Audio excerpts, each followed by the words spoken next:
make yourself remember. Darling, don't look for me, I'm just a story you've been told. So let's pretend a little longer, 'cause when we're gone, everything goes on. You were staring at the window, and I said, I wanna take you to the sea. And when I'm better, we'll do everything. I've gotta stop making promises I can't keep. But if I was gone tomorrow, won't the waves crash on?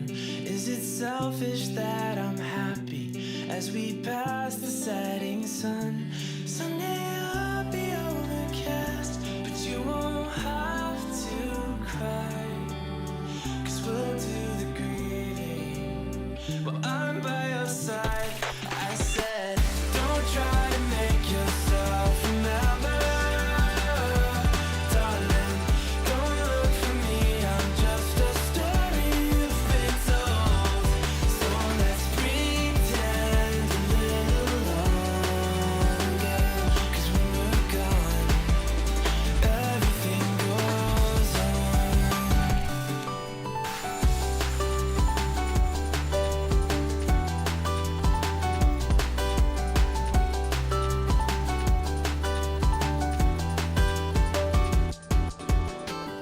And I'm so scared of getting used to this. All the vines that keep you tethered in your room. Well, someday both of us are leaving here, but for now I'll just bring this sea to you.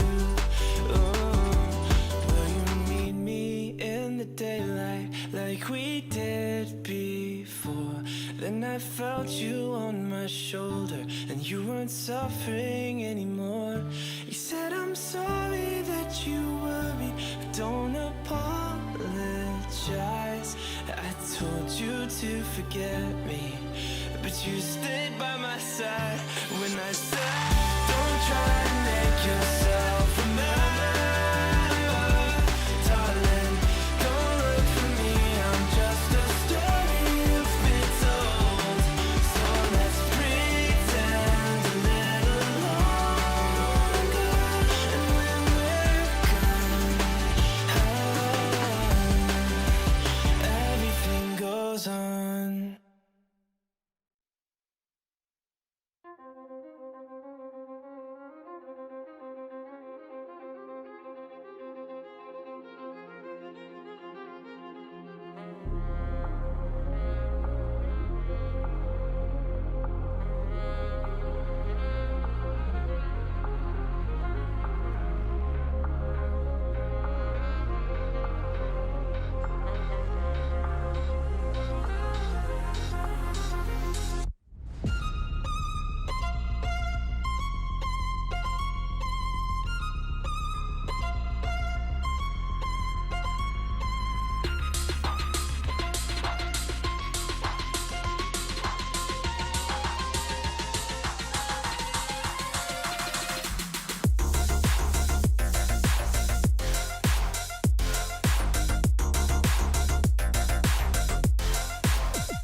君のことば繰り返し寝ても覚めてもやまないそっけない君の笑顔が恋しくて星に願うのまた会えるよね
What an incredible play there from... Oh, that was incredible. You love to see it. Right, yeah, let's really What get into... a move!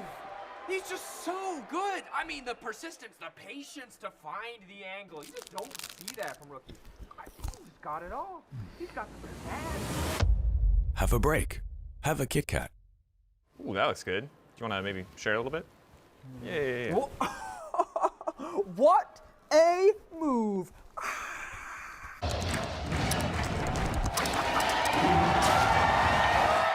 Red Bull gives you wings. Hey there! Every season starts the same way. Everyone wants to win, but not everyone prepares the same way. I can't wait to show you what I have in store. And trust me, this year, everyone's leveling up.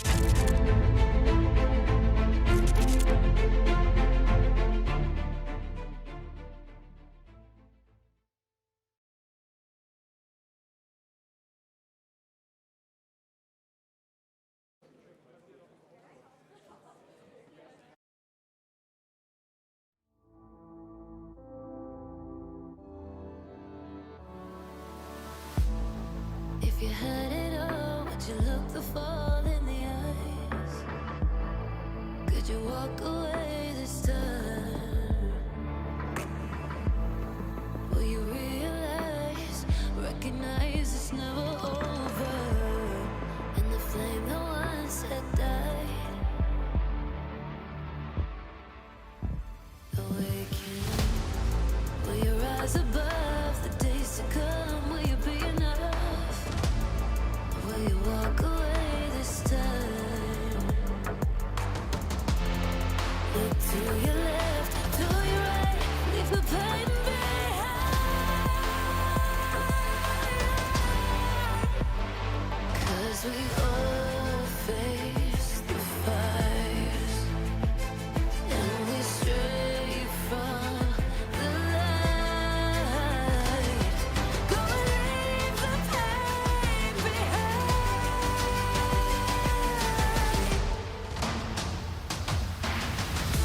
Feel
of the best LEC intros I've seen in years. Oh, Jackies! For a bit, I know that. Crowd's already, but a dreadfly. Their rapid, crazy minds right in the arcane again. Everything blue in this arena. Everything blue.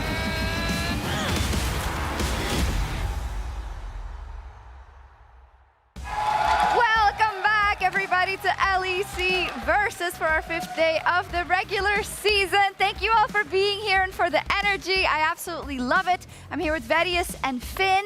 How are you guys? I'm great. I'm excited Yeah. to see more LEC action today. We had an action-packed day yesterday. I'm looking forward to more today. We did.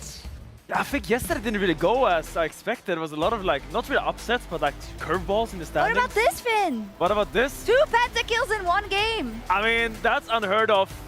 But not Except for really. not really.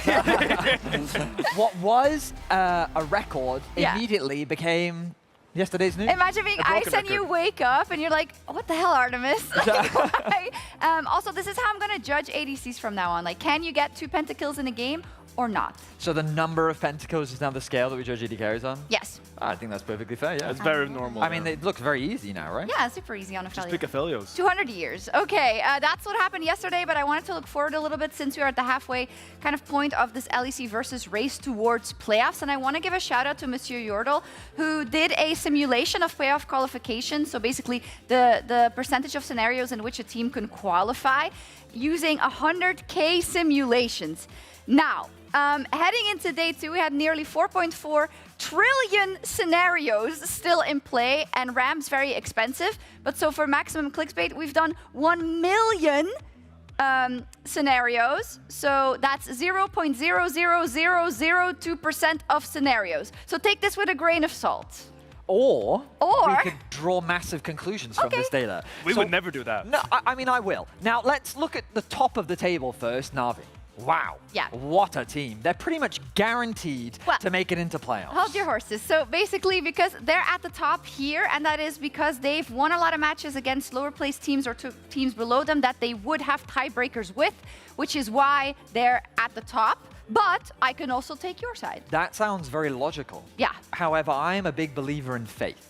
And I have a lot of faith that this Na'Vi team is making a beeline straight towards that playoff. Because here, at the halfway mark, they're looking fantastic. They are. Finn, are they the dark horse that you also agree on, or do you have your eye on someone else? I mean, you know, I don't want to sound like Artemis and be a broken record, but like SK Gaming, I'm kind of still believing in them. Like, there's just something about that. Mickey hasn't missed playoffs since 2017. I checked that start up. 2018. 2018 Spring Split, Mickey hasn't lost playoffs, and I think he has what it takes to galvanize these pieces. I think there is points to be made. The crowd, do you think SK is going to make playoffs? Oh, they do! They do! There's a small group of people Yeah. that believe. They're the faithful, for sure. loud But I will minority. say that if you are a Lost Returns believer, then you are very much putting on your Doctor Strange cap. It's possible still. It is in the 4.4 trillion scenarios. There are more than one scenario where they make it to top 8. It's true. There are a few. We did also hear from Baus on the stream yesterday talking about how he was enjoying pro play. Can I be transparent with you guys? Bro, pro play is ass. It's shit. Bro, play safe under the tower. Oh, respect to the weak side. Bro, this is just not me, you know? This is not me. And then it's like bad to go for outplays. Like, I hate it. Velia goes for like an insane steal and he pulls it off. And it's like it's the most insane thing I've ever seen. And then in the reviews, like, instead of praising it, we're like, oh, but this is actually a net negative play. Most of the times it wouldn't work, so this is actually a bad play. Bro, I'm like, you gotta be kidding me. That stuff pisses me off. Yeah, real?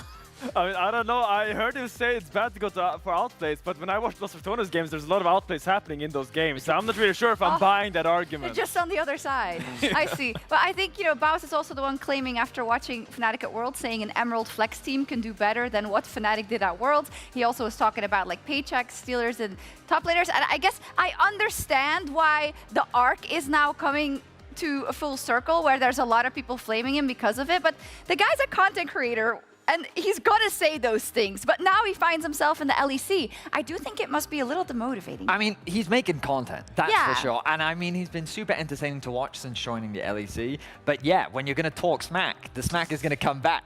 And I think that right now, the receipts are coming out in full force, and he's gonna have to do a lot to prove otherwise. But the reality of the LEC is this ain't no game. It is no game indeed. I do wonder, I think I was starting to feel bad for them a little bit. Are they gonna get a win? Several? I mean, maybe KJ will make playoffs, finally. You never know. I mean, maybe this is the year he will actually... That's actually, now that you said that, now I totally don't believe anymore, to be honest. No, I'm kidding. We'll see indeed. But speaking of top laners, Finn, you were able to catch up with Nagnako earlier to talk about where he fits into the top lane. And hello, ladies and gentlemen. My name is Finn, and I'm sitting here with my Kardashim, Nagnako. Hello, Nagnako. Oh, hello, my Kardashim. How are you? My Kardashim. Yeah, I was gonna ask you, because it's a second year in the league now. So now you don't get the same leeway. I remember when I was playing, I had like 3 phases of my pro career. I had the first year I came in, and then I was just like playing my stuff. Second year I became like a kind of a meta slave, and I was kind of like copying things from other people. And then the third year I kind of applied my own kind of style again to the meta slaving. How would you say, where are you right now in your career? I mean, first year I was just trying to adapt to the league. Yeah. And I mean, you have to be meta slave in top lane. Yeah. I think like these seasons are just you just be meta slave and do whatever you can. Is that rough? No, I mean you just. You like being a meta slave? I mean, I don't like it, but you just have to play 5 champions and play every matchup like. Okay. You say you play only 5 champions, but I got a screenshot of your solo queue here, and these are not really champions that I've seen you playing competitive yet. Let's get a look on the monitor here. Aurelia, Yasuo, Yone. These are the champions I thought you would be playing more, but another thing, I don't see a lot of teleport being picked here. Can you explain why you're not playing teleport? Because teleport is boring, and if you play with Ghost, you have some movement speed, you can chase people. I mean, it's just more fun, I would say. More fun? Yeah. Actually, I saw you play the Aatrox game, the Renekton against Aatrox. You went Ignite. Yeah. Do you think Ghost was better there? Because I feel like you never really reach him. Because when you play Renekton against Aatrox, it's hard to actually like run him down unless you have Ghost. Okay, I mean, when I was taking Ignite, I was like, I will for sure catch him and like for sure create a dive opportunity, but that didn't happen. No, I'll play to him. I was kind of boosted though. It was a bit too good maybe on the Aatrox. Yeah. I mean, I was a bit boosted on the Renekton department. Yeah. I think like first 5 levels I was kind of good, but before grabs I used my ulti and couldn't dive him. Yeah, I saw that. Yeah, it was kind of bad. Yeah, then you kind of lost your window, and then it's whatever. Let's move on a little bit, because you've been playing with quite a character in the bot lane, Karsi, and we have listened into some of your comms sometimes, and they were a bit wild. So I'm just like wondering, do you have any like earplug brand you want to shout out? Do you use kind of earplugs when you play, or how do you stay focused in game? I just ignore them. You just ignore? I just ignore them. How can you do that? They're so loud. I am just trying to ignore them. Sometimes I achieve that, sometimes I don't, but usually I just try to not hear them. Do you do the thing where you like ask the ref, can I get Karsi down by 100%? No, I just don't use any volume checks actually. Oh I just go there. If they are high, they are high. I just don't change them. Is that where you're so far down in your chair? So you like, you just try to relax, you do some meditation? Then we are fighting and someone is screaming, ah! Someone. We all know who it is. Someone. Thank you so much. We're actually going to now check in a little bit of a comm snippet, and we will be back. Verius will be talking about Trimby. Thank you so much for joining me. Thank you, and we'll see you soon. Ult me where the carriers are. When the wave is under... yes. Look this top wave. If they start hitting top, just ult me. Don't let them hit top.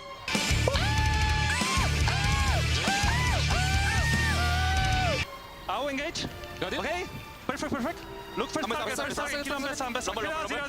Zero.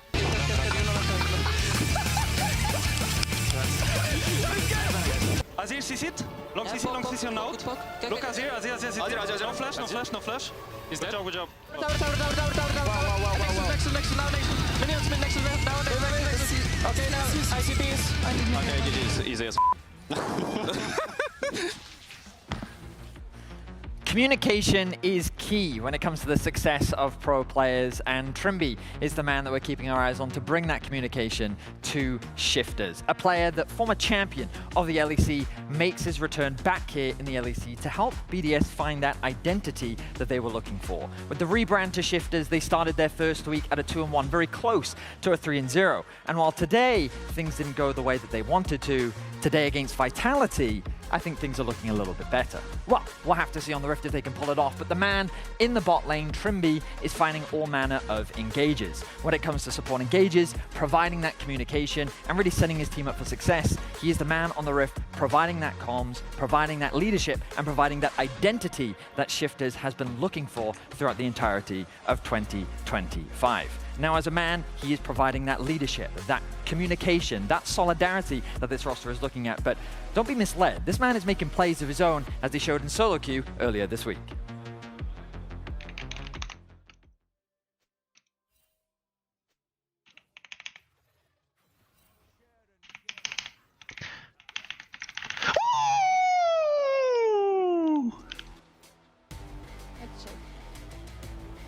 Hey, again, ahead of today's game, I want to check in with the check in the mid lane. Humanoid, thank you for joining me. Okay, they're all laughing at you. What is that about?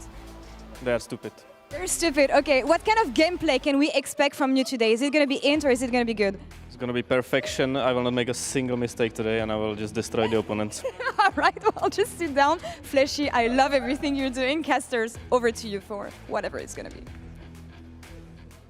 Mid lane perfection, apparently. Will not make a single Humanoid mistake and today. perfection. I'm not going to lie, the second he said that, I immediately hit our producer, and like the 2 seconds we had before, Kim was like, get that on a graphic. I want to run that in the middle of the game. Yeah.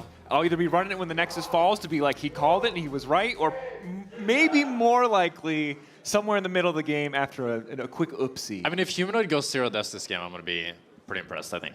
Because that's pretty rare. I mean, look, they had a bit like, of even in wins, I feel like he just, you know, oopsies happen. That's true. I like to think of it as he's willing to put his life on the line for the good of the team. Yeah. Sometimes for an extra wave of minions, but Yeah. a lot of the times for the good of the team. Now, this particular matchup is interesting because I think for both these teams, from what we saw yesterday, they were both set up in draft with these kind of winning bot lanes, right? We saw the Kalista Renata, we saw the Ezreal plus the Karma. Those bot lanes didn't really do anything. They didn't win Yeah. the way that we kind of expected them to. And so watching these two teams go toe-to-toe, I do wonder, are people just going to be blind picking? Are we going to be back to kind of trading, scaling picks? Or will teams still try to find that edge with that counter pick support? Maybe try to get a greater advantage? Because we've had a lot of this in LEC Versus so far, where a team will pick a lane that is on paper winning, especially a bot lane, and then kind of just go even. Yeah, I don't think we're seeing the Kalista Renata again, that's for sure. I think that one from Carsey was, I mean, pretty, like, pretty crazy. There you go. What are they doing? He wanted the full clasp, you know? Oh. Which, to be fair, is a lot of dopamine. I don't know if you've ever like really, Of course, when you get the really good like sound. hit the fist, and it's We didn't get the good that, sound. we didn't. We got that was okay though. That was much better Okay, than it whatever. was Like decent, I could try it again with one finger, and we'd get whatever the heck they got. Which seems like anti-synergy, but maybe that's what they need. We heard it from them on the couch last week, which, as always, when talking to the two of them, not sure if we learned anything, but it is always entertaining that they have that antagonistic relationship. You know, that love-hate. You learn anything or everything. Yeah, it's really unclear. Yeah. We could 10 Are they years too later, close or are they not close at all? Yeah. It's hard to say, really. Do they hate each other or are they lovers romantically involved? Yeah, I don't know. I don't know if anyone does. I think we all just have different kind of headcanons that we choose to believe in. Yeah. But I want to bring it up a little bit over to Shifters. We talk a lot about Vitality. I think Trimby, as Vedis highlighted, for me has been such a pleasant surprise. For me, it's like often when a player, you know, like Trimby, yes, he did win with Rogue, but then he had not so successful as a stint in Heretics, and then he went to Brazil. And I kind of felt like he's going to come back and he's going to be mediocre. He's going to be average. He's going to be all right. But I feel like we've been seeing a lot more from him than just that. And especially with the voice comps as well, it really feels like he's given this team a lot stronger of an identity and a lot stronger coherence in general that they were sorely lacking with Paris last year. I think the era of League of Legends where we talked about, you know, kind of a single person being a shot caller may never have been real in hindsight, but for a couple years there, we were all really adamant that like one To be person honest, did with all the talking. High on Cloud9. That was like the only time. That was, yeah, but come on, you know. That was, give High his credit. But Yeah. I think Trimby is, in a modern era of League of Legends where we know that not to be the case, one of the closest things we have. He is incredibly vocal, I think, at all stages of the game. Yeah. And when you're playing on a lineup that hasn't always had those more vocal voices, or in the case of Shifters, formerly BDS, where they used to have Sheo, who was that more vocal person, now getting Bukata, it's such a burden off the rest of the team, especially when there is a language barrier, you know, Rooster and Paddock.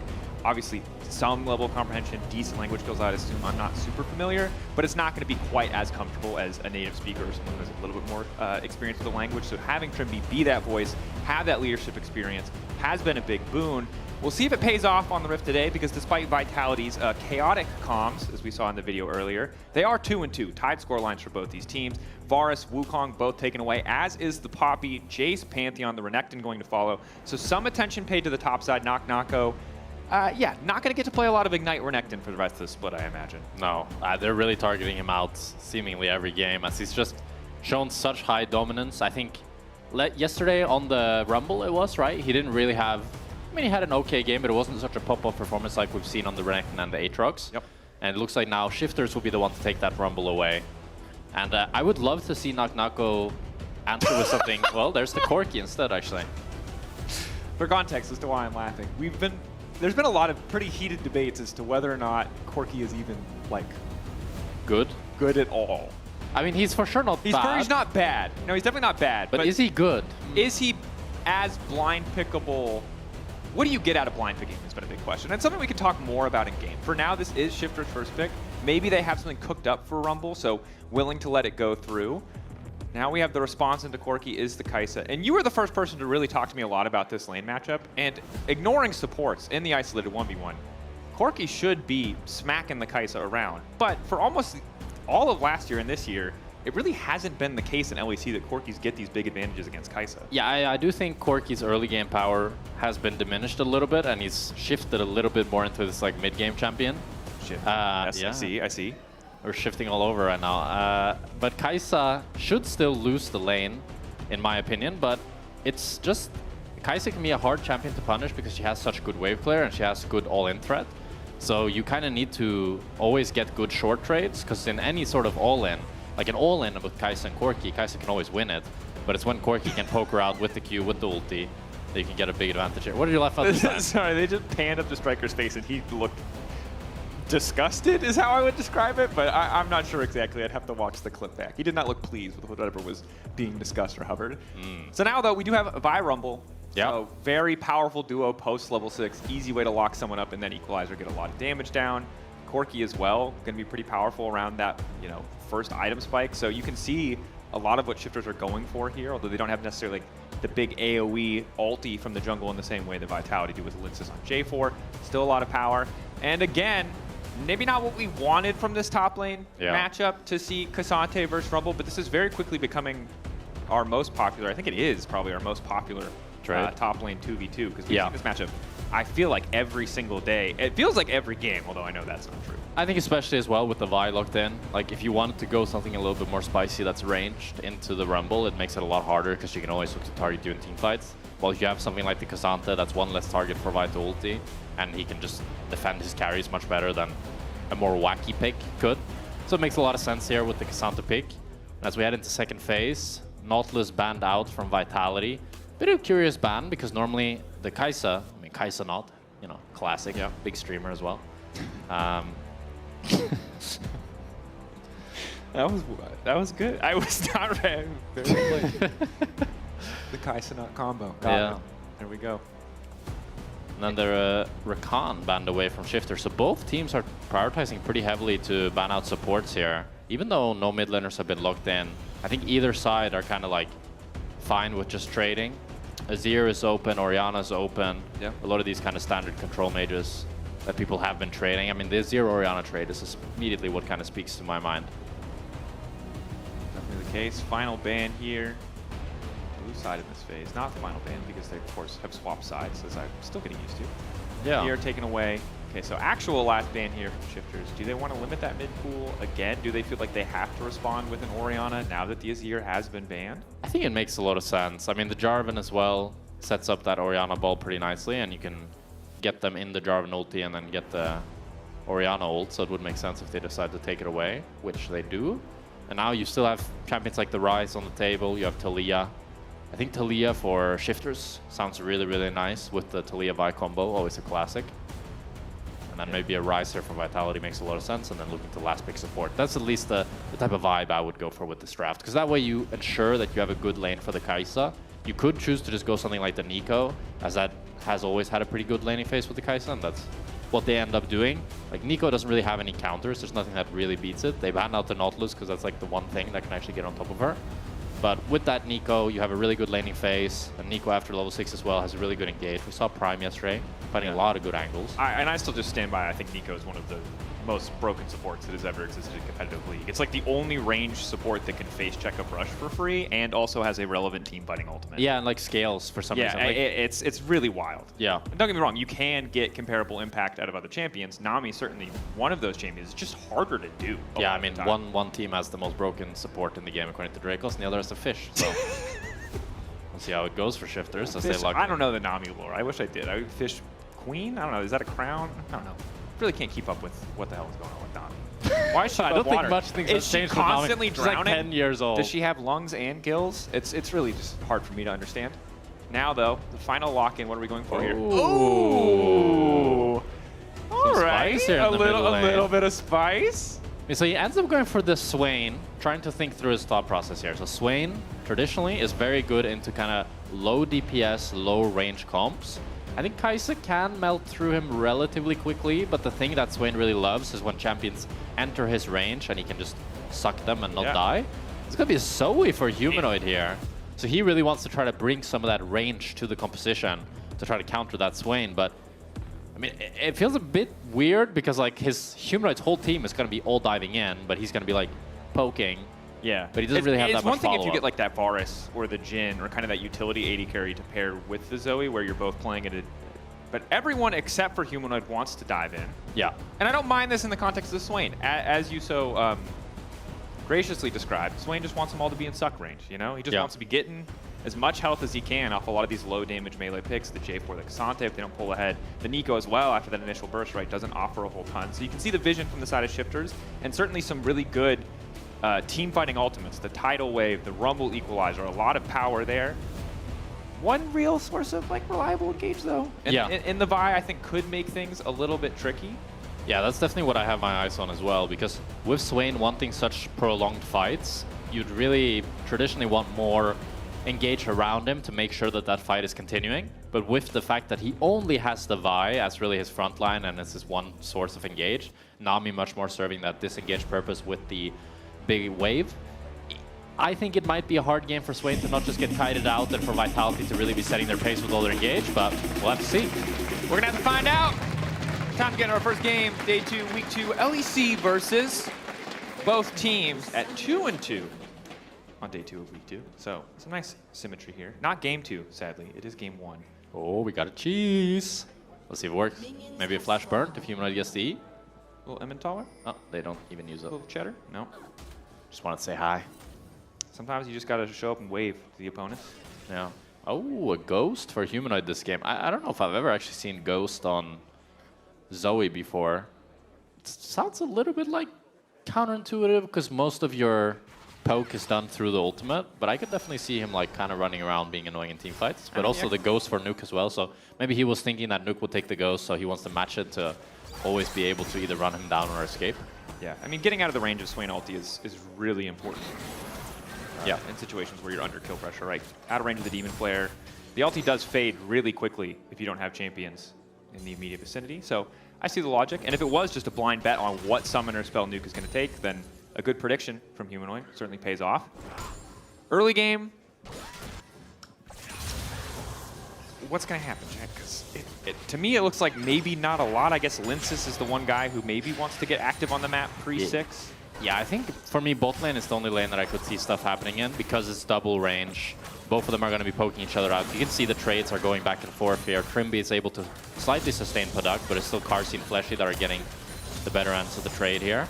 But with top lane, it's just kind of like a scaling matchup for Naknako, and he's just going to be chilling against the Rumble. And mid lane is kind of the same thing. But bot lane, some good trades from Vitality here as they're chunking both Padak and Trimby. Yeah, and both Linsis and Bukada will be pathing down. Linsis is a little bit faster, so that's one timer that they could be looking for. Naknako just trying to get a bit of damage down on the tower.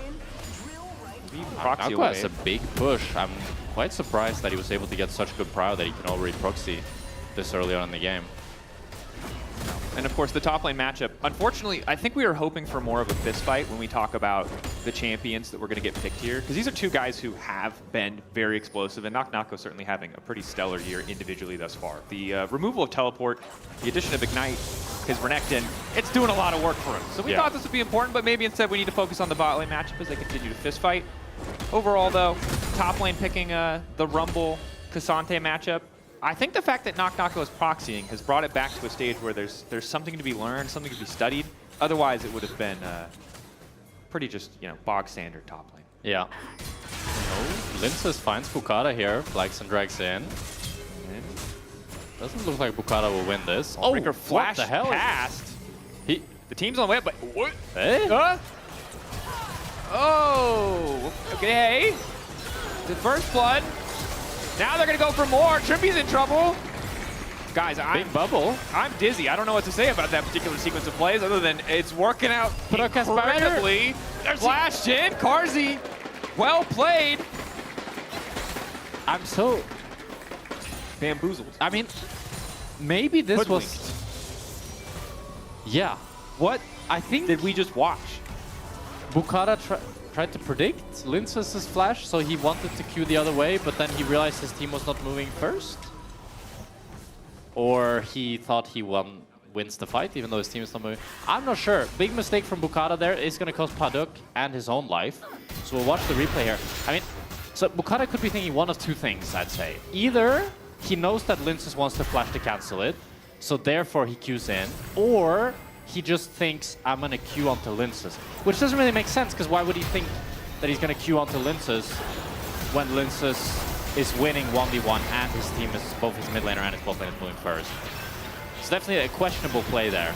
And I will say, I want to harken back to the start of the day, where we watched that clip of Boss complaining about Velia getting roasted for making a sick play. Yeah. This is kind of part of the reason we see that happen in pro play, because whatever Bukata was planning in his head didn't work. Yeah, we might have to ask him, because I'm still not sure. Yeah, and this goes back to, you gotta look at the kind of the value proposition of the play rather than the results sometimes, because the results of that one were terrible, and the value proposition remains unclear. So it's a little bit of a rough one.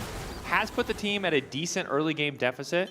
Yeah. Humanoid on the way now to making good on his words, as he's got that kill, got that assist, and Carzzy really the big winner here, already stacking up the coal. Makes it through the lane phase again comfortably. Kai'Sa continues to go completely and totally unpunished in our league as Humanoid. It's gonna be fine. Maybe even gets a good poke. Yeah, that feels really bad for shifters. I mean, if you look at the inventories of both mid laners, Humanoid has a lost chapter while Nuke is just sitting on Ionian boots. Definitely a tough landing phase for him. Also something interesting that I was just thinking about when we talk about mid laners and top laners, as maybe Trimby's in trouble. Nope, nothing happened. Okay. Remember, start of the season, everybody was talking about how top laners will stop taking TP. Yep. It's mid laners who stop taking TP. Yesterday as well, we had a game where both mid laners had Ghost, and a lot of people have been taking Ghost on the Ryze, on the Taliyah, even on the Orianna, just testing it out a lot more. While it's really on top lane where it's like once in a blue moon you see a little Ignite. What if everyone just stopped taking TP? Then they would not have TP. That would be. I would like that version of League, I think. Although top laners would still get it, so it's a little bit fake. 2026 is Knocko. Oh, a bit of fighting here if he lands the Q3. Prince Rooster, not getting ahead of himself, just walking away, using the extra little burst of movement speed from the Scrap Shield, making sure Q3 does not connect and Knocko can't immediately go all out. Isn't it crazy that Cassante is still like a good champion? Is it? Like he was nerfed, what, 50 times? And reworked twice? But to be fair, a tank with mobility and damage, it sounds like it's hard to make that bad. So I have strong opinions on this, but I feel like this is a situation where we want like someone on the design team to come fight us. Because I probably agree with you, and I think we would just be just dunking on Cassante, which is low-key BM. But I agree. I think the fact that the tank top lane gets to choose when he's no longer tanky is messed up. It was more messed up when he could cancel his ult. It was more messed up when he did more damage before the ulti reworks. When he slowed you when more, he could change when the he could direction dash on his more, W. when he could I cancel still his think his W, W is a pretty silly ability. The fact that you can just go unstoppable on command and it's also a dash makes him. It just is such a terrible value proposition to gank Cassante. That's true. Yeah. At least it's not Mel Madada, huh? Hey man, rework. Let's go. True, actually. I have the controversial take that people always talk about Mel's W. Who cares about Mel's W? That one is just like... It's annoying. It's annoying, but the Mel Q is the real problem Bro, with you the gotta design. remember when Yasuo came out, people were like, win wall. And it's like, bro, he's dashing 50 times in 2 seconds. Yeah. Oh, Lince is on the bot lane here. Flag and drag. Trimby locked up. Carzzy grabs another really straightforward game from Linces. A little bit of a lack of vision from the side of Shifters. Just weren't aware that Linces was in the area. Nice bit of pathing. And actually, important redemption arc for Linces. Yesterday, they had the Wukong Talia mid-jungle combo. He did not do anything in the early game. Yeah. And already in this match today, day 2 here, up against Shifters, he's really making a mark on the map. Yeah, playing with a lot more aggression as they find that early lead and continuing to snowball Carson out. 1,000 individual gold lead here. Really a disaster for Shifters as they might be able to pick up the Drake here as Carzzy and Fleshy both based, and they do have the tempo advantage. Probably Bukata will be able to pick it up. That's a nice little pity Drake, at least. Getting them sort of back on the board, but Carzzy is going to be scaling up really nicely this game. He has such good front line, such good engage. And as we talked about, you really want the core Kinami to be the one finding some sort of advantage. Yeah. And now they're just so far behind, and I think it just gets easier and easier as Lince is going to have the ulti soon as well. Fleshy just hanging out in mid lane, pretending to be a minion. They may have realized that that is actually a Nico. Or Minion's just decided to go off on his own, you know, it's respectable. You know, that's always been my argument for when people are like, oh, you're stupid, you should have known it was Nico.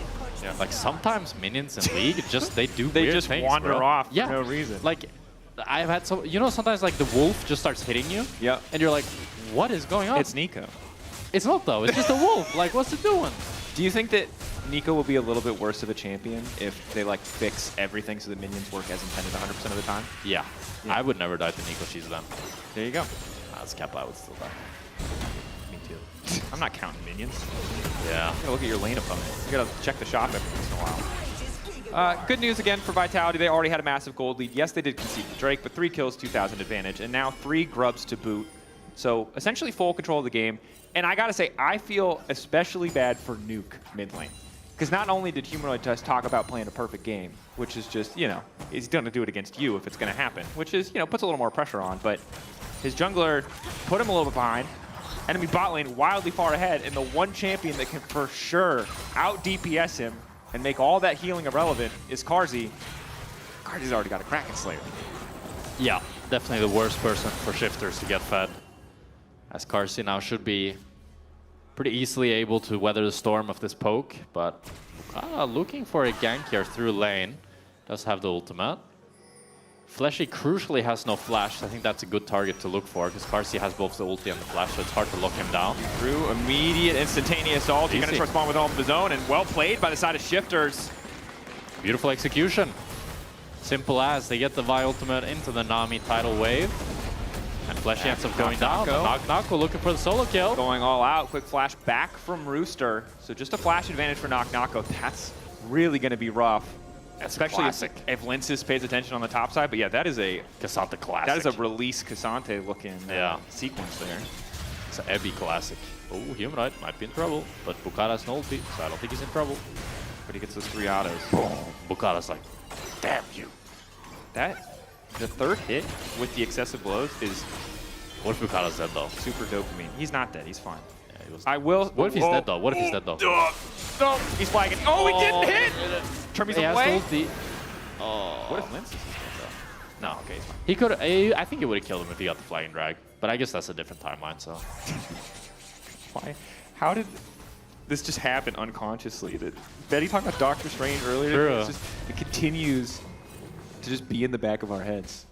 This is wants to try to get the Grump, but it's forced off. Nice little cover by Trimby there. As Bukata was in base. Both junglers are pretty equal now, all things considered. Both have the Sundered Sky. Sundered Sky, free boots, both working towards finishing up the remaining charges in the jungle items as quick as they can.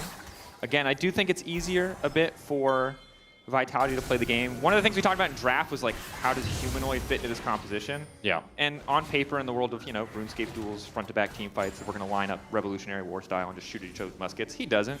But that's not really how League is played. And it turns out when you have advantages in so many lanes, you just get to wander up top, put a robot to sleep, and kill him. Well played to Humanoid. It's a beautiful roam. But something we need to talk about. Randuin slow is 70%. That's not okay. Like, I played against that. You know, I played against the Silas that bought Randuins, and he just eat forward and then slowed me by 70%. You couldn't see it that well there, but as soon as Rooster got Randuin slowed, he was dead. Yep. No counterplay. Oh my god! Walk up and hit him with the bubble. That's a lot of damage. That is a lot of damage. That's the bubble. That's basically as much range as you can get without a flash or anything else for extension, so. Yeah, another important thing is Humanoid has the old Ludens icon. That one does a lot more damage. True, true. The new one never really hit the same, and as soon as they reverted it, I swear Luden's win rate went up by 5%. Yeah, the pistol wasn't doing it. You really need the wizard staff if you're going to be a wizard. Yeah. Humanoid just continues to pick up random spells, and oh my gosh. Is he dead? Is this a one-shot? Oh. It's really close. Exhaust on the Poduk that he happened to find on the ground. Now there's a random minion. Poduk, the root. They don't have sleep, though, so there's probably no way. Yeah, sleep. Oh, sleep. Oh, good discipline for Poduk. Almost backstep in. I love how Humanoid's playing, though. I feel like he's really playing the limits very well here. No unfortunate deaths yet, while still pressuring incredibly well, finding some kills, finding some assists, and just making sure that everybody's really annoyed. The fact that he cancels Trimby's base there, delays his tempo by a good 20-30 seconds, and now it's Vitality who's going to get full control of this dragon. Side laning can be a little bit tough for Humanoid as he is now sent to the bottom side. And the good news for Shifters fans is that Nuke at least has the Blackfire Torch, so can match some of the damage. I think where it goes really bad for Shifters, and again, it's not going great thus far, but is if that mid lane tier 1 breaks and suddenly Zoe's just allowed to play in Fog. That is absolute nightmare fuel. Yeah. I mean, I think the biggest worry right now that I have for Shifters is that Nuke is so squishy. We really want to get him to a tankier point where he can actually start to semi-frontline. But I believe the 5 next to his level, that's a stack. Yeah. It's very low stacks, barely any additional HP from that. So he's incredibly squishy. He's nearly the same health as the Zoe. So 15 per stack, so 75 bonus health. Yeah. Obviously, in a lot of matchups, you can get more stacks. Oftentimes why we see, you know, the Swains of the world in solo queue or whatever go top lane. Really easy against melee champions. Or Swain support when it was popular for that brief period of time. Or Swain both lane. Swain bot lane. Pretty disturbing. Poduk. Oh, Poduk might be in trouble behind. here. Bukata can just try to interrupt. I like the Bukata, the wraparound gank is nice. Bukata there does make sure that it can't go through. As maybe Knock gets caught out on his return to the top side as Linsis evens up the Drakes. Shifters just don't have the resources or the pressure in mid lane or bot lane to respond to this.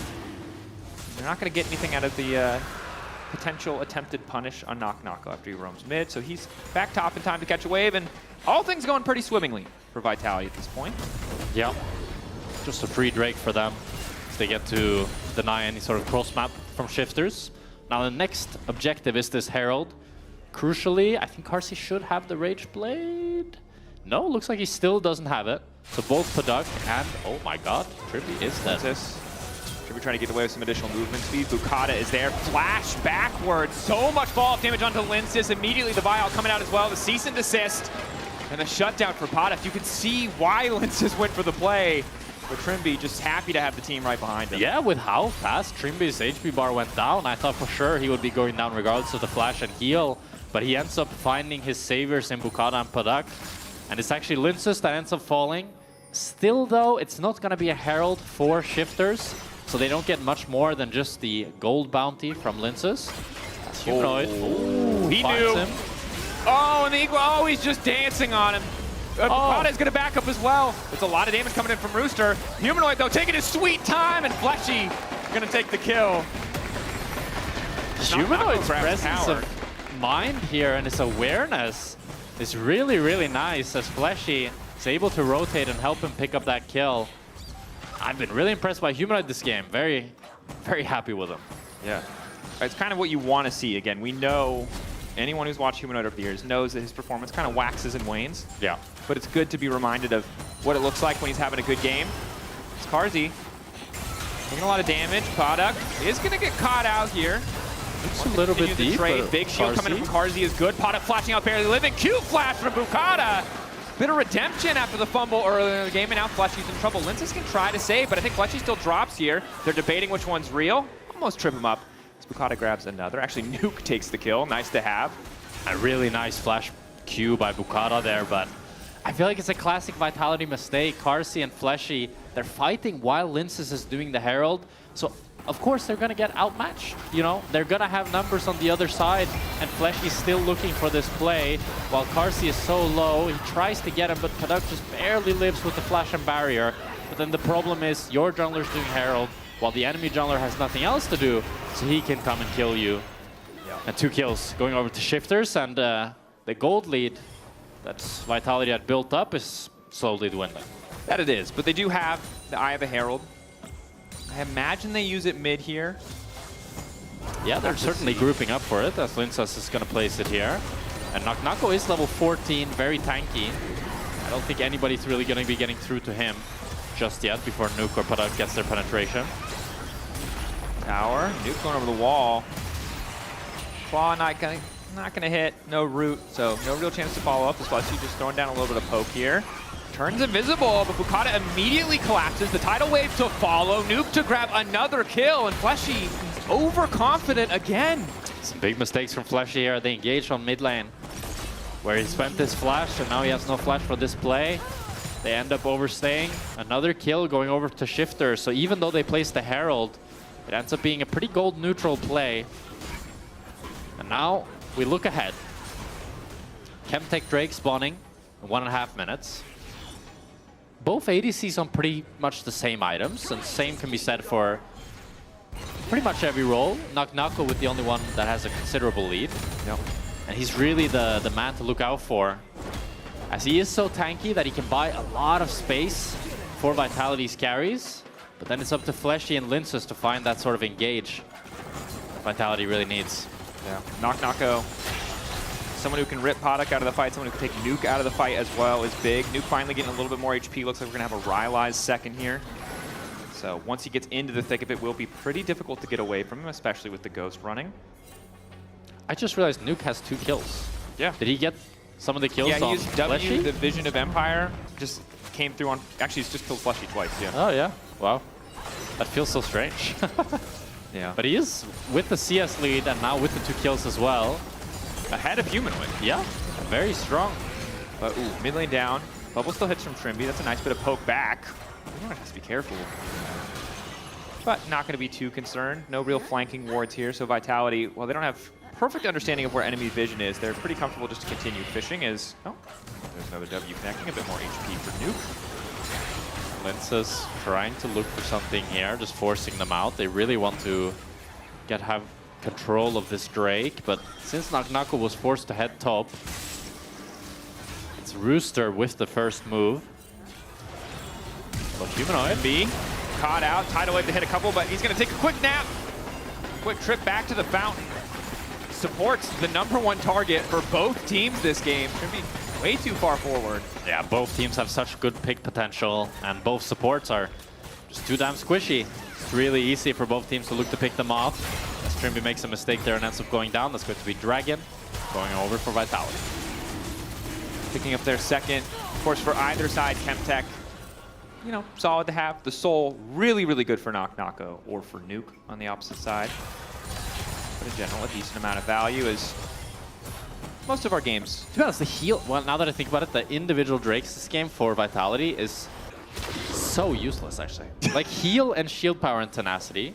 The only thing that if you can have tenacity against enemy team are some of the slows from Rooster, the root from Nuke, and the stun on Nami-Q. Because it, like, pulls you up, but then it stuns you. But yeah. Well, and you have no healing champions. I guess Nako has some healing in his ultimate, and you have Thunder Sky, but oh, Humanoid. On the Humanoid, just going to flash out. The bubble missing is big, though. Vault Breaker to come through. Follow-up damage is there, and Humanoid goes down.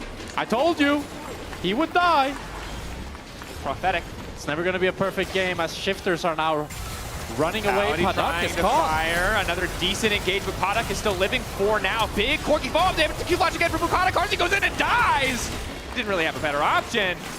But Shifters holding the line. The early game was looking a little bit disastrous, but now they're fishing for a fight. Nako unstoppable, uses the footwork to dash into Linces and make his way out. I'm so shocked there that Paduk is the one that gets engaged on by Fleshy with the Nico ultimate, but there's just no damage. Even though Carsey has 2.5 items on this Kai'Sa, maybe it's Kai'Sa that we need to start asking questions about, not the Corki, as Shifters now onto the Nash. 2 people dead from Vitality. They could look to contest here. Knock-Knocko is tanky, but they just don't have any of their damage.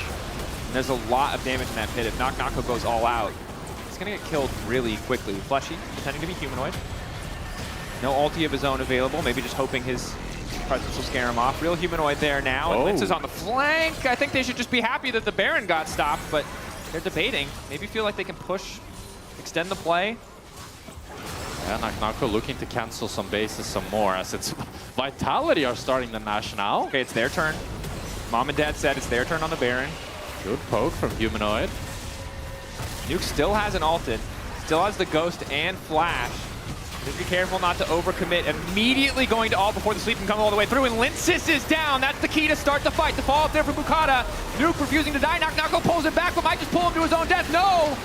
Manages to get one in return. The shutdown onto Nuke, but it's Shifters now with control of the Baron. But it's an absolute disaster for Vitality, as it's Shifters that were willing to drop the Nash and move away from it, but then Vitality decided they want more. They want the fight. But they got none of what they wanted. Lince tries to go into Nuke, but he's already dead before they've done any damage to him. And then after that, it's a great Rumble ultimate. Nuke is not dying, and Knock-Knocko luckily gets to pull him over the wall and gets to take him down, but it's a 4-for-1. Baron for Shifters, and the game has just completely shifted. There you go. 6K shift. Remember, it was like, what, 10 minutes in the game, there was a 2K advantage? It felt impossible for Shifters to come back. Trimby got caught out. I thought for sure on multiple occasions he was going to die, but he just keeps surviving. 0-2 and 10. 10 out of 11 in terms of KP overall. Big voice in the comms, definitely having a solid performance despite what was a pretty rough early game. And Bukata as well. 2-1 and 7 for him. Look, the first play was a bit of a tragedy. But luckily for him, it doesn't look like that's how this game is going to get remembered. No? I mean, he's had a much more impactful game than Lince's, finding a lot of crucial Vi ultimates to both help his bot lane, the initial pick onto Fleshy, and just finding a lot of good angles and a lot of good team fights. And it felt like he's recovered really well.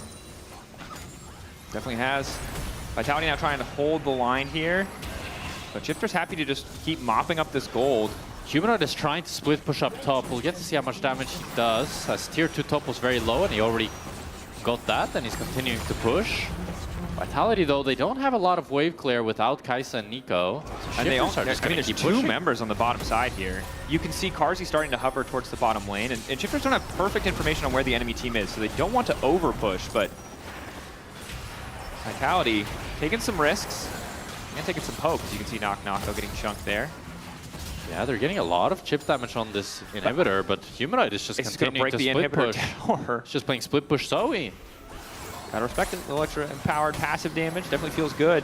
If they can trade inhib for inhib here, it's a pretty good trade for Vitality, but Humanoid is looking to base now. Maybe wants to fight. Fleshy has Protobelt ulti, as well as the Seekers. Flash in onto Rooster, trying to kick the fight off. He's just going to turn right back onto Carzzy. Carzzy now caught in the pit, a lot of damage onto him, and Bukata's on the way as well. That's not good for them either! Vitality thought they had the angle. The two-man immediate start to the fight is looking good. Trimby down, but Nuke now starting to look a little bit unkillable. As I say it, though, half his HP gone in the blink of an eye. Another half to follow. But he got a bit of healing, so he's still alive. Another bubble hits. Oh my God, Humanoid! From downtown! Humanoid is landing the bubbles. He's saving this game single-handedly for Vitality. And he said it. Look, I'm gonna. It's definitely not been brought perfect. this up to BM him. Yeah, I mean, it's not been perfect, but Humanoid is looking damn good. It's looking damn good. It has not been perfect. There's been some oopsies, and depending on what part of the game you watch, that graphic could have been incredibly rude or incredibly flattering. And right now, this looks pretty flattering. It's looking very flattering. As we look to start off this fight again, like, I get the idea here. Vitality just wants to pick off Rooster as he's kind of caught, but I feel like the way they play it is so rushed. Like, with Lince flashing in, with Carzzy immediately ulting, it leads to Carzzy taking so much damage from the Rumble that he just ends up going down so fast that Vitality, without an ADC trying to fight this, even with Fleshy getting a good ultimate, but it's Humanoid that are landing these crucial bubbles, even though Padak tries to W away. Humanoid with the Q, with the flash, with the airy, with the little passive. Oh, Marek! Marek Brazda! Ours happy. That's the name. And they should be, because the play that he started was bad. But the play that it turned into was pretty good. Okay, he didn't start the play. Linsu started the play. Okay, he went in. Okay. He's a willing participant as Knock-Knocko gets pulled back. We don't know if it was follow willing, up. so. That's true, that's true. Humanoid continues to split push. He wants more money. I understand why. He's doing good things with that money, but it does mean that they're going to concede 2 plates here. Yeah, although but they're forcing the base. They might be able to get this tier 2 bot, especially if they cancel Nuke here. I mean, Humanoid is getting Yeah, this is way really more good than he macro should. plays from Humanoid, as he's going to be able to pick up this tier 2 bot. Yeah, he's just outplaying them on the map, building up his gold lead, playing. It's a very like Caps reminiscent, where he's even though he's playing this control mage, he's just pushing sides and calling the enemy's bluff, as he's kind of saying, yeah, you guys can't dive us, you guys won't get more on the side than I will. Well, and this is kind of the Humanoid again when we see him performing that I think people are so excited to see, where he is constantly where he needs to be on the side lanes. When he was on Fnatic, people talked about how great he was at kind of directing, telling people where they needed to be on side lanes. In this game, we're seeing it. Inversely, he does die a lot alone. That's true. And a lot of that is in the side lanes. So we need to see him maintain this level of performance, because it does feel like he is the safety net now for this team. Because Knock-Knock, remember, was almost 1,000 gold ahead at early in the game. Carzzy was wildly far ahead of Paduk. Yeah. And now they're both almost 1,000 gold behind. It's not getting much easier. Of course, Carzzy will hit a certain threshold where I do think he can finally do enough damage to one-shot a target that Linsus sees. Yeah. But he's just not there yet. I mean, he does have the stopwatch now at least, so he can look to use that on the Vi ultimate or just outplay in general. So that allows him a lot more leeway. With Fleshy with the stopwatch as well, those are definitely 2 key items to look out for Vitality. And one thing I will say, that I didn't really take into account when we were looking at draft, is the AP Kaisa build does give you a decent amount of poke, and it synergizes nicely in terms of what Zoe is trying to do. Not the dive portion of the champion, but definitely gives a little bit more oomph. Downside, almost all of your damage is magic damage now. Yeah. Upside, there's no tank. There's no tank on the enemy team, so it's fine. Is there a single MR item on the enemy team? I don't think so. Is that a mistake from the enemy team? Maybe. I think so. Maybe. Yeah, probably. Not even Mercs. Yeah. Fair. You know you're going to get auto lot. Or does Nuke have Mercs? No. Nope. Went for Ionian as Nuke. They're going to force out the QSS. Excuse me, the Chaos from Trimby, I believe. Rooster waiting off on the side. The poke just continues to come through. Now Paduk is the one getting some of the poke here. As Humanoid is forced to base. Doesn't have the TP crucially. Has to walk all the way back. As Shifters are going to look to use this as an opportunity to start up the Nash. Let's see how fast they do it. Nuke waiting in the brush. Clone going to body block there. Nice to have that. Lince is ready to go over the wall. They know Trimby's on the opposite side, which makes the fight a little bit trickier, although the Tidal Wave, excellent disengage tool. Nuke's about to get put to sleep. I don't know if anyone wants to block this, and no one really can. Nuke about to get deleted. Knock-Knocko tears him out of the fight. Carzzy quick now to follow. Nuke living for an extra second, but it doesn't look like it's going to be enough because Paduk is already down. Linsus with a quick follow-up dive, putting in the work. Fleshy there as well. Oh, and it's just Rooster and Bukata, and there's nothing left. Oh my god, Vitality have found the fight off of the shoulders of Humanoid. They found the miracle they needed. They get the Baron Nashor, unless Bukata is going to look for the steal. Quick cue over the wall. Ah, he has no vision. He has no vision. He doesn't know. But he might. He might fall? I mean, it would be weird if he queues over after. That would be crazy. Crucially, they get the Nash. As we watch the replay here, it all starts off with Humanoid. He gets the bubble onto Nuke, chunks him down. Knock-Knock was able to follow up. Carzzy ultis as well to make sure that they can take down Nuke. And with it, they're able to get onto Paduk and Rooster as well. And at that point, the fight is over. Vitality takes 4 members. They're going to get the Baron Nashor. And as we get out of this replay, I believe the Soul Dragon for Vitality is going to be spawning in around 15 seconds. Let's see. I think we're going to have right after this, we're going to have another fight on our hands. I'm ready. Let's get another fist fight. And it looks like you're right. Vitality already set up on the objective. You can see the vision very much in their favor, but Shifter's laying down some vision, instantly going to start TPing in. It's a good bubble on the TP. Knock-Knocko ready. Bukata getting close though. W going to pull through, immediately going to ult flush. You try to split him from the rest of the team. Rooster going to follow, but now Bukata's just in the back line, not doing a whole hell of a lot. Paduk only able to hit Knock-Knocko, which is just not the ideal target. Nuke staying relatively healthy. Humanoid doesn't have a ton of space to work, but he's still going to get another kill. Bukata about to get rooted, forced to flash out. A double kill coming in from Carzzy. Carzzy completely ignored in the fight. The triple is there. Very likely the quadra, and he grabs it. Vitality just dissecting Shifters. Desperation, the story of so many of these fights for this Shifters lineup. And Vitality get everything here. They get the ace. They're going to look to run down the game. A beautiful fight from Carsey with the flank. He decides to go 1v2 against Fnatic and Trimby, plays it nice and slow, and is able to take all of them down with the quadra kill. Not going to see a penta here today for Carsey, but I think he's still plenty happy. I think he's feeling pretty good. And remember, Vitality, they were in control of the early game. It was Shifters who fought back, but in the later stages of the game, Humanoid and Vitality doing a ton of work. It was a shifty one, back and forth it went. It was. But it was Vitality that came out on top. They seem to thrive in the chaos. I guess some things never change. Some things do never change. Humanoid fitting into the expectations of this lineup, which is, it's hard to have expectations. It's hard to know what you're going to see. Yeah. But what we saw today, I liked it. I liked it a lot. That was one of the, maybe the best Humanoid games I've seen in a long time. Yeah. For me, definitely player of the game. Well, player of the series. Yeah, there you go. At LEC on X, Knock Knock and Linces, also good choices. And yeah, I think Shifters, really good job coming back into the game. The early game was a little bit of a disaster, but ultimately couldn't quite get there. Yeah. I mean, it felt like it was kind of free win for them at a certain point, but at the same time, you could say that for Vitality in the beginning as well. Yeah. So just highlights how back and forth it was. It definitely felt like the macro, for me, the macro aspect of it was their biggest failing, how much gold Humanoid was able to get on side. He got the whole tier 2 tower, the inhib tower on top, and then he went bolt as well and got the whole tier 2. I mean, that in of itself is like 2,000 something gold, right? Yeah, it does feel like Shifters as a team, from what we've seen thus far, you know, in a situation where they get to group up as 5, and that's kind of what the state of the map is, they always look pretty comfortable. But when you've got that kind of, you know, that fly buzzing on the back of your ear, that person splitting on side, it's a little bit tricky. But that's enough from us. Lore, standing by for an interview. It's not a Vitality game if it is not messy and a heartbreak. I know that your boss was here also. Yeah. How do you feel about this game and what you did to him? I mean, he was here yesterday as well, and we played, I think, really bad with the hard draft. Yeah. So I was kind of sad to, like, while he's watching, we are playing like this, you know. I was kind of ashamed. So this is more like it. Yeah. So I'm happy now. All right, you pulled it back together. What happened though? Because at some point it felt like Shifter was just going to take it. Yeah, I mean, their bot is a bit stronger to us if they scale good. And every time I all in, Carsey had no damage. I don't know what's going on. I mean, we were not killing them, you know. And I did a bit too much mistake, I think, in the mid game, but we got the good angles, you know, in team fights. I saw that Carsey got a quadra kill. Was he whining about the fact that he didn't get penta? No, he was just like, give me quadra, please. Okay. Now, I want to ask you, as a Vitality player, what is the hardest? Having the 2 checks yelling in your ear or not knowing which one is going to end? I mean, it's just, it's just flip, you know. I just mute myself sometimes. They are just doing their thing.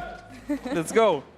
Let's go. All right, well, at least you guys managed to win today. Fleshy, thank you so much for the interview. We're going to take a break here and we'll be right back in a couple minutes. SK getting ready on stage to take on against Navi. Stay tuned.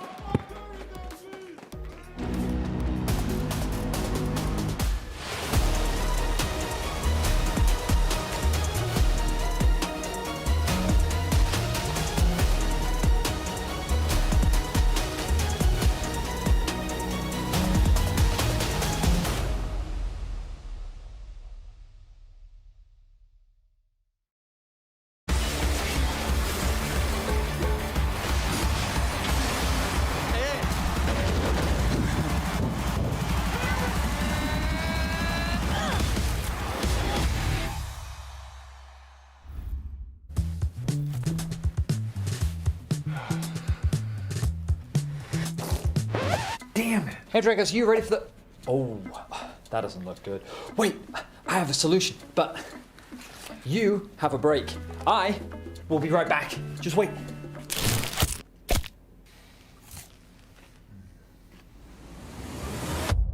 Have a break.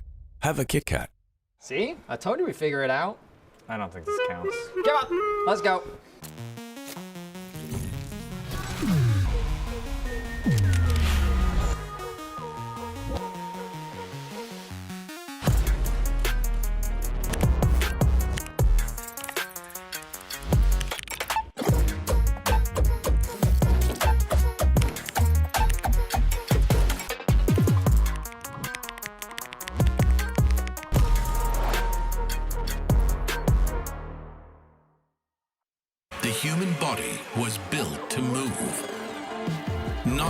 at a desk in one singular posture for 12 hours a day. It's time your chair evolved. This is Secret Lab Titan Evo. Ergonomically engineered for you, gamers, hybrid workers, artists, backing your every move.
Time for SK Gaming versus Navi. Are you winning, son? For SK, we'll see.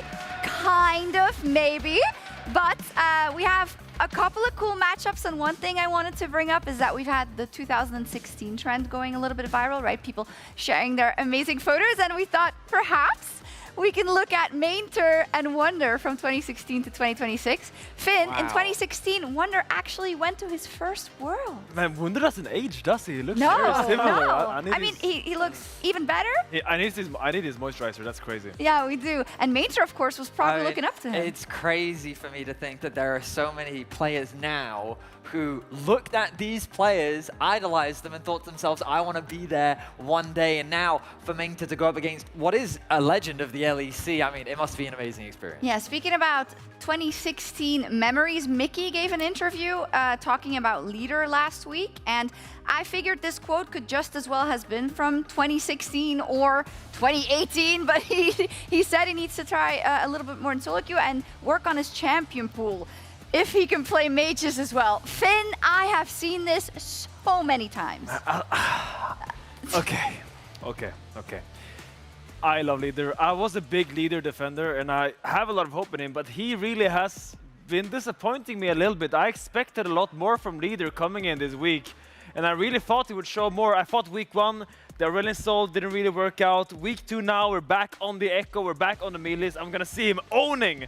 And yesterday, didn't really lead up to it. It was genuinely very disappointing. Like, I was willing to fight this argument, this consensus that he doesn't have a good enough champion pool to play at the LEC level, because I think that he's demonstrated that, sure, he has champions that he can play. But then when you bring out things like the Echo, a composition that seems to be tailored around you, one that enables your playstyle, and then you don't deliver, well, I'm going to call you out on that playstyle, because the level of play that I saw yesterday is not what we need to be getting from leader in the mid lane. And people might say, why are you bullying him? Well, it's because there's this whole mythos around this team where Mickey X has said, I vouch for him. As Laura said, I can fix him, right?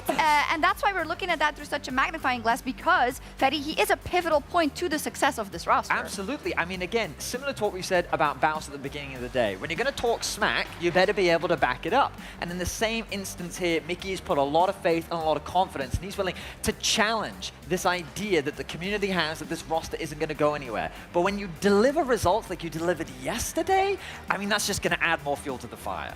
I mean, I will be a little bit devil's advocate. This is a real new team. It's a new mid-jungle support, and I think it's a little bit too early. It's new! It's new, Do we need to bring the pictures back up? This man in the top lane's been playing for 10 years! It's a fresh team. They have not played together for 10 years, we're gonna use and that I think excuse. building Okay. jungle support mid-synergy takes time. Leader demands a lot from his jungle support, and I want to see them build on that. Is this a Mickey X fan club? Oh! Oh, wow! Don't get me wrong, I'm love a it. huge fan of Mickey X myself, but we have to be honest right now. This SK roster is not delivering on expectations. They're 1-3 right now. There they and are. they're going up against a surging Na'Vi team. That's so cool. I wonder, we should talk to them maybe, see what's up with the Mickey X. I mean, I'm part of the fan club too, so whatever. Let's take a look. But yeah, Leader, we'll see how he does. And Leader, he's fantastic. He just needs to work on playing mages, communication, map awareness, laning, vision control, CSing, poking, landing skill shots, objective control, early game, mid game, late game, ganking, and getting kills. Sick at emoting, so don't forget that. That's really a short list, no? There's just a few things to work on. Maybe he could have worked on it yesterday for today's game. You know, the only thing I'm sad about is I thought that was such a fantastic and interesting discussion. Yeah. Is they've said everything I know you probably already wanted to say about Leader. No, I've still got a few tricks up my sleeve. Damn, this man is so just a. Well, we'll see. Let's see the draft alley, first. I mean, before I poison the well here, let's see the draft. You know.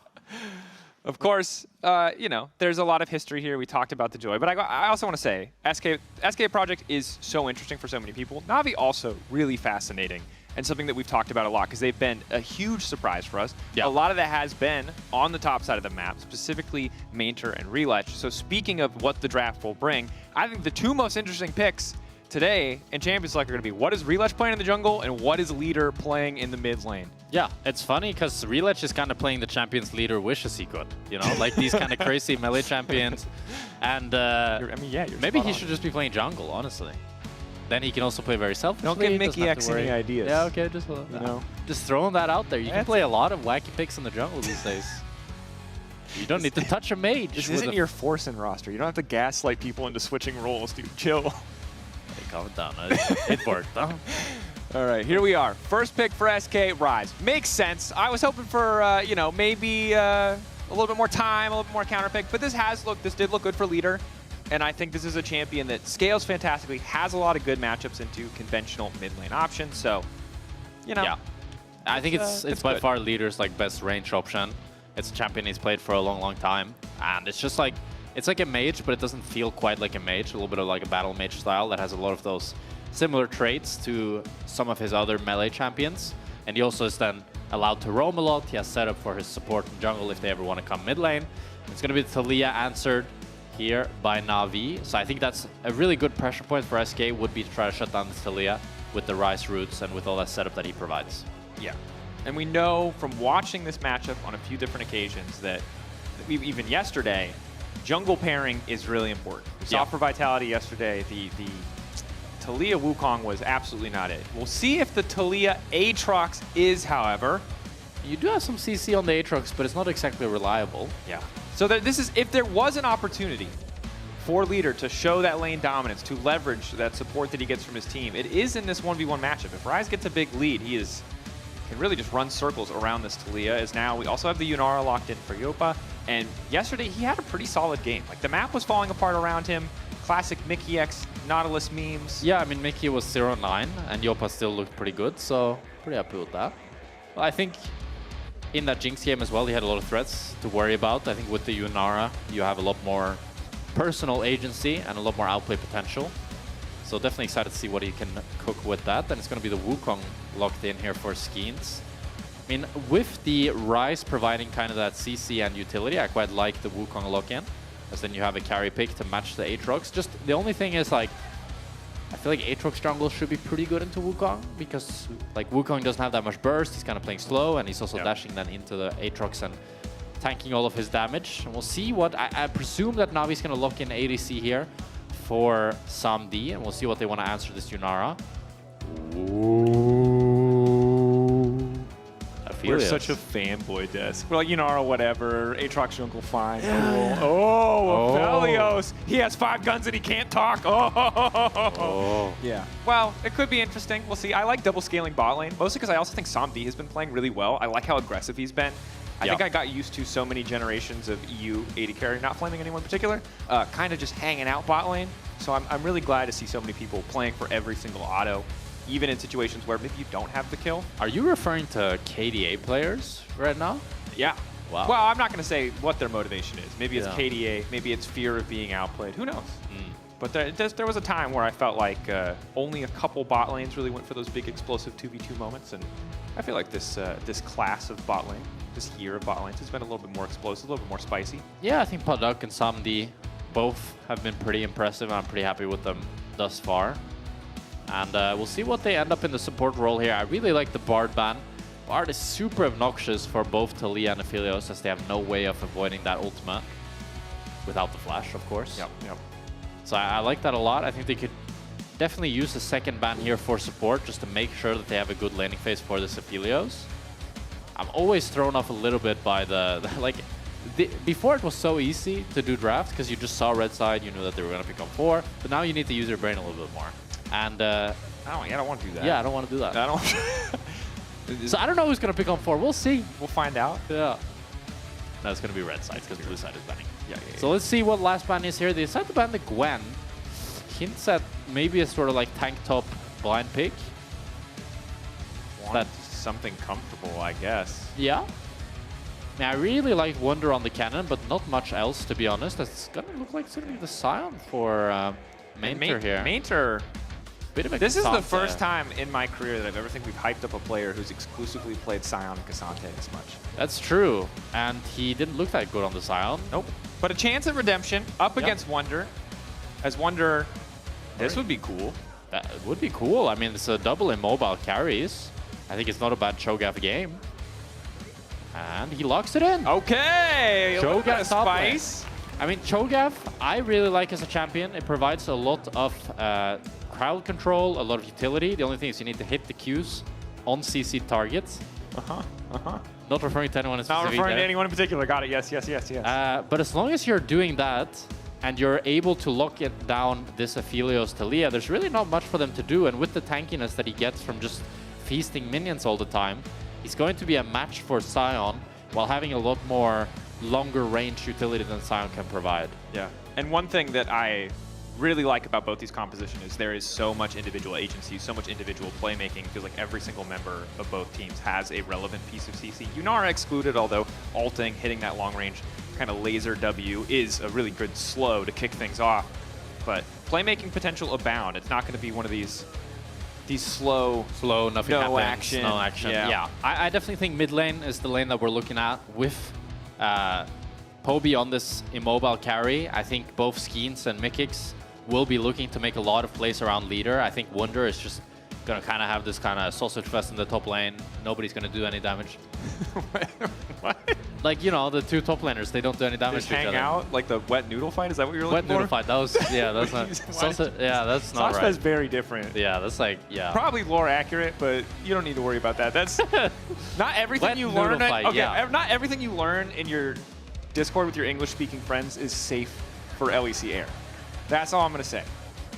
Wet noodle fight in the top lane. That's what I meant. Which now, the context because of your previous statement has changed a lot. Regardless, we'll see what's going on top lane. Maybe there's no damage. No, we will not see what's going on top lane. My point was that nothing will happen top lane. Because it's 2 tanks with not a lot of damage and not a lot of CC in the jungle department. There you go. It's all about mid lane. Heck yeah. Meat on the top side, action in the mid lane. Let's get into it. SK versus Na'Vi. The surprise banger. And I've been pleasantly surprised. I'm not going to lie, guys. I've cast League of Legends for a long time. A lot of times, by the time you're 6 games in best of 1, you know which teams you don't want to cast. Yeah. Those teams don't exist right now in LEC Versus. This is a banger. Even though it's 1-3, 3-1, I'm still so curious to see what happens here. And it doesn't feel doomed. Although, I think it's pretty safe to say that it's a Na'Vi favorite game. Yeah. Definitely a Na'Vi favorite game, but I do quite like this SK draft. They have a lot of tools to set up themselves up for success. As Na'Vi here do have control of this bot side, and they're going to look to use the extended range from Samdi to try to get some good trades, and just the poke that Rakan Q provides on the sustain. So we look to see some trades around this mid lane. Poby just trying to push leader in and have a pretty free laning phase, as both mid laners have opted to go for the Ghost once again.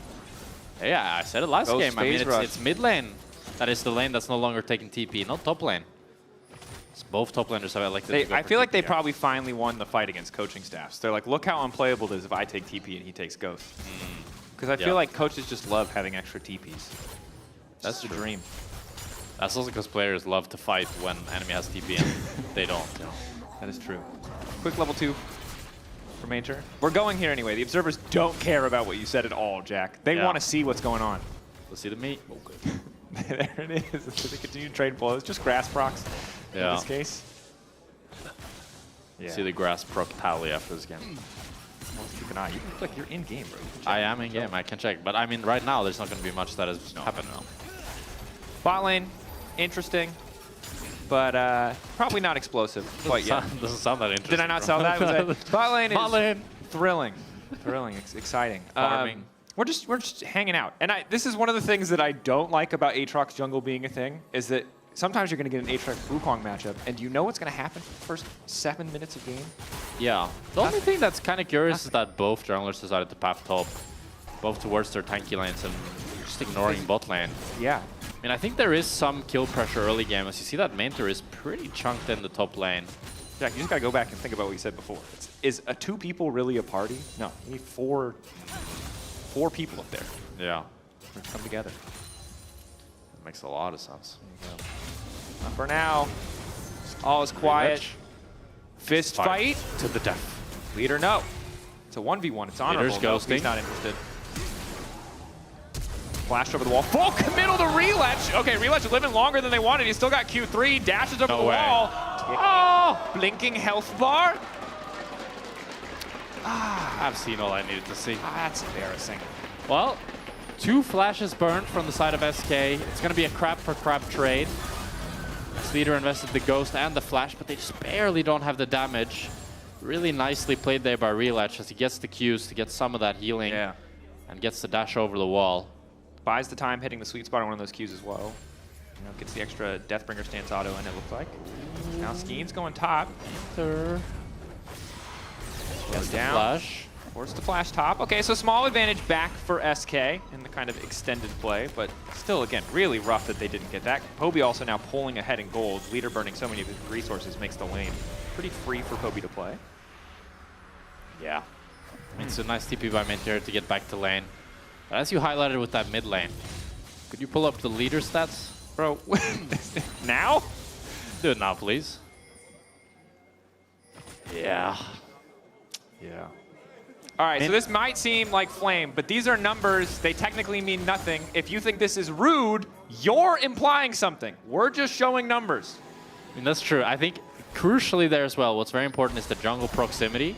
Yeah. As we see Mikix and, I mean, it's a party in the mid lane right now. But Leader has the 2nd highest jungle proximity in the league, aka his jungler is very, very close to him at nearly all times. And usually what happens when you have really high jungle proximity is that it kind of inflates your stats. Because whenever you have your jungler near you, you get to play more aggressive, you get more advantages. But in Leader's case, he's still been really struggling. And as we see, Poby's already with a slight gold lead, slight CS lead. We'll see how that develops as we head towards that, like, 14, 15, and mid laners start to eventually leave the lane and they start to side lane. But thus far, I think we can see that they haven't had the value out of this Rise that they've really been looking for. Yeah, and you do see a lot of attention from Na'Vi in the mid lane as well. So this game might be a bit closer to even in terms of relative jungle proximity. He's forced to heal to backstep there onto Paris, but doesn't have to burn anything else at least. Sucks to lose the heal. And I think that's the thing that we're looking out for is SK clearly continuing to play towards leader, has already gotten a lot of attention. So we need to see that manifest into something if this team wants to go further. Because, yeah, I mean, we've all watched the games. We know what happens when the lead isn't there and they spend all their time mid lane, and it's... Well, it's not the only reason they had an 09 Nautilus, but... Oh, Mantor's no flash. Flash forward from Wonder, gets the slows. Keeps auto-attacking Q. Backstep from Mantor, decent. Silence still there, they just can't kill him. And SK, he stops the emo. Okay, Mantor, I like that. But they're getting outplayed. It's again, it feels very similar to the play onto Reletch. They're not finding the angles that they so desperately need. And I gotta say, 4 games in the LEC versus 514. It's one number is certainly bigger. Should be better. It's true. Thus far, though, not enough to result in a kill. We'll see. Though again, but it's going to be Na'Vi getting the Drake off of this topside play. So nice answer from them. And Skeens is a little bit behind Reletch now in the camp department off of those 2 plays. I think a good angle of attack here would be looking for leader to ulti top before Mantor has his flash ult back up. Arv, you switch sides? Because at the start of the game you said literally never go there for any reason at all. No, I said nothing would happen. But nothing would happen. They are constantly trying to make things happen around top. And now they have gotten flash ult from Mantor, so, it would be kind of counterintuitive to now stop going when you finally have him vulnerable enough to kill him. I see. But if he has flash ulti, then it's kind of hard to kill Sion, yeah. Fair. Also just feel like Sion is kind of the poster child these days for tank top laners. For a long time, it was the Ornn Maokais of the world. I think it's K'Sante these days, no? I just don't... K'Sante feels like a fake tank to me. He's just a bruiser in a tank outfit, no? You're kind of right. But you're correct. Objectively, like, he builds tank items, he's a tank. I just think that Sion's got infinite health scaling, he's slow, he fits the tank build more for me. But maybe that's... Although the objectively correct way to play Sion is to buy full lethality and sit in bushes. So, yeah, which we would get to see. He's going top lane. Double realm warp top. Spin, the silence, there's nowhere they could go. They just get the first blood. SK punishing the missing sums, getting themselves a bit of a gold advantage, putting that gold back into Wonder. And that is 510 games of extra experience right there. Yeah. I mean, with the Sion ulti down and the flash, it's pretty easy for leaders to just look to realm warp up alongside Skeens. They're able to pick up that kill. Downside is they spent a lot of their resources, spent the tempo, as they say, and now it just means that Na'Vi gets to push out mid and gets to start up the grubbies here. If Na'Vi get all the grubs, it doesn't really feel that great for SK. I don't think Wonder even got a plate up in the top side. So it still feels like an advantage for me for Na'Vi in the long term here, as Reletch gets all 3 grubs and has secured that first Drake from earlier. Yeah. I also think the big thing here is he's closer to that first item spike, which is so massive for Aatrox. And while Trinity Force is really powerful, in a fight, in a skirmish, I think Sunder Sky, as long as you're hitting the autos, just does so much work, as we see potential skirmish here in the river. Skeens just going to clone away. Reletch forces him out. Yeah. I think Trinity Force is a lot more impactful than Sunder Sky. Did we not just watch a Reletch game yesterday where he healed like 900 off a single auto? Yes. How much you getting off a single auto with Trinity Force? No, but I think if both Aatrox and Wukong has Trinity Force, Wukong is stronger. I mean, Trinity Force is more expensive and it's like should be a stronger item. Yeah. So, but like scaling-wise, Sunder Sky gets up to obnoxious healing numbers, especially with the Aatrox ult. But as a first item, he's not going to be healing that much. Like, he was nearly 2 items in that. I mean, this is relative to how low your health is, too, and ulti also is boosted on Aatrox. I mean, technically, everything is relative. So. Why do I feel like I'm arguing in college again? For the, I don't know, one term I went to college before yapping about video games became the pursuit. I don't know, maybe because you feel intimidated. By a superior intellect. Regardless, it's even. Par's not going to get caught, but that ward is going to get a big chunk taken out of it as SK try to fight Trickling Vision. And we're back into a very chill state of the game. The gold is dead even, but really the more important thing is first item completions. Yeah, as Reletch will complete his Exodia here.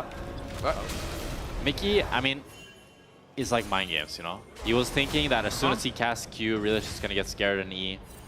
But Reletch, he has cold in his veins. What did they say? The veins? Ice in his veins. Ice in his veins, yeah. And Ice got 2 pentakills, so that whatever that is, that means to have it in your veins, seems pretty good. Yeah, there's such a thing as called ice, you know? It's not just a flare. What?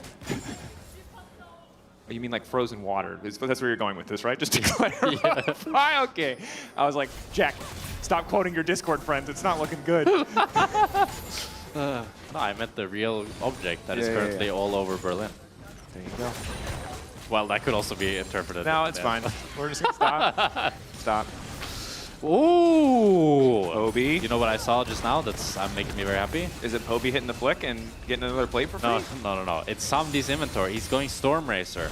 Finally. Upset did it yesterday. Upset did it yesterday. He did lose, but we can't blame the item for that. That was definitely his team's fault. Wonder gets the silence to... Oh, the cancel's annoying. Mater still manages to get it, it looks like, with the Bomby's Cinder. Reletch now wandering in mid lane. Just helping his mid laner push the wave a little bit. I mean, he has to walk the long way around. There's just no way you can walk up here. But walking into this choke also feels a little bit rough. Lucky for him. I'll be happy to just get that, you know, grub-empowered auto. Yeah. Poby is continuing to able to get push in mid here. Reletch starts up the dragon. Second trade. Samdi 700 gold advantage. No completed item, but... Yeah, they got some plates on bot. Pretty good bot lead on this Aphelios here. He's soon going to complete that call as well. You can see already completing the AD quest. Not that... Yeah, it makes a huge difference at this point, but nice to have. Yeah, I mean, the thing with like the top lane quest, for example, completing it early can make a huge difference. Because you get the extra XP. Yeah, but in bot lane, like, yeah, you're getting the extra gold for the minions, but usually you complete it roughly at the same time, so that doesn't make a huge difference. Yeah, just Alpha completes the quest, so again, yeah, that window gone. Both junglers now level 9. We're 12.5 minutes in. There's been 1 kill. It's a blistering pace, folks. Will there be another? Yeah, you said you were so excited for a fist fight. That's what you said. Yeah, in my head, I looked at all the CC, and then I remembered that Wukong and Aatrox probably both don't want to do anything for a while. I actually don't really know what Aatrox wants to do in the early game. I assume nothing because yeah, his ganks are terrible. But I mean, he's down to fight, but yeah, his ganks are not good, so he's mostly just full clearing. Yeah, Wukong, we know. He's a little level 6 guy. Wants to farm up. All right. Storm Rager completed. Jack's happy. I'm happy. I'm a happy boy. No coal though. 2 stacks on the coal, that always feels quite bad. He's gonna go in... I mean, he completed his item, it's fine. It's fine, but it's a blight in your inventory, one might say. What are you talking about? He gets a little extra on hit? Yeah, but I mean, it feels bad, okay? So yeah, I get it. It feels bad. Yeah. Now he completed it. Now he feels good. Okay, 1 item for both carries. Now he's locked in. 1 items for both mid laners. Looks like Poby probably going for the Rylai's second, which is pretty nice against his composition, and especially against leaders. Wonder continues to pull ahead in the top lane 1v1. Has the Heart Steal. This man is committed to stacking HP. That said, on the bottom side, Samdi shredding this tower. Yeah, that's the power of that Aphelios red-white. I mean, first tower, an extra 300 gold. This is just going to further push Navi ahead. Really good play by Navi. They get the first tower onto Samdi. And now with the cold cashed in as well. Pretty good gold lead onto Yopa here, as he's going to be able to pick up presumably a BF sword, get closer to that Infinity Edge. With Drake spawning in 3 minutes, that's going to be their next objective. Unless they want to try to pressure this top tower, but I think it's hard for them now. Ice Herald is spawning in 30 seconds. That's the next objective. Yep. Teams. Blast cones out. Little bit of deep vision set up there. The fight for mid-prio probably starts to take off. SK, of course, had initial mid-push, so wandering up briefly to lay down some wards. Poby laid up against Wonder. Maybe Leader gets a bit more time to farm, but doesn't have TP here, so should be pretty easy argument for Navi to make to just start the objective, especially as Nature does have access to his teleport. Somdi, though, you know, dropping the chakram, dropping the white gun does mean that the team fighting is a little bit more tough. Did you have a good day, Dracos? Yeah, man. It's been joyous. Yeah.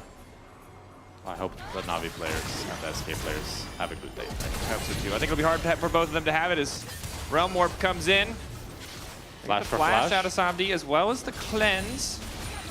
Now let's fight the Herald. SK starts it up. Let's see if Na'Vi wants to contest. Mainter got to push in the bot wave. He has to teleport. Could look to teleport to join his team here and look to ulti in. They have to pull the trigger fast though. 6k. Mainter already keeping in. Exhaust flash ulti available for the Rakan. A lot of room to potentially make plays. Wonder there to try and get the smite secure. Flash in for Relay, he just takes it! Oh, that is not what you want to see. Poby on the flank, 1v1ing with leader, but it might not matter. Big ulti going in from Somdi, but the damage not quite there yet as Yappa going all out, looking to transcend himself. A clean flash over the Rakan. He still gets locked up for a moment, but he manages to take one with him. Wonder trying to finish off Poby. Wandering forward, the silence, the knock up on the rupture does not get it done. A double kill for Relech. That's a 3 for 2 for SK, but crucially, it's Relech that steals the Herald and Poby gets to pick it up. A really nice flash smite by him as we look at the replay here to start it all off. It's a little bit of a late contest here by Na'Vi, and I thought they wouldn't be able to pull it off, but Relech gets the E flash and get that Herald, and then you see that Somdi is suffering from the fact that he has no flash. Mickey gets a great 3-man Rel ultimate, but it's still not quite enough as Yopa flashes in as well and is able to pick up 2, but still, it's 2 for 3 over the side of SK. Yep. Yopa liked the flash over the Rakan, liked the confidence again to step forward, but in that case, only actually ends up netting him the single kill and falling a little bit further behind Somdi, who's well on his way to the IE as he takes the Herald to escape. Mid lane now broken open.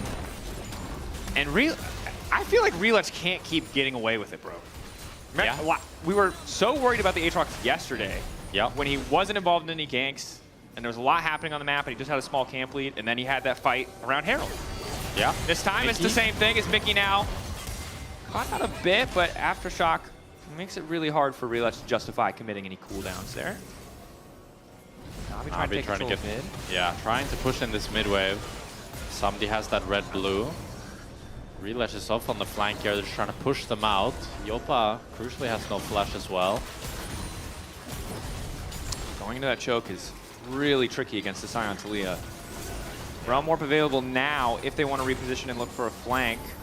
Crucially, Skeen still has the flash. I mean, he can find a good angle. Basically, bot wave pushing in the favor of SK if that's what they want to play through. Top wave slowly building in favor of Na'Vi. It looks like will eventually need to be answered. Might just be another 50-50.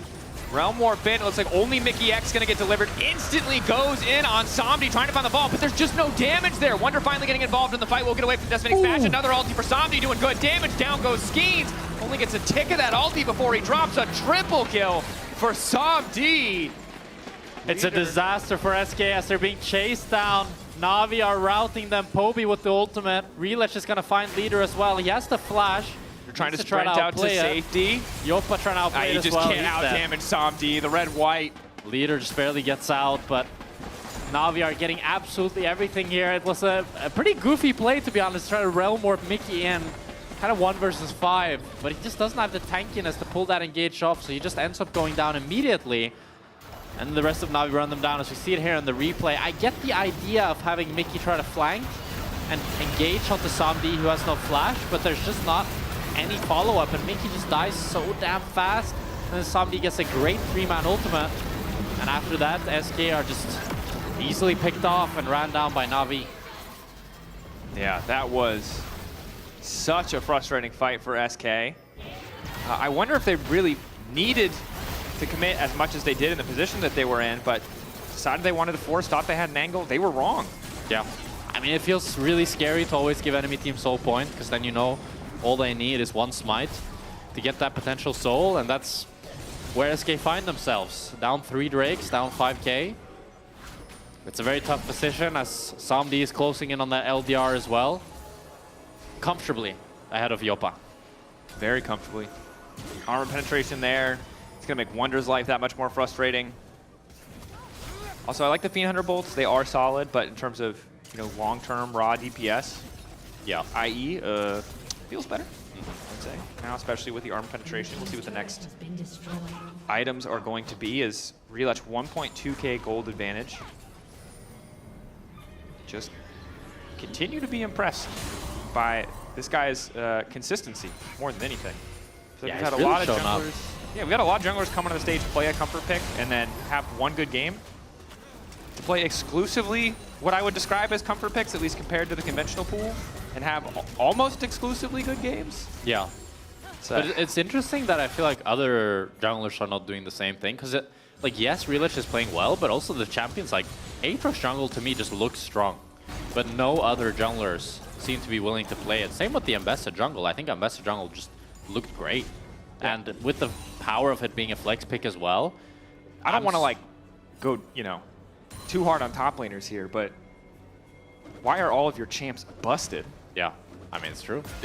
Why is every... I mean, that's kind of the whole, I don't know, ethos of top lane. That's the champs are OP, but the role sucks. Yeah, and so if you can slam them in jungle... Yeah, now you got an OP role with an OP champ. You don't I mean, that's literally what Relech said. Yeah, you don't have to lane on Aatrox when your Q has a, what, 13-second cooldown or whatever, level 1? Yeah, you can just kill blue buff instead. Same with the Ambessa. Bit of damage goes down on the top side tower. For SK, I don't know what the comeback plan is here. You have enough CC that you could, in theory, find an angle for a big fight. So this is an opportunity, I think, for Na'Vi to show us what they've got in those mid to late game moments. You do have, you know, names like Wonder, Mickey, even Skeens, who have so much experience. So kind of could expect these players to find those creative angles if they present themselves.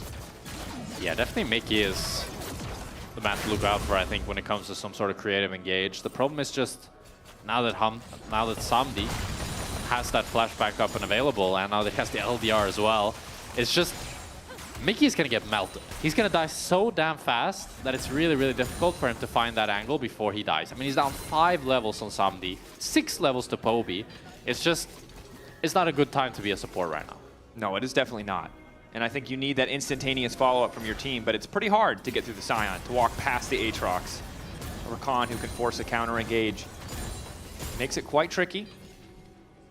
So now we just wait for the next objective setup. I think for Na'Vi, they're pretty comfortable to just set up around Cloud. Yeah, the question is how can SK contest it? Because I really think they can't drop the soul, but unless they find a miracle here, Samdi is going to kill them all. So we'll have to see. Maybe Wonder can find a Q out of nowhere, or Mickey finds the flash engage. Interesting position to be in, though. Again, Na'Vi continuing to show up, continuing to impress. Putting themselves in a situation where kind of the ball is so in their court that it does feel like it relies on them making a misstep to give SK a way back in.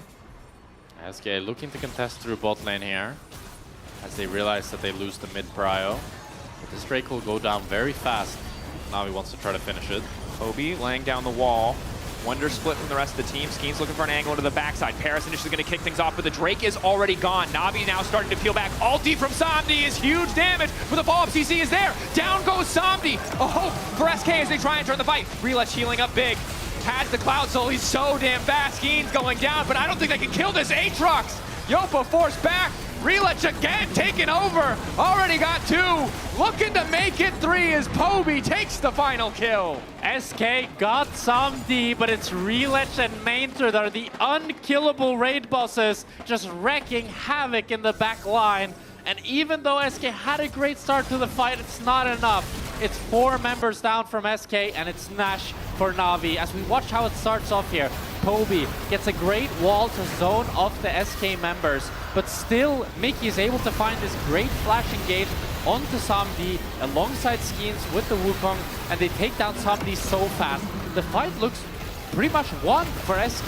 They have such a good start to it, but Relech's HP is just not dropping. It's staying at 100% throughout the whole damn fight with all the healing and the tankiness that he has. They just don't have what it takes. Yeah, and you could see, and this is the other struggle for them because their AD is down in item because Yopa doesn't have that armor penetration. Samdi, what are we doing here? Samdi trying to keep the fight going, but it looks like he's just going to die. Wonder eats him. I don't know. I mean, I think Yopa took a bot wave, and then Samdi was like, oh, he's trolling his tempo, I'm going to kill him. But then Wonder opened bot, and I mean, ADC versus top laner has never been so fair, has it? Okay, you ready for a lore question that I don't know if you'll be able to answer? Okay. So do you know Aphelios' lore? I know that he is... Oh, hold that thought. Fist fight. Mickey doesn't want to hear the lore. Understandable. Manger slowly but surely backing up. He's flashed. He's fine. He's out. He's fine. Now the Nash play, though, is kind of ruined from Navi. I'm not going to lie. I think this game is going to go Elder. So, yeah, you can ask your lore question. Okay. So, basically, Aphelios is just a dude. Yeah. His sister, mega powerful. Yeah. Problem is, she can only, like, support other people. So he has to eat this flower that, like, numbs all his pain. He literally can't feel anything. So, king of emo boys circa 2000, for sure. If Cho'Gath eats him, because all that stuff is in his veins, can Cho'Gath get Aphelios guns? Necrit, I'm going to need an answer. I'm going to need an answer. Because that sounds sick. Okay, but you have to also think, though, that Cho'Gath eats a lot of things. And he doesn't become all those things. If you eat, like... What? Okay, but I'm saying that, like the reason he can be infused with the power is because of the things that he's eating. And then Cho eats that guy. And then if Tom eats him, these are the things you have to think about, Jack. These are the questions that keep me awake at night. But Cho'Gath doesn't have... I guess with his little hands, he could hold the guns. Maybe. Hard to say for sure. It's Reledge. Oh, God, every Q is hitting. The ulti from Zombie, good initial damage, pairs with a quick follow-up, and suddenly Mater out of nowhere with the steel chair! Crushing dreams! The flick doesn't quite connect, but Navi, they're Goomba stomping him. Mater from downtown here crushes SK's dreams as they're looking to end the game. Mater TPing back. They're on to the Nexus Towers. SK need a miracle as Leader is trying to clear out this wave, but it's two cannon minions here that are continuing to battle down this tower. They do have the grubs as well. Yopa finally has 3 items, but I think it's too late. The immediate exhaust onto Skeens. Getting chunked out as Mickey's finally here, trying to protect his jungler. The heal used. Navi. 1 tower left. Need to back off here. Elder in 2 minutes. That's the next big objective. As Navi is forced to base and back away. Victory still in their sights. Yeah, it's feeling a little bit like that moment in the 2 towers where it's like, yes, hope is here, but then Gandalf doesn't show up. This is that timeline. This is what that... It's like the end of the 5th day. Everybody's tired. They're in the keep. Yeah. Hope is gone. But this time, there's no Gandalf. Now, what would the Gandalf be? Perfect Mickey X flank engage into... We've already seen that, though. Like, or we've already seen. The problem is they can't just kill Samdi. No, and actually, I think you're what right. It is? I think it needs to be Reledge that gets too overconfident and goes deep and then randomly dies, and then they 545 on the Elder. Because that will happen. Like a jungler, like will invade red buff before Elder spawns. We've literally seen that happen in LEC. It was 113 who did it. So we're now, for the sake of SK, if we imagine this comeback, we're betting on one of the best, if not the best performer in this game in Reledge. Yeah. Just for some reason making a big dumb play. Yeah, because he wants camps, because junglers want camps. They do like camps. Yeah, yeah, that sounds pretty cooked for SK then. That's a pretty tough position to be in. Obi gets the ultimate, but there's no wave, so not really much here. Elder spawning in 50 seconds. There's a Cho'Gath. He can do a lot of damage to that objective. Navi is pretty split here with Mantra on mid lane, but SK don't want none of it. Navi can reset. I assume this is where they reset, sprint out with home guards, set up, take up control. But there's a lot of vision for SK already. An only bot inhibitor has been taken. And they don't really have push in top as Wonder clears out that wave. So it's not... The gold is terrible for SK. The buffs, off. They're in a bad spot. But in terms of the map, it's not too bad. It's not too bad. The only thing is that bot wave is kind of a ticking time bomb. Oh. Navi are the ones with full control as Leader's looking to run away here. You're running, ghosting, dodging. Nice sidestep. Manages to make it out. Yeah, he's forced to burn the ghost, but Yopa is able to clear out that bot wave, which is really nice for SK. No longer having to worry about that. But they really have him mark Paris on the flank. It's easy for him to get that backline set up. Somebody has really excellent guns for a fight. I assume he cycles into white after he finishes the blue off here. Yeah. Should be red-white next on the menu for him. All right, Leader ready to go mid. An incredible flank here. This is such a deep flank. Can they kill Samdi fast enough? Knock up onto Reledge, pretty far forward. Silence interrupted, that's really fast. Skeens going to the backside, Paris trying to interrupt, that's the spin. Leader tries to get the damage down into Kobe, but now he's backing away. Somebody just splits to turn right back on top of him. Wonder wants to fire back, but now they don't have any damage to kill Relutch. Never mind, Yopa getting a little bit done, but they split away. They kill the flanker. Leader's already dead, and it's falling apart for SK. It's 3 for 1 here. As Na'Vi are looking to just push mid, they just want to end the game. Paris will look to continue canceling Yopa's base here. It's a play. Yopa can't base. Tali and Rakan will continue canceling his base. Wonder needs to get it off, but I don't know if he can hold 1v2. A little bit extra movement speed already used. Relutch and Samdi, a terrifying duo to try to go up against as Wonder wants to clear the way, but they're just going to hit the towers. Yeah. Hoping that maybe he can kill Samdi, but Samdi's killing him a whole hell of a lot faster. Na'Vi, 3-1, moving up to 4-1, taking down SK Gaming. Mickey X, one last desperate stand, but that is not the Gandalf at Helm Deep. Another loss for SK as Na'Vi just continue to impress. Yeah. SK, they tried to find some miracle engages, but it just wasn't enough. And Na'Vi with Relutch at the helm just really continues to impress. Able to play all these top lane champs in jungle that other junglers are not willing to pick, but he's not just making it work, he's carrying the games. Yeah, not just a good pick, a great performance, and one of 3 options here for your player of the game, Maynter, Relutch, or Paris. All solid. Paris did a lot of work interrupting or slowing down some of those SK engages. I think less visually impressive because of how one-sided the game was, but still a key player. And now we're ready, because Lore standing by to speak to The Rock.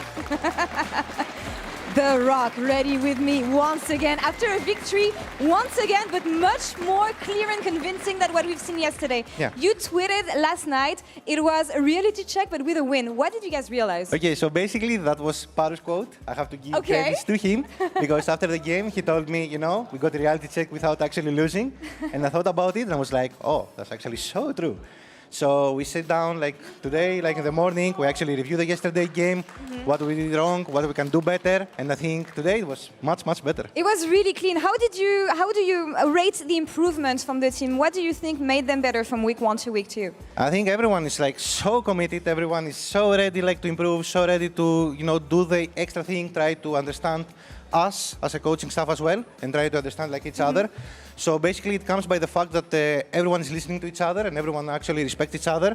And I think it's what I love to see as well, like these kind of teams, to be honest. Any words on Relutch? The Lion does not concern himself with meta champions. I mean, we have so many picks to show. I mean, for now it's only, you know, Aatrox and Bess and this kind of stuff. And people will think, oh, yeah, maybe that's it, you know, maybe that's the only thing that they can play. Nope, we have so many things to show. And about Relutch, he's getting better like every day.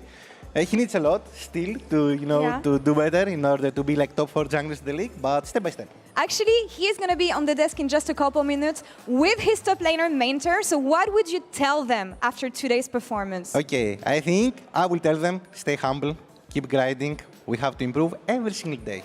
There you go, boys. Coach, thank you so much for that interview. Shox, over to you. Thank you so much indeed. Well, immediately then, Relutch and Maynter, stay humble. Are you doing that, you think, or? Sorry? Are you staying humble? Yeah, like I'm not egoing, I'm not like thinking that I'm best. Maybe I am, but I'm not gonna say it. Do not curse it. Yeah, not curse it, I get it. But Maynter, 4-1 in the LEC Versus. Is that anywhere in the realm of your expectations? Because we are all super impressed.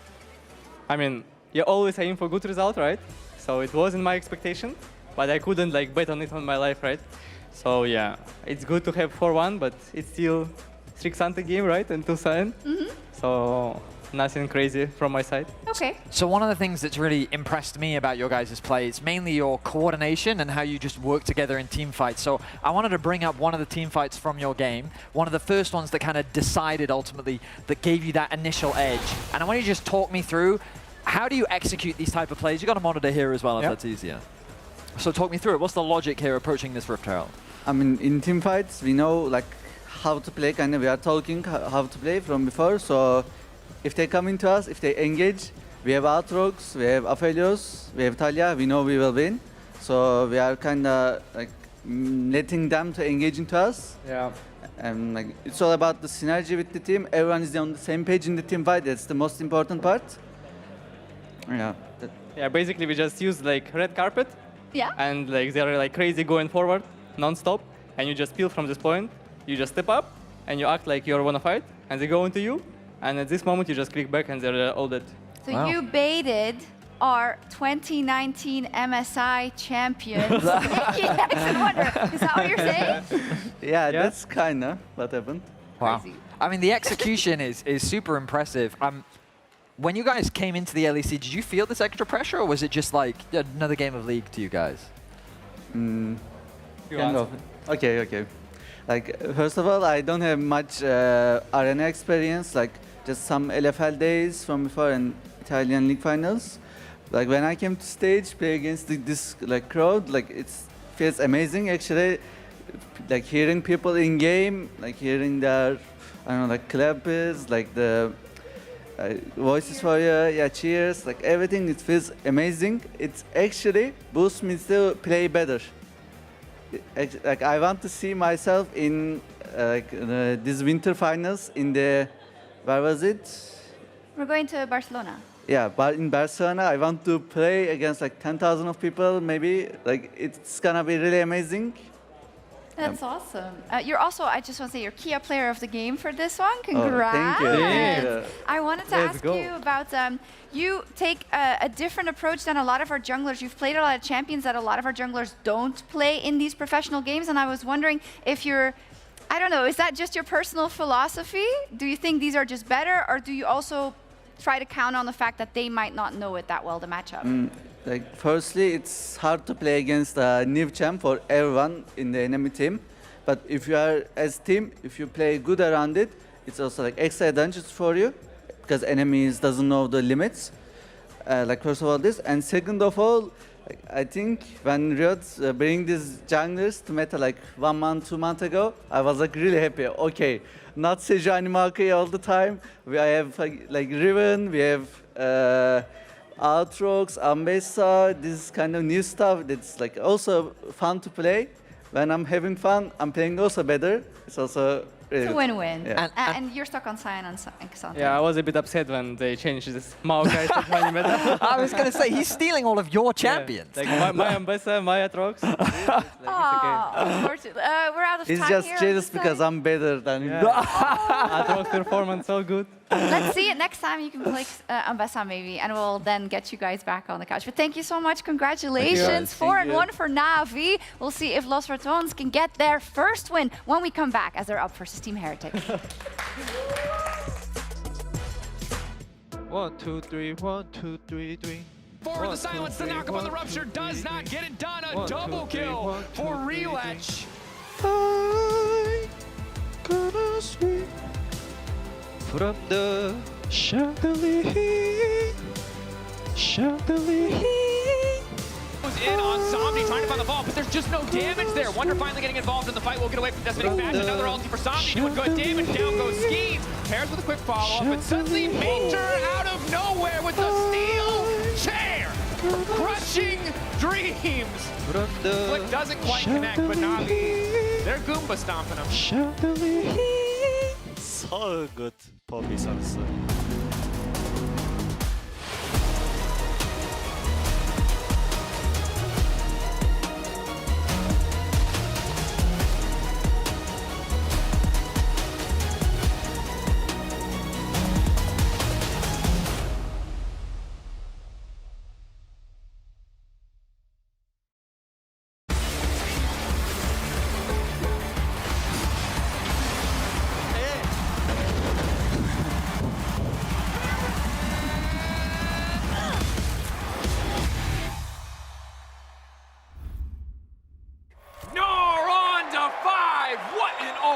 What an incredible play there from Oh, that was incredible. You love to see it. Right, yeah, let's really What get into a move!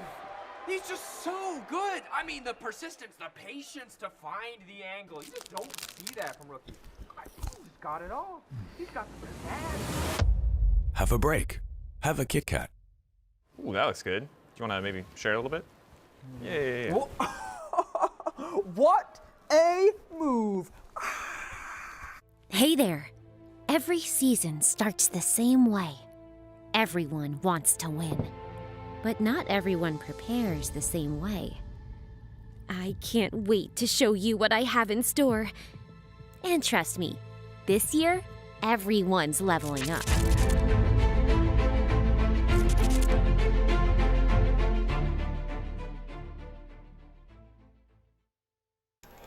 Alright, headsets on, guys.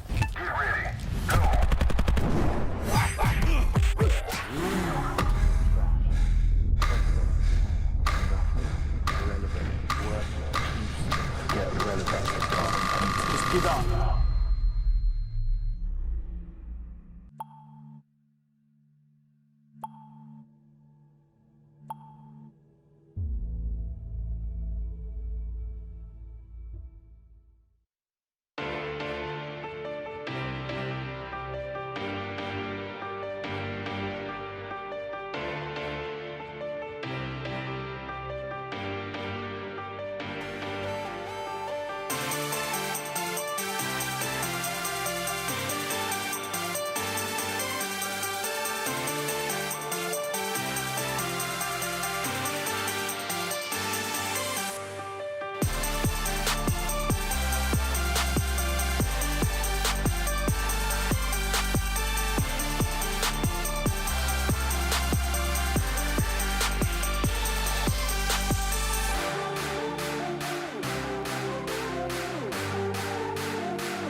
And welcome back to the LEC for Game 3. It is going to be Los Ratons versus Team Heretics. And actually, I want to check with the support of Team Heretics. Coucou Stan, ça va? Ça va. Okay, so I have a question for you. People say that this might be Los Ratons' best chance to win a game. What do you have to say to that? That's a good one, Laure. Good one. All right, I guess we'll leave it there. Damn. This was the one game I said Los Ratons could win. I said that too. After yesterday in the double pentakill, however, I'm not so certain. The thing is, a team just never doesn't win a game. Like, no, it happens. It does happen, but it's so rare. And I don't think it'll happen. I don't know, I feel like Nemesis... Origin went 0-13. 0-11 is not unfathomable. Yeah, but think about how long ago that was. We've had a lot of bad teams. I don't want to think about how long ago that is. That's since yeah. You know? Like, Rogue never went 0 wins. Every once in a while, Rogue just turned it on. And I'm going to be honest. Like, Los Ratons will turn it on. But will today be the day? I don't know. The vibe I get, this is a classic situation, absolute classic, where the team is really bad, right? Actually, wait a minute, Jack. You're literally the perfect person to talk about it. Yeah. You were mega hyped up. You got in. I won a game. I won a few games. There you go. We won a few games. All right. Not too many, not enough. Not a lot. To be fair, enough is a really nebulous term that maybe nobody will ever really be satisfied with. So maybe we did win enough. But enough with that. My point is, I think what Los Ratons, the path that they will follow, is they will lose every game until they're mathematically out of playoffs, and then they win 2 in a row. And then they'll be the best team in the league. That's a classic. That's a classic, absolute I classic. hope for their sake, though, because I agree. Coming out of last week, this felt like the most winnable games for Los Ratons. Now, again, Team Heretics came off a pretty solid game yesterday, and we're noticing some of their keys to victory here. But Team Heretics have banned away the Scion, as well as the J4 and the Corki. So I think they're doing big favors there with the Corki. I agree. I wonder if the last ban here, from the side of Los Ratons, is Gnar. I mean, I don't think you need to ban Gnar first 3, but I think definitely going into second rotation, I'm hoping that they're looking to take a Gnar ban, as it's a blue side first pick. Ooh, some good stuff. The classic. Okay, Jace locked in here. I'm assuming this is still going into the jungle in the hands of Sheo, which, if it is, I have mixed feelings about, because I do really like Sheo on playmakers for this team, for this new version of Team Heretics. But Jace obviously still a super powerful champion despite the hits to his monster damage in the jungle on the most recent patch. I think it should be a flex. Trayson, I know, played some Jace before, and I think into the boss, you could definitely look to play it, but is going to be champ select being dropped. Something wrong happened. Maybe boss couldn't look his champ. Well, we don't need to speculate, because eventually someone in production will tell us. I think we need to speculate. Maybe Baus said he doesn't want to play. Initial investigation in progress. Maybe Baus said, not today. He's had enough. I don't think that's what happened, Jack. I don't think so. We will never know. I think a competitive League of Legends would be a very different place if, you know, you could just dodge and it count as a loss. Hey, that's what you could do in solo queue for a long time. Yeah. Just dodge. Well, it wasn't even a loss. It just said nothing. Imagine you could do that in competitive. You just like dodge the bad draft. That would be pretty And then great. you're just on a timer and you gotta wait until 2 weeks. There was an audio issue on stage, so maybe one player couldn't hear another player, hence dropping out of Champ Select. And that is pretty important. Obviously sucks to disrupt the flow of the draft, but yeah, being able to talk to each other and maybe like hear your coach when they say pick something, does feel like an important part of the equation of draft. Maybe it was that Team Heretics really wanted enemy team to pick Corki, and then they banned Corki. On accident? Yeah. That could happen. I don't think that's ever happened, but it could. I mean, I had an experience in the LEC where my coach got the wrong side, and then we rocked up to the game, and we thought we were blue side, and then 5 minutes before we're going on stage, they told us, no, you're red side, and he just had read the draft wrong, and then we just didn't know what to pick. Happens to the best of us. It was against G2 as well, and we got absolutely demolished. Pretty sure when Upset joined Fnatic, I called him reckless like 4 times. Oh. So that wasn't great. That's pretty random. Yeah. Well, I'm just saying, like, people make mistakes. People do make mistakes. People make mistakes. It's part of the job. What made you call him reckless? Was it due to how? Was due to the countless years of their star boy. Maybe. Maybe it's just who I wanted him to be in that moment. You know? How he was more. Maybe the songs that we wrote aren't a joke, and me and Betty are actually just deeply, deeply in love with Martin Reckless Larson. Who knows? Hard to say. What I can say is that we're still dealing with the issue. And then you'd struggle to have an unbiased cast, no? Yeah. Yeah. That's actually why he left. He actually left for me and Betty. He said, I really love you guys. You know, I don't want you to throw your careers away being really biased about me, so I'm going to take a step back. Yeah. I'm going to go to Korea. I'm going to win Worlds. He's back now, you know? Yeah. It's tough for us. Trying to balance it. Our obsession, his need for professional success. Yeah. Or maybe this is all entirely made up. You'll never know. Unless you know Reckless personally. Which is, don't tell anyone. It's a secret. Well, you want to talk about the game, or do you want to keep going with this? Probably the game. Probably a good pivot to the game. I think. Okay, so when you're looking at, let's talk about potential LR win cons, because I think that's the real, real meat of it, right? Means aside, I think everyone has come to this conclusion on their own, and you know, there are some people who are putting it in a way that I would say is a little more toxic, and there's some people who are just putting it in a way that's more analytical. Yeah. But Gnar does need to go. Gnar needs to go. I thought you were going somewhere else there. I don't know, which is criticism against LR in general. But I think, I mean, yeah, just like some people think that's a meme, but I just think it's a legitimate point. That no, I think for sure the biggest thing I've felt with the LR drafts is just that they haven't really. I think you need Reckless on a range support. For me, he looks way more comfortable on it. And I think if Reckless and Crowny are really going to have a good laning phase, they really need Reckless on range support. And with that, they need Velio and a good playmaker. And the problem is that, I think the problem this team always had is that Velio is more comfortable on these kind of solo queue champions that like the Nidalee, like Zed, even like Kiana, like just these kind of crazy assassin champions. But what the team really needs, I think, is just kind of a stock standard bruiser. Probably not the Jarvan, since he didn't find too much success on it. And it's banned, assuming that... That is true. Also, but players, if you haven't looked at the bottom of your screen, players are finished conducting their ready checks, so we will be back into picks and bans shortly here. But yeah, I really want just hyper carries for Crowny and Nemesis so that they can really shine in the mid to late game. And then with Reckless on a range support, some engage for Velia. And then Baus just kind of on like a stable Baus type of pick. You know, pick your Volibear, pick your Vi, pick whatever you want, but just have a good enough matchup that it's playable. I don't want to see Baus in a hard losing matchup again, because we've seen what that looks like, and he cannot lose gracefully. Nope. That's a man who wants to play for every advantage he possibly can. Sitting back and losing slowly doesn't seem to be in his wheelhouse. As we got picks and bans up on our screen, and you'll see it on yours shortly once we're caught up back to where we were. But reminder, Sion, Corki, as well as the J4 all banned away. So we are going to be redoing the draft that you saw previously up until that first pick, and we'll see what the Los Ratons response is on 1-2. Yeah, so it was a Jay's first pick for Team Heretics, and we'll see what Los Ratons will answer here as we jump back into Champ Select. I'm very curious to see what they've got in store for us. I hope they have some type of cool pocket picks prepared. I'm seeing some cool hovers. We'll wait till the audience can see it before we get too excited. Yeah, I mean, Baus was hovering the Irelia, AP Irelia Classic. I mean, the Dr. Mundo, that was the champ they found the most success on. It was the Orianna Mundo, but now the Ryze as well. Yeah. I'm liking it so far. Yeah. Ryze has been a little bit hit or miss. We've seen really essentially feast or famine games for Ryze, but something that Saren is pretty comfortable on is the Ryze, so I am concerned that he wants to play the Cassio, and we're going to see an immediate Aphelios lock in alongside the Cassio. Oh my god, do not let this team near a Baron. Yeah, I mean, Ice after yesterday with the double pentakill on Aphelios, even though he doesn't see the enemy ADC, he sees the low range Ryze, he sees the Dr. Mundo, and he knows that that's enough to just lock it in.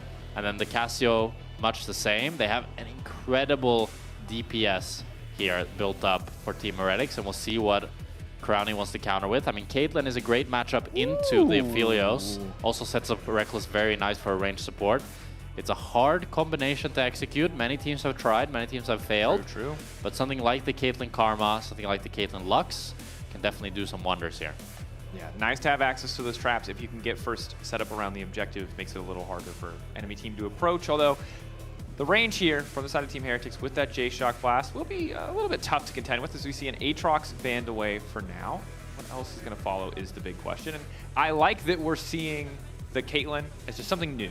Yeah. Part of it, I think, is the Corki's ban, but I think Caitlyn, a champion who can be that big late game threat. Obviously, pretty tough to match in Aphelios, but a lot of squishy champions that Caitlyn, one or two headshots, really you can just take over a fight. Yeah, I mean, we saw the Caitlyn Karma KC played it. Kalista and Busio up against MCOY, and they weren't able to quite find a win there.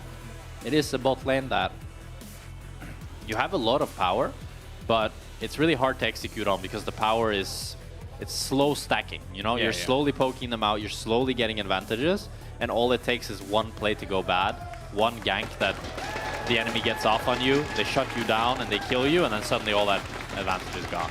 There is, it looks like a Narban, boom, coming through.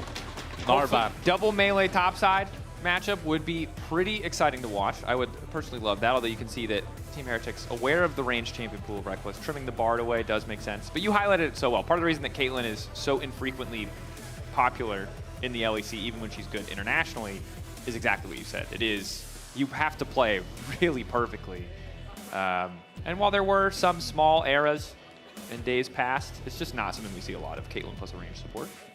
And with the Cho'Gath ban, it makes me think that Team Heretics wants to look for maybe a tank in the top lane, as that's typically what Cho'Gath is played into. But they already banned the Sion out, so the K'Sante is kind of the only champ that really speaks to me. Baus is just going to blind pick the Kled like this. I would have liked to just see support here. I feel like it's very obvious that you want to go for the Karma or the Lux. You did ban out two top laners, however. So with this, they can get a much better pick for Reckless, but we'll see what Sten ends up blind picking, and if Trayson has something nice into this Kled or if it's just a Cassante. Cassante. Wow. Again, fine. I think stable, relatively stable topside compared to what we've seen the last few days. Definitely feels like it favors Los Ratons. But again, Trayson, a player who's had some really rough games and some really outstanding games. Maybe this can be one of the latter. As Nautilus, yep, okay, pretty standard lock-in. Not a lot of defensive kind of peeling tools for the Aphelios, it's important to say, but there's very little dive on Los Ratones, so I don't think it's the end of the world. I mean, I do wonder here if Reckless will be kind of baited into the Braum, because it's a good matchup into the Nautilus. I hope he sticks to his guns and goes something like the Renata or the Lux instead, and just kind of doubles down on this poking bot lane playstyle and try to... it's going to be the Braum. I mean, the problem... Like, Caitlyn Braum is a great lane as well, and it's really good into the Aphelios Nautilus. It's just not that same explosive firepower that I think they really needed if they were to hard bully out this bot lane.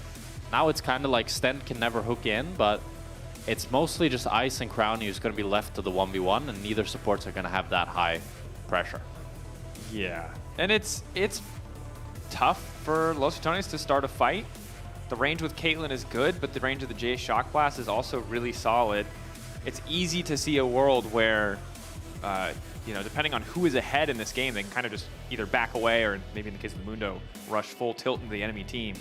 But it's going to be, I think Los Ratones have a much harder comp to play. I don't like having no engage source from jungle or from support. Okay, yeah, like Braum is a little bit, but like, you know. Yeah, they have a strong lack of CC for sure. They have a lot of mobility, at least, with the Kled ult, with the Rise. So they can look to pick people off that way, but just in terms of pure CC, there's not a whole lot to go around. At least you're going to have the Ghost on the Rise to look to run people down, presumably. We need to see. Team Heretics Den saying, laughing, wasn't going to be an easy win for Los Ratones, or the most likely win. He's feeling good. 2-2 the score for Team Heretics. Los Ratones 0-4. Some stable lane matchups, some comfort picks. Overall, liking this particular cocktail of a draft. Feels like it came together a little bit better than the last few days. So some things to be excited about, but still have to show up on the Rift, find their footing in this early game, which just, you know, hasn't really been the case in so many of their matchups. I mean, I think as a viewer, you might find that our cast is a little bit like Los Ratones favored, but I think in general, when you have this sort of underdog team, typically when you talk about win cons, it's always about highlighting how the underdog can find a way to win the game, because presumably the one that is, you know, the overdog is, it's obvious that they're going to win because they have so many, the overdogs. I've literally never heard anyone say overdog in my entire life. Yeah, I don't know. The overdog, yeah. The big dog. Yeah. The big dog will just I eat get the you. small dog. We'll hope so it's how not. does small dog win? Well, Bows has a fine matchup where he will not get punished, which is a big contrast to the other games where he's pretty much been playing really hard matchups up against the Nars consecutively. Bot lane is pretty nice and I'd say quite hard winning for LR. If Crowny can space Ice well and find good trades, they can definitely leverage that to their advantage. Ryze as well in the early game can roam both to bot and top this game to impact the game. And I think Nemesis is very smart about the game and he has a lot of good ideas on how to play it out. So it's really good to give him that agency to be able to help laners out. And then Velia on the Mundo, it's just a really easy pick to execute. And he also then provides just the tankiness that Los Ratones needs. That they do. As we go later in the game, of course, it's easy to see him getting shredded with the sustained damage of an Aphelios or a Cassio, but especially at earlier stages of the game, it is just really hard to kill that Mundo. See who, you know, kind of takes the burden of maybe building some healing reduction if Velia does pull ahead in this one. Is Saren and Nemesis trading blows. Cassio, incredibly difficult mid laner to execute really, really well, but obviously has a pretty solid matchup into the Rise. Yeah. I mean, the thing that I'm worried about for LR is just the amount of DPS on this Team Heretics squad. Like, the Aphelios, the Cassio, they're just gonna melt through this Dr. Mundo so incredibly fast that unless they're able to play the fights very well and space very well and find the exact moments that they need, I could see Velia going a little bit too deep, as he often has, and he just ends up getting exploded way too quickly. Might not be too deep quite yet, however, as Saren moving up. Sheo waiting. Yeah, Saren still has the Ghost and Sheo to assist him, so he'll be fine. Not sure if you saw the crab started, but we'll just move back down to the bottom side of the map. They'll know. So he's just wandering down, but not going to cost them too much. Does give a bit of space for Nemesis to recall, get that initial tier purchase. Hook connecting in bot lane is good, but an immediate unbreakable response means there's a bit of a window to punish Stend here, especially as the Aftershock fades away. And that is one of the reasons you talked about this bot lane duo. It's really hard to all in this particular set of champions. Yeah. I mean, it's really hard for Aphelios not to ever really find an advantage here, but as you can see in the CS, Aphelios is only down 2 minions. It's not really the end of the world for him whatsoever. And if he can just continue farming like this up until the mid game, then you have a situation where Aphelios Nautilus is going to be much more useful in team fights. Very true. Caitlyn, so much of it just comes from, I feel like, snowballing those early leads, building those greater advantages. Is Unbreakable used, heal going to be used as well. Trap is there, but the root comes in from Ice. He's trying to respond. Still a positive trade for Los Ratons, though. Yeah, some good damage onto Stand, while Ice tries to trade back a little bit onto Crowny. And I think for Team Heretics, you're fine, like, as you mentioned, going even. Yeah. You talked about it. The scaling feels like it heavily favors you in a lot of areas.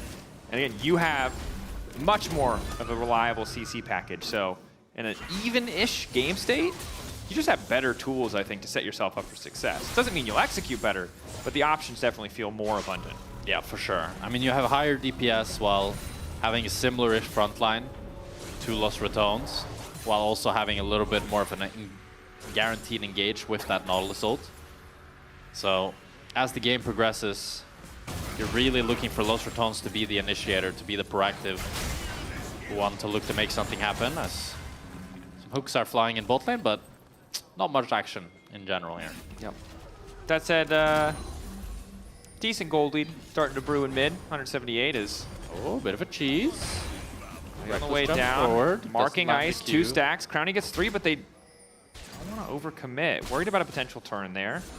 Ice, of course, does also have access to the cleanse, so it's a little bit difficult. And now Team Heretics can respond by trying to make a play happen mid lane. Nemesis, good sidestep on the Shock Blast. Yeah, some good trades by Nemesis there.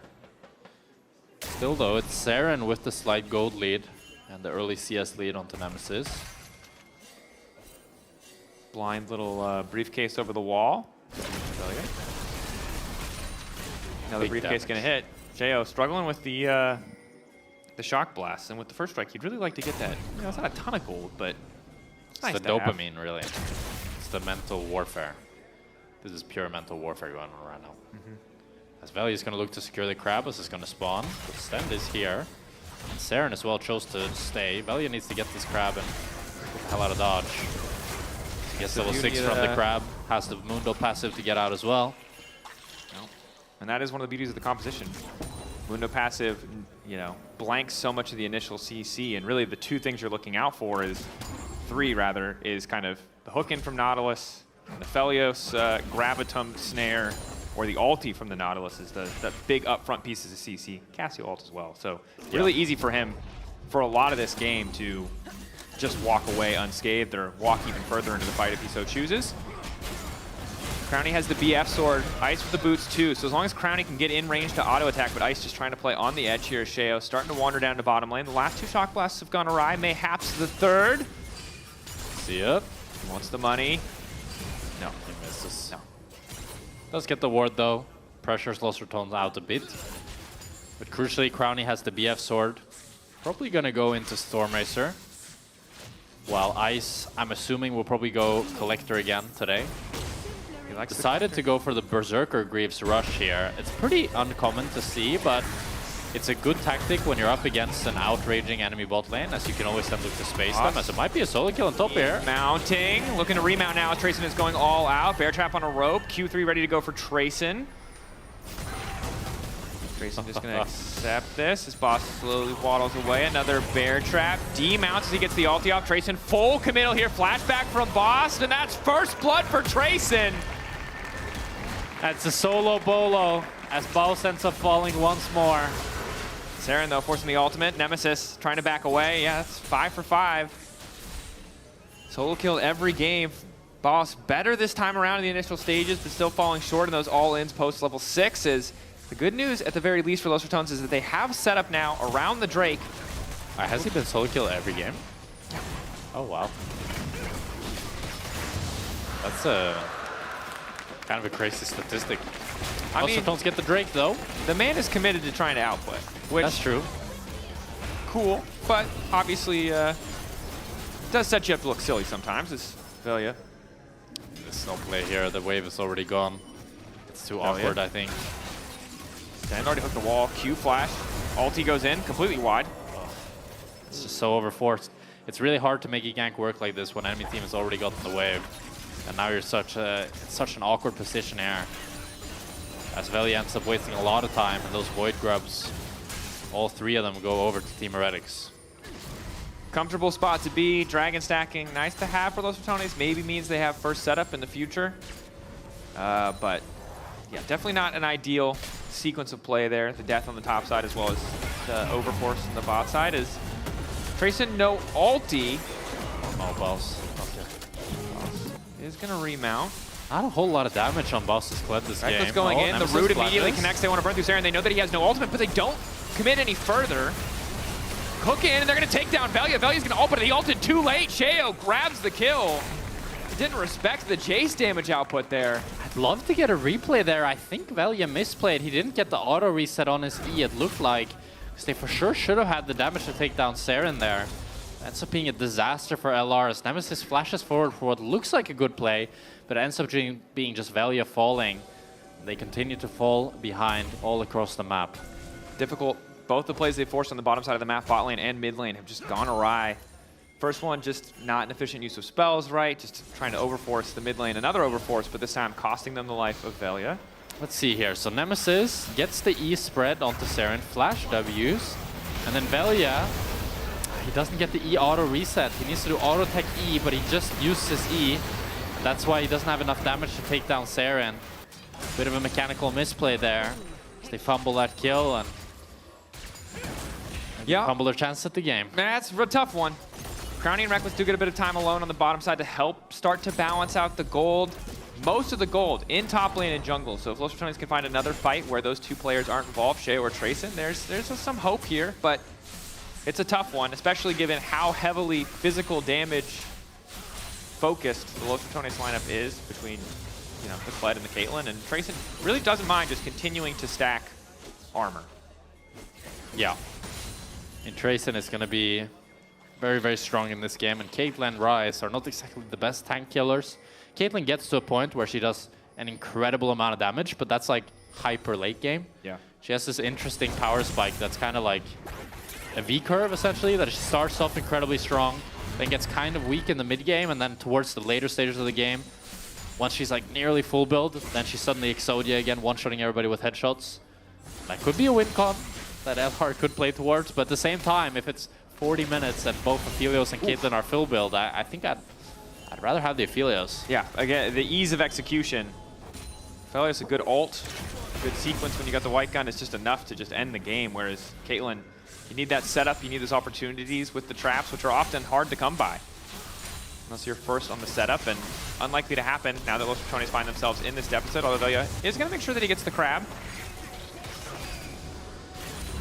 Sheo now running. Nemesis, nice sidestep on the hook, but the ulti in mid lane is going to make things tough. Oh, Sten has no hook here. Caught out. This is going to be the kill, given over. Crowny grabs it. 300 gold back to Los Ratones, so a nice pick. They are going to lose plates in the bottom lane. So, costs them a little bit.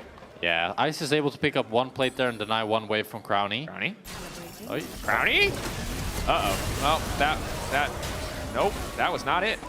That was really bad. Yeah. I would love to mince words. That was terrible.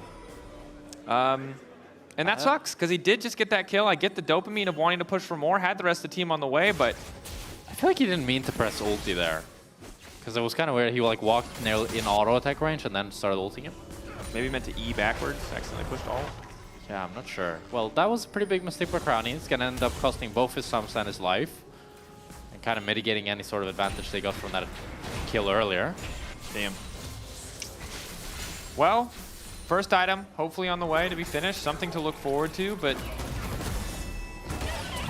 Los Ratones, the silver linings we often try to find in their games, try to give them the benefit of the doubt. They fought so hard last year. And in spring, in spring it'll be Masters. I feel like we haven't gotten back to that level, which I think is what's disappointing for a lot of people. is I don't know if they ever hit the highs that a lot of people wanted to attribute to them, although they were super dominant. I don't know if they were ever going to be a top 4 team. You feel like they're playing worse now than they were playing? Yeah. Or don't you think it's a little bit unfair though because they're playing against a much better competition? No. Yes, that is absolutely part of it as well. Like I think people underestimate how weak ERLs are these days. Compared to LEC? Yeah, no, yes. I think that's a fair portion of the discussion as well. I'm just saying that even with that in account, I still feel like this team is playing under what their ceiling was when we saw them in ERLs, in EMEA Masters. Yeah, I could see it. They're quite lifeless. It's tough. We'll see how they can play this Drake here. Or maybe Velia can steal it. Nice, secures the objective. Ice trailing behind, but Team Heretics can't stop it, so second Drake. Yeah, 2 Drakes for Los Ratons. Maybe we caster curse them in a good way, as they get Sten's Flash as well. It's gonna be the Chemtech Soul. It's very nice for the Mundo, but not so much for everybody else. Not too bad on the Cloud of the Rise. Yeah, but you would have wanted something else. Yeah, like you could have Hextech. Yeah, of course you'd want something else. Yeah, so. But not the end of the world, as Reckless is doing what he can to hold the wave here, and yeah, just pissing off Ice a little bit. Being annoying, being unbreakable. Since losing a lot of HP though, it's gonna probably be forced to base now. Sten comes back from base with full HP. Ooh, Crowny has to be careful to stick around too long. Well, the Velia's on the way down, so maybe there's an angle. Zooming in. Flash, but that is a Swifties Mundo. He is a fast boy. Nemesis also on the way down. So Tony's playing a lot around bottom lane this game. I like it, as it's where the Braum is. It's where that CC setup is. Yeah, but I think it was a mistake there of Reckless to try to hold that mid wave. Because it led to the rest of the map being so awkward as well. You wanted to find the gank, but Reckless wants to base. Now Baus is, I think, 99% dead, but maybe he can find a miracle. More clack, a little bit more. Flash away. Not quite enough life. One more auto. He gets that remount, and Sheo might end up falling. No flash on him, but Team Heretics playing on the edge, but really making it work. Again, this top side of the map, Trayson and Sheo really dominating for the entirety of this game. Trayson, especially in the 1v1, is Saren caught out. The E, the flash away, the route to follow. That's enough to get the job done. Nemesis on the board, grabs the kill. Great sidestep by Nemesis there on the Cassie ulti. Quickly clicks back to get out of it, and that ends up being Saren falling with now Nemesis ulting down to bot lane. Ice into the bot side play.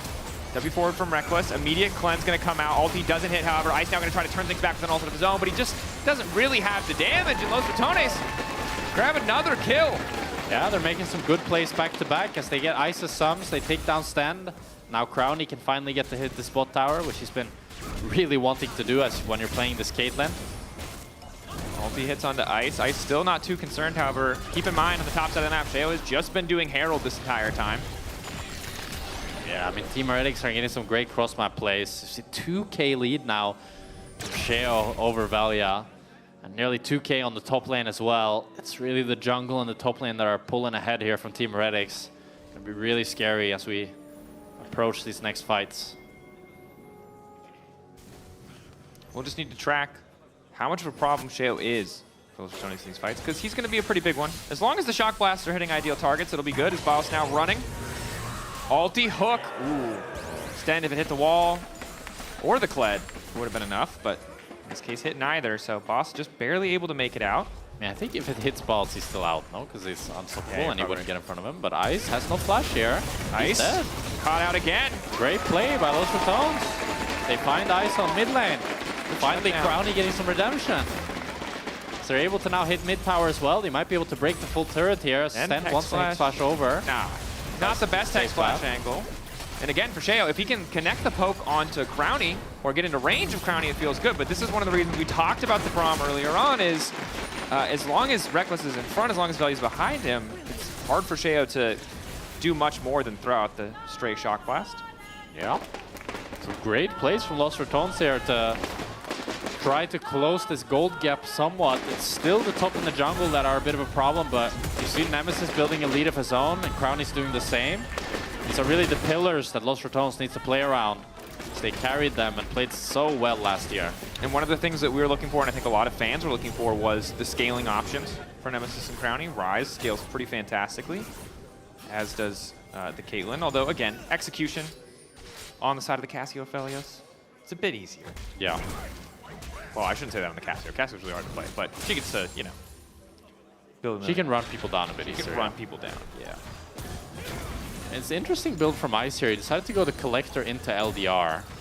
It's kind of like when you have a calculator and then you decide to turn it off and not use it. Is that true? Have you done the math? I haven't done the math. I can see the logic that the percentage increase in damage against a Mundo, a Kled, and a Rise, all of whom are going to have. But then why am I building Collector?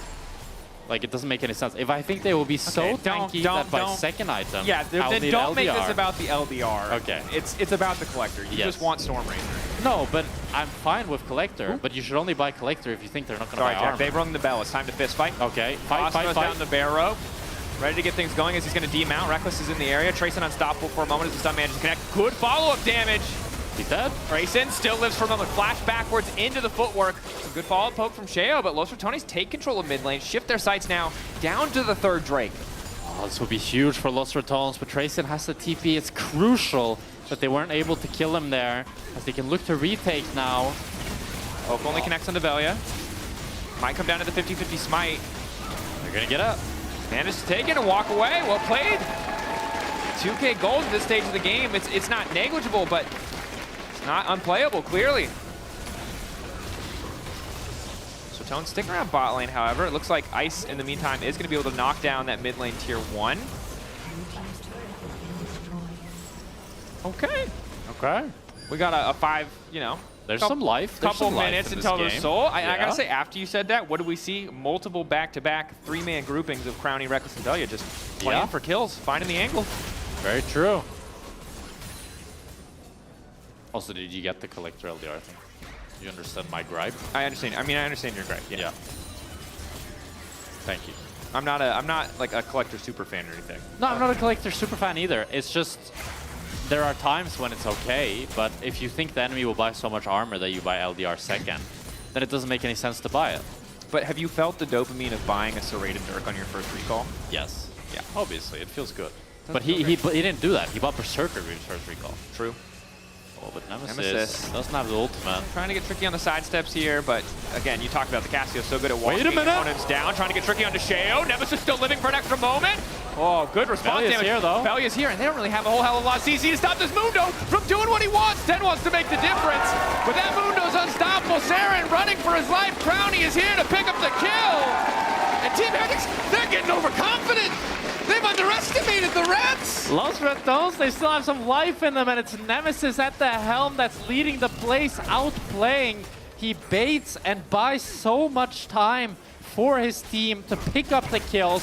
It's 2 kills for Los Ratons. They're gonna get the top tower as well, and it's all on the back of Nemesis. Yeah, credit to him.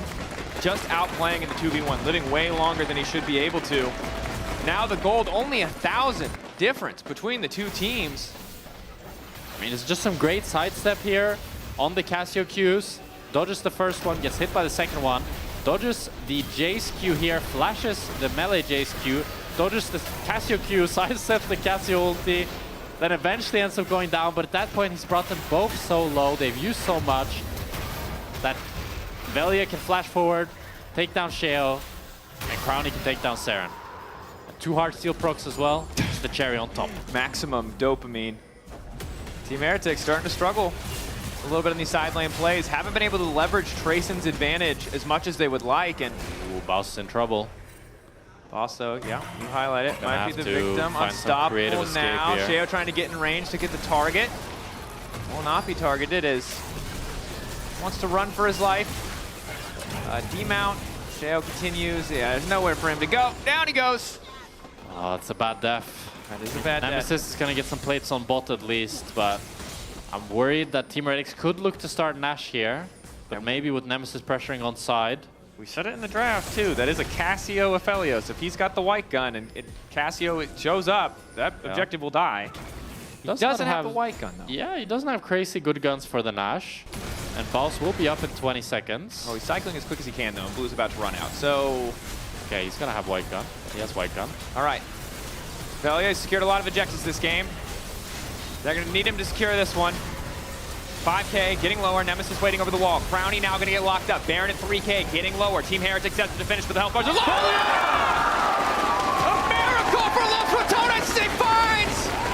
steal! Team Heretics set to get the objective. They had the setup, they had the damage, but now Nemesis is on the chase. It's a bit of a split fight as Velia's off to the side, 1v1ing Trayson. Nemesis wasn't able to pick up more kills, but Velia with the steal, he's the hero. Los Ratons so desperately needed, and now he looks to chase down Trayson as well with the help of Crowny. And with Drake spawning in 50 seconds, if they can kill Trayson here, okay, he has the mega plants of doom. Infinite mega plants. Wait! TP from Baus. They're not done. He has the flash, he's gonna Wants flash to go over the wall. Follow him.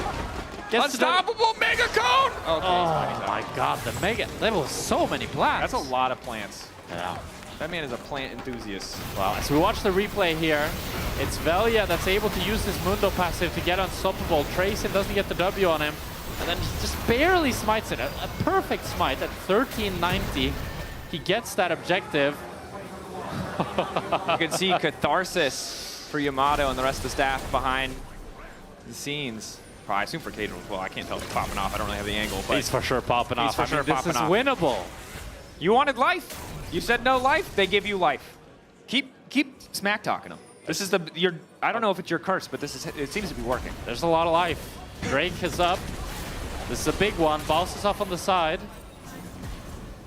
Hoping to get Team Heretics mid. Want to hold their position here. Don't want to let Los Ratons in. Los Ratons, I mean, the pressure here around Seoul means they haven't been able to use their Baron to get any objectives on the map, but it has given them a bit of control here. Nemesis getting poked, not ideal. Crown is a little bit zoned off here. Tries to enter with this Has to be really careful on the flank here. If Trayson gets on top of him, the fight's going to fall apart pretty quickly. Ice breaks the Mundo passive. Velia not sure if he can walk to pick up the canister.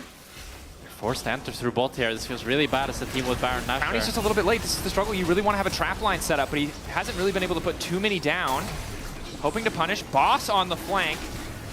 Boss looks for the pressure. A little bit bold. Might come down to another 50-50. Lots of poke onto Nemesis. Already that blinking health bar. Objective getting lower and lower. Ice waiting over the walls. Ice ready to go. Ulti there. But Velia gets the soul. Los Ratons immediately barreling forward. And Trayson has been locked up. Boss on the backside trying to create as much space as he can, but his eyes on Ice. Ice who hopes to make a difference, but Velia and Boss are on top of him.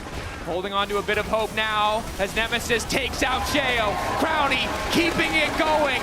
Los Ratons taking the fight. Ice goes down. It's the ace. It's the ace for Los Ratons, and they're looking to run down mid lane. They might have just done it. 40 seconds on Ice, 30 seconds on Sheo. Okay, they can't that. They're not playing for the end, but they got the soul. They have the Nash.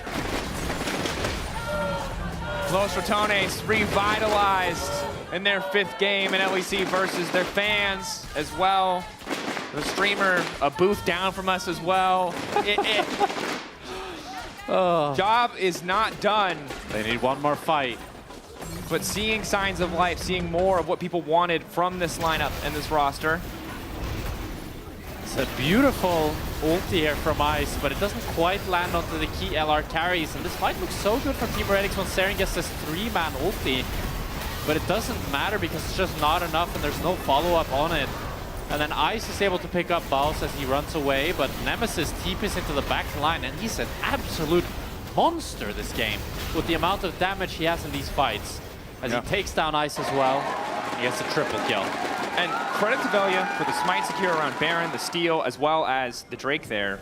But remember that it was Nemesis, it feels like, who brought them back into this game. Certainly Reckless, Crowny, Velia, that trio doing what they can to find those quick picks. But now, 27 minutes in, 5K gold lead, Soul behind them. Yeah. And now the Nash is the next objective. The next play on the menu, unless Los Ratons can look to find a pick before that. They're looking for Sheo here. The Rise ult comes through. Velia. Poke. Nemesis stepping up. Caught in the Mad Box. Unstoppable. Just one-shotting. The knockup's going to finally be there, but it might be a little bit too late. Now Boss is on the way. The charge coming through, but won't find a target quite yet. Instead, they're going to take down the tower. They're going to break open the inhib line. And the confidence and the damage. The damage from Nemesis is the 4K gold lead on mid lane. Nemesis is truly showing his prowess this game. Wow. The haters in shambles. Well, maybe not in shambles. They're just going to shift their attention elsewhere. But Los Ratons, it was a rough early game. Some big missteps, safe to say. Boss going down early on, but Scylla's been a pretty relevant threat in this game. And at the end of the day, Nemesis in this matchup, I mean, comfortable. He's no stranger to this matchup, even at this time in the LEC, but really has been the driving force behind this team. Yeah. And looking at the damage craft, I'm surprised that Sheos is such high.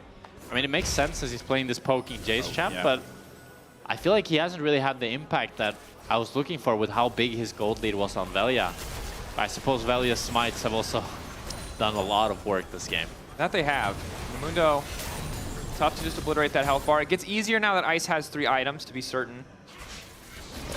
But that poke damage, again, really needs to hit a key target. And you saw in the fight around Drake, around that soul point, that they got Nemesis to about half HP. And that was all the poke of Sheo, making that happen. But it just wasn't enough to stop Los Ratones from having that bigger advantage. Now, Team Heretics really on the back foot. Blue Trinket, spotting them out around the objective. I feel like Los Ratones could start it, especially with the Rise, obviously. They definitely want to look to start it. They just want to push insides. Now, Nemesis basing probably has the Rabadon completed. That's a big, big spike for this Rise. I mean, if he was doing a lot of damage before, he's going to be doing a whole lot more now. And now with this, I think they're going to push down this mid lane. We can start Nasher with it. Well, Baus is just split pushing on bot here. It's actually Team Heretics that has decided they want to try to get control of Nash. And while Baus is just pushing bot, they're going to start it. Baus doesn't really have a wave here. It's going to clear one more. Might opt to stick around. Frey on the 50-50. Finally going to TP to get involved. Unbreakable already used before the fight even breaks out. That could be rough. Ice, red and white, ready to fight the fight, but Boss now stepping up, as is Trayson. The Baron still leads 3.9k HP. It's a messy fight. Crowny at half HP. Sheo, huge shock blast onto the backline. It's a very slow, extended fight, and Ice is having a hell of a time with it. Neither side able to knock down a member, and the Baron heals right back up. And there's supers now in the mid lane that demand an answer. Crowny is looking to just run to lifesteal somewhere, I think, because he has BT? I'm not sure. He's looking for Raptors, trying to find. They're trying to cancel the recalls. Nemesis ready to turn. Sheo's in trouble here. Going back. Reckless Reckless is here as well. Sheo going to fall. And that was such a messy, messy fight because Los Ratones had access. Oh, somebody killed Crowny. Feels and good. Now with 2 kills, they're going to run for the Nasher. And how is this the same game that started with Crowny randomly ulting and immediately dying for it? How is this the same game where Boss got solo killed? But I guess that's Los Ratones. That's Los Ratones. They've turned it around. That's the magic they bring. Second Baron of the game. They have Soul. It's 10 seconds till Elder spawns. Stend is dead for 17. Sheo's dead for 21. I don't think Team Heretics are even going to contest. Yeah. It's going to be too hard for them to contest here. And I don't want to jinx them on their potential first win. But they have Soul, Elder, Nash, near 10k gold lead. Nemesis is Thanos. Yeah, all these things. They have all that they need to end this game. And for Team Heretics, who were, it felt like, pretty in control at the earlier stages, punishing Los Ratones for overstepping, really started to fall behind the ball in that mid game, ultimately culminating in that one smite steal. I think if they secure that Baron, this is such a different game for them. Yeah. But ever since that moment, they just haven't really been able to do much. I just think Nemesis has just been doing too much damage. And that's been what's really sealing the deal for them in the team fights. So now Sten needs to find a miracle engage. Ice as well. 3.5 items. But with that ulti, you can still do a lot of work. Reckless's unbreakable cooldown is going to be big here. See, Velia is still low health, but has access to the ulti.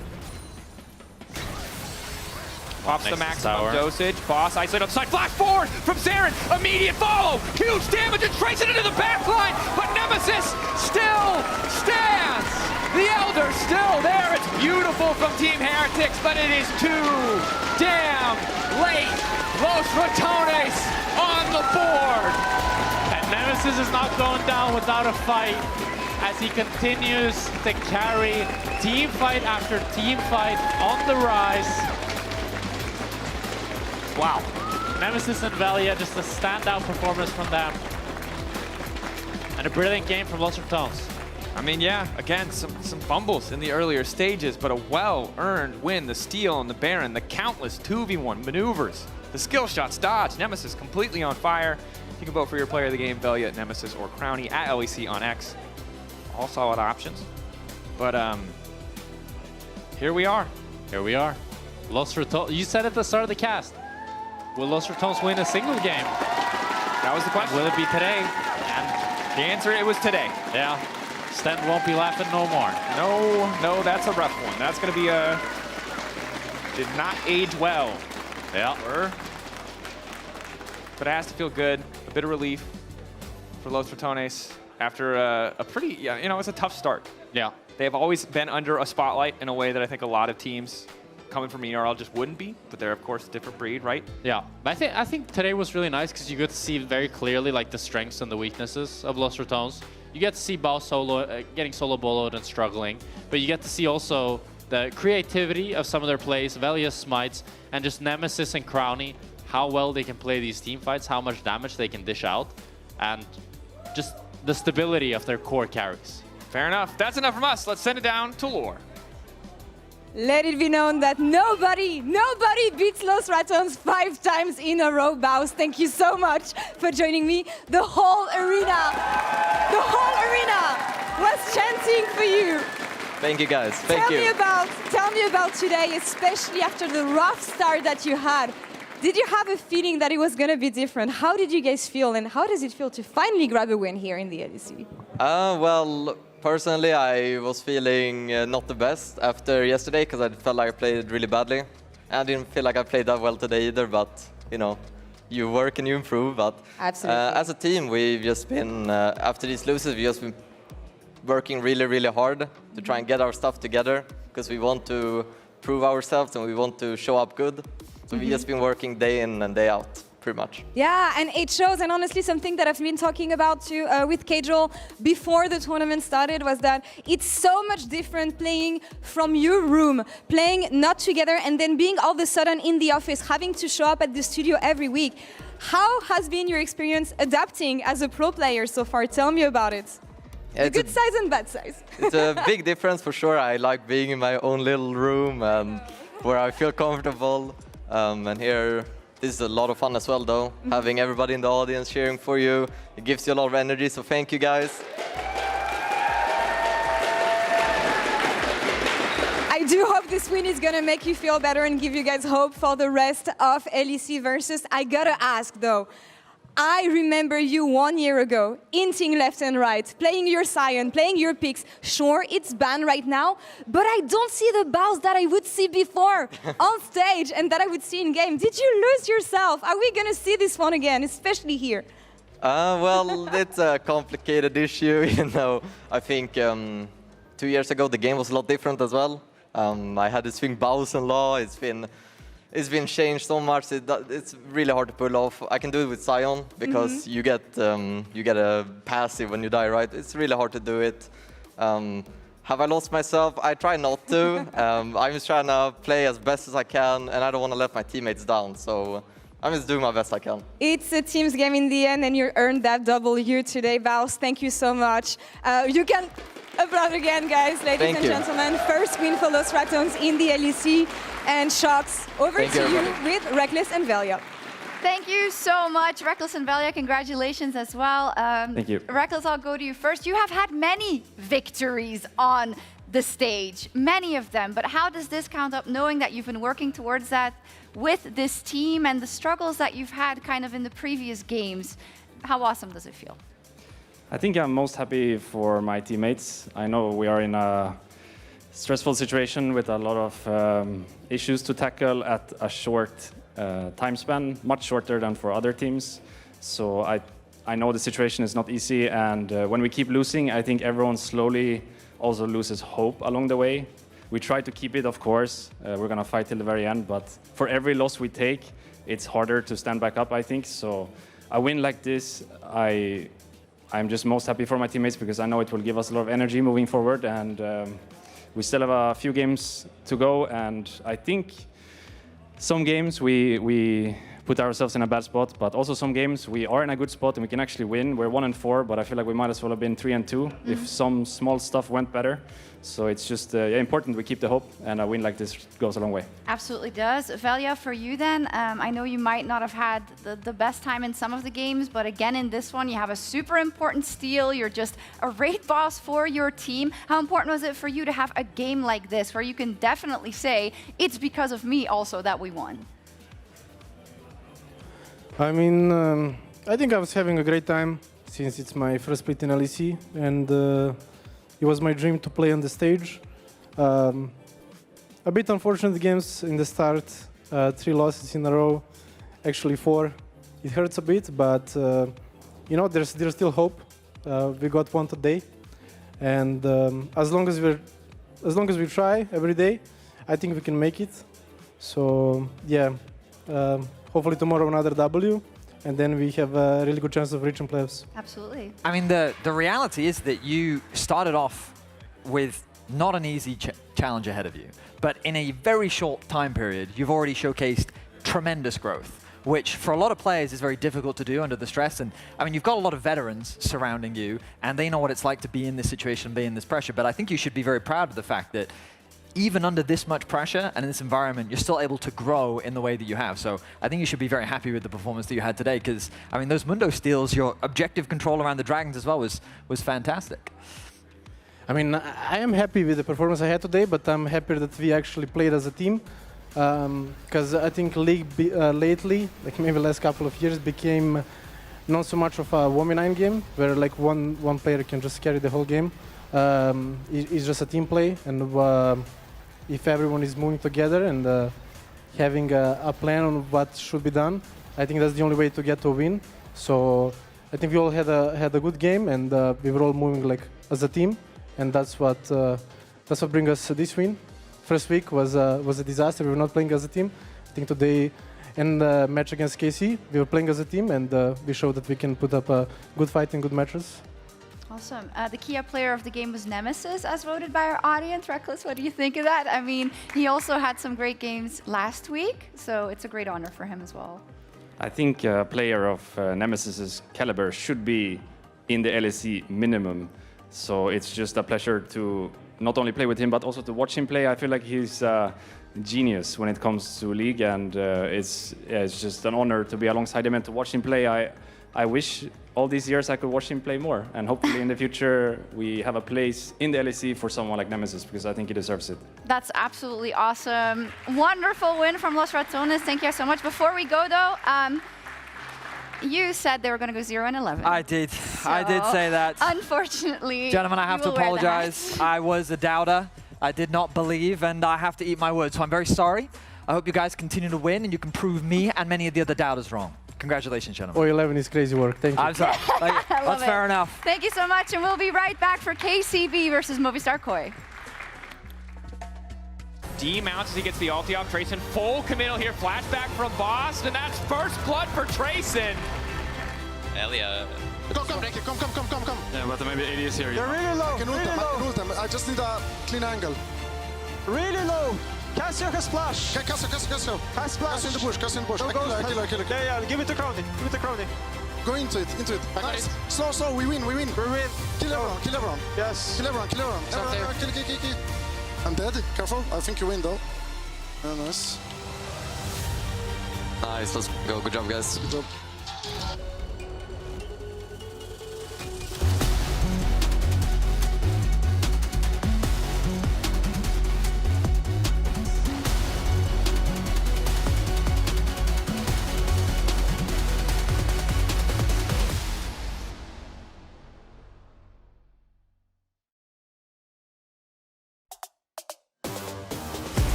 Drake is now Doran. Decent position. Double break down my walls, but I won't rise again. Cause I stand tall in my environment. How could I ever close my eyes and stay silent since they try to take me down with their violence? Oh, they go back in! Bishop flashes in, and down goes!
Hello and welcome back to the LEC. We have changed the caster desk. Well, not the desk itself. We've changed the casters at the desk. It is a little lower. It is a little lower, and it really annoys me because I'm a big like lean over and cast sort of guy, and the Valorant casters apparently want it lower because they like sitting down. And honestly, it's just laziness. Exactly. Yeah. It's just laziness. If only they were better at their jobs, you know. They're really good at their jobs. This is Pansy we're talking about. I was talking about Mitch Man. Okay, Mitch Man slander I can live with. Pansy slander, no one slanders her. One of the best casters in the world in history. Anyway, League of Legends is where we are. MCOY up against KCB is what we're going to kick off this second half of day 2 with, and officially about the halfway mark of the split. Now we have had 5 days or 4.5 days of League of Legends actions, and we have about 5.5 left to go.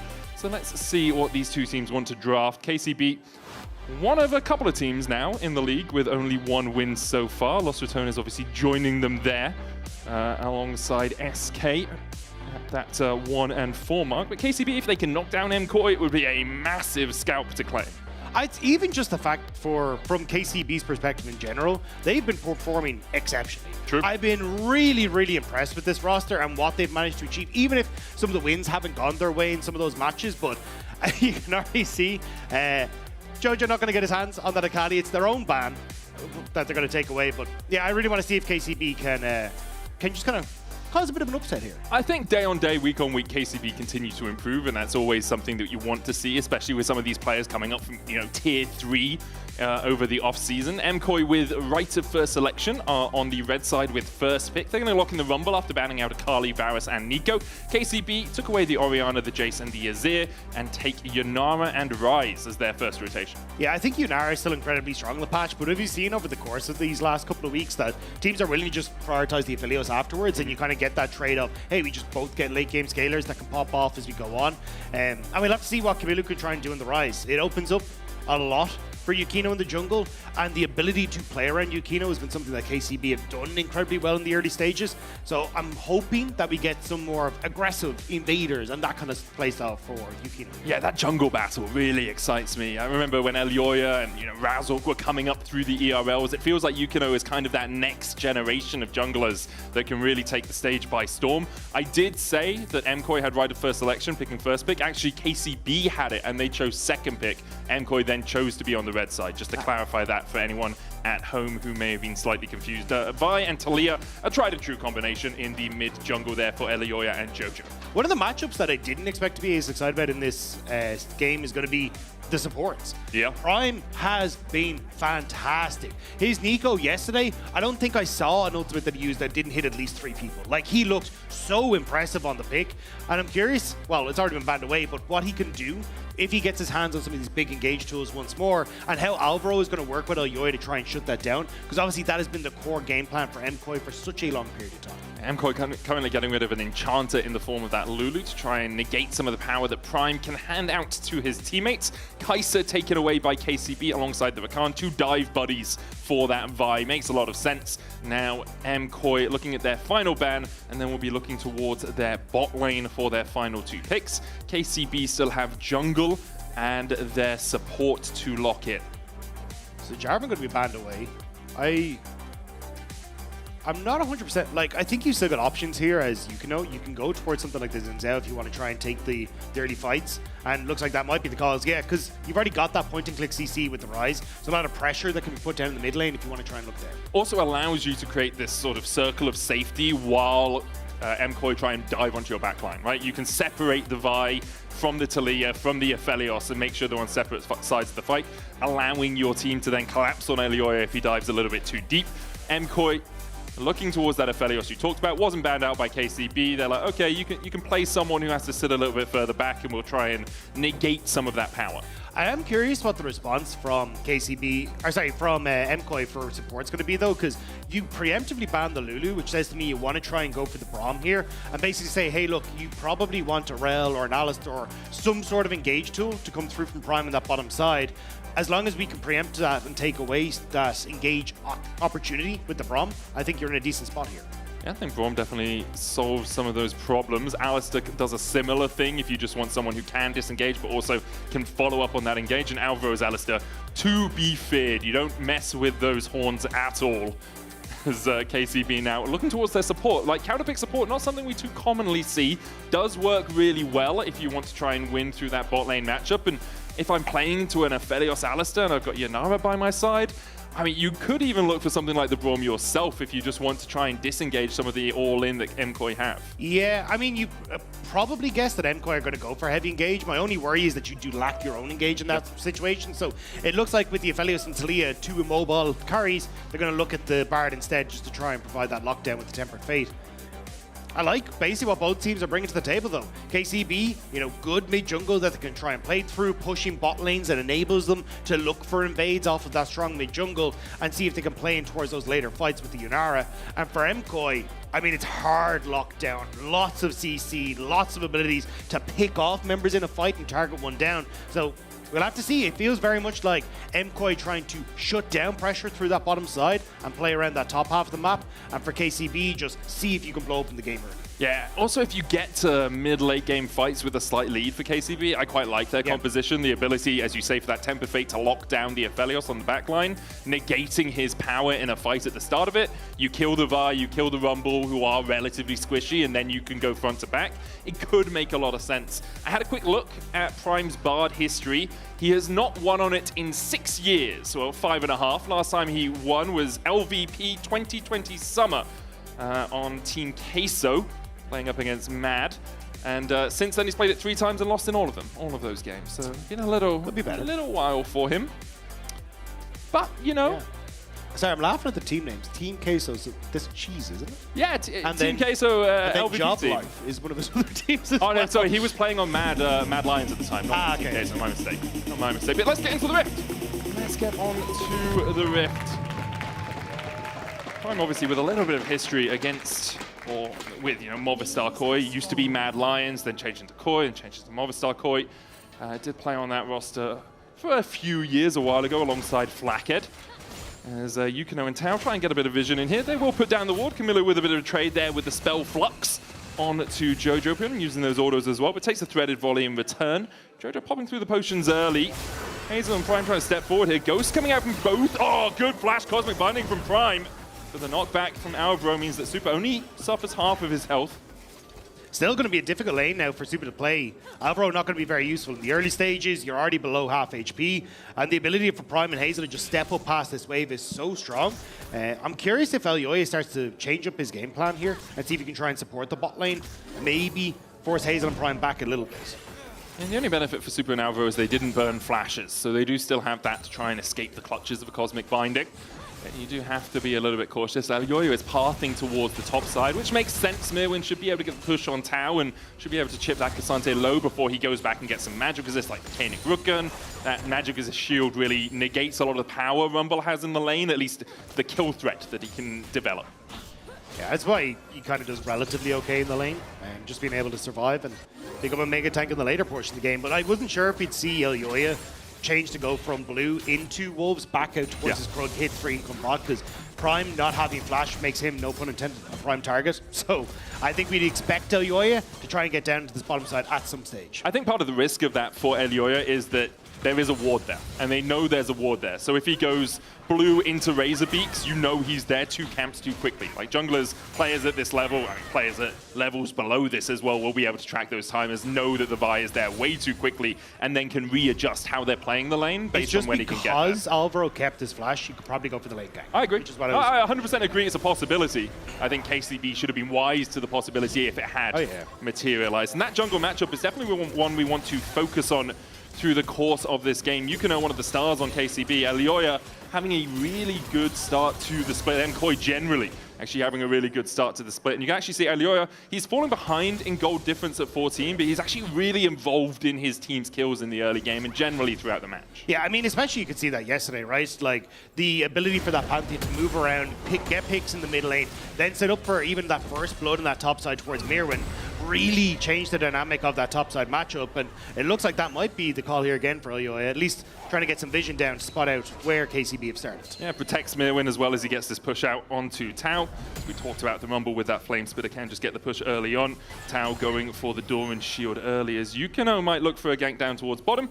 He could just be trying to get a little bit of vision of his own and then go for a reset. You get the home guards. Slightly quicker clear from Elioya means he'll be back out on the map just that little bit sooner. Actually looks like he's going to path across towards mid lane right now. Yeah, I'm curious where, because you've already got Jojo that's got control over mid, is pushing out, so maybe looking to see if he can just wrap. Oh, he is going to wrap around. Oh, never mind. I was going to say to the bottom side, but not going to be the case. I didn't see pings on him as he pathed up towards that blue buff area, and so I think the pathing there is to avoid the ward that would be placed in that situation. Jojo here getting caught out by Yukino, and there's the third auto. I mean, Yukino just walked through the lane. Jojo had already used his flash and gets taken out. Yeah, nicely done by KCB to set that one up. Jojo falling down. He played exceptionally yesterday and been able to avoid so much of that pressure in the mid lane. But Yukino and Camilo making it happen. Yeah, really nice stuff. I didn't see on the screen him use his flash earlier on. Maybe I missed it as Alvaro goes in for a headbutt pulverize combination. With the Gravitum gun and Infernum here, Prime's taking a lot of damage. Heals himself up with the Caretaker Shrine, and Super takes the tower shot. Hazel trying to get the damage back down onto Super. A good Dusk Wave, though, forces Hazel low. And, oh, the damage coming out from the Gravitum Q is enough. Super secures the kill. Nicely played by Super. Waited for Hazel to run out of that extension on the Q, and then able to turn it around and get that last little bit of damage down. Super stepping up with that early kill here for MCOY. I think really Hazel just didn't anticipate how much damage was coming out of that Graviton as well. Having it back up in the middle of the fight, really well played by Super. Gets himself a BF sword on his back, which is a massive advantage over the recurve Cull that Hazel has had to pick up. And although Super and Alvo were struggling a little bit after the level 1, now very much back in the lead in that bot lane. Camilu's still trying to put pressure down, though. I think at this stage you can still try and play as KC Blue through mid into that bot pressure, but Jojo going to get onto caught. Jojo. Rune Prison could follow up on this. Doesn't quite. Seismic Shove will get the knockback onto Prime, but he's fine and dandy on that Bard. Just gets the push out here with Camilu. Jojo still no flash for about a quarter of its cooldown. You see Alvaro trying to work his way up towards that mid lane, covering Camilu, and that's what Alvaro and Elioya need to do, trying to get damage onto Camilu. They need to cover Jojo to make sure that he can get these push outs, that he doesn't have to overextend. Without this flash, it becomes very tricky for the Taliyah. It is just so hard when you've got so much push, though, in that bottom side of the map. So I think this is where we'll have to see Elioya getting a little bit more creative and trying to play around this mid portion of the map, just solo, and see if he can get some deep wards down. You can see they have a decent ward just in over at the Raptors. That'll spot out exactly when the Xin Zhao is coming towards that bottom side. But if MCOY, I think you're kind of happy with, hey, we got a kill for Soup in that bottom lane. We're slowly kind of keeping pace here. No dragons have been taken. And as long as this game doesn't like quickly get out of control from KCB through that bottom side, I think you're okay, Zenko. Yeah, scale up Arfelios has gone back and got himself a cult. Alvaro covering towards the bottom side of this. Is going to get caught out a little bit. Camilu ghosting in here. Looking for Jojo. Misses the overload. But just needs a couple more autos. Prime comes in and secures it. Meanwhile, Camilu tanks the tower shots and Jojo gets the kill. A 1-for-1 exchange so far as Yukino tries to join up with his support. Prime looking to the flash Cosmic Binding, but a cease and desist will lock him in place, and the Caretaker's Shrines won't be enough to heal him up. Yukino trying to trade back in, but is stunned by the trample, and Alvaro and Elioya walk away. Oh, that does not go the way KCB wanted at all. 2 of those Qs whiffing from Camilu sets up for MCOY to follow through. So you can see there, one, not able to hit another one, and then Prime taking that kill as well means that it's just the Taliyah that ends up with the actual kill, and Prime then giving a kill across to Elioya as well. It's a mess for KCB. Prime using the magical journey to get in there, to get the kill, make sure it was secured, means he doesn't have that escape route, doesn't have the way back out, and because of that, Jojo happily accepts the kill, even gold now in the mid lane. So we see Mirwin and Tau, I mean, they're top laners, guys. For now, they're not really going to be able to have too much impact. Mirwin looking for the Electro Harpoons, Flame Spitter out, Tau dashing away. Does still have a flash of his own and can just tank up that that damage from Mirwin. The big lead for MCOY down in this bottom lane. Super getting that kill means that he's about 400 gold ahead. Stacking up his Cull. He's about 17, 18 stacks behind, but it doesn't really matter too much. He'll be there soon enough. Seismic Shove into Unraveled Earth there. We'll catch out Camilu, who at the moment does have the push on Jojo. I'm waiting to see how much pressure MCOY want to try and put down towards this dragon. You're getting resets here for Elioya and should be in a decent spot after this to try and take a fight if he wants to. You got MCOY with push on bot side. Maybe an opportunity to try and go for something here, especially with the BF to a recurve on that bottom side. And Jojo spacing there, actually really nice to watch. Like just out of range of the overload, sidestepping it, gets the Seismic Shove down. Then when it misses, doesn't just let Camilu walk back into the lane. Has to walk through a big rock and then a threaded volley as well. Elioya clearing out some more vision. Jojo with the push, no TP on Camilu, does have the Realm Warp. Yukino spotted down on his Krugs.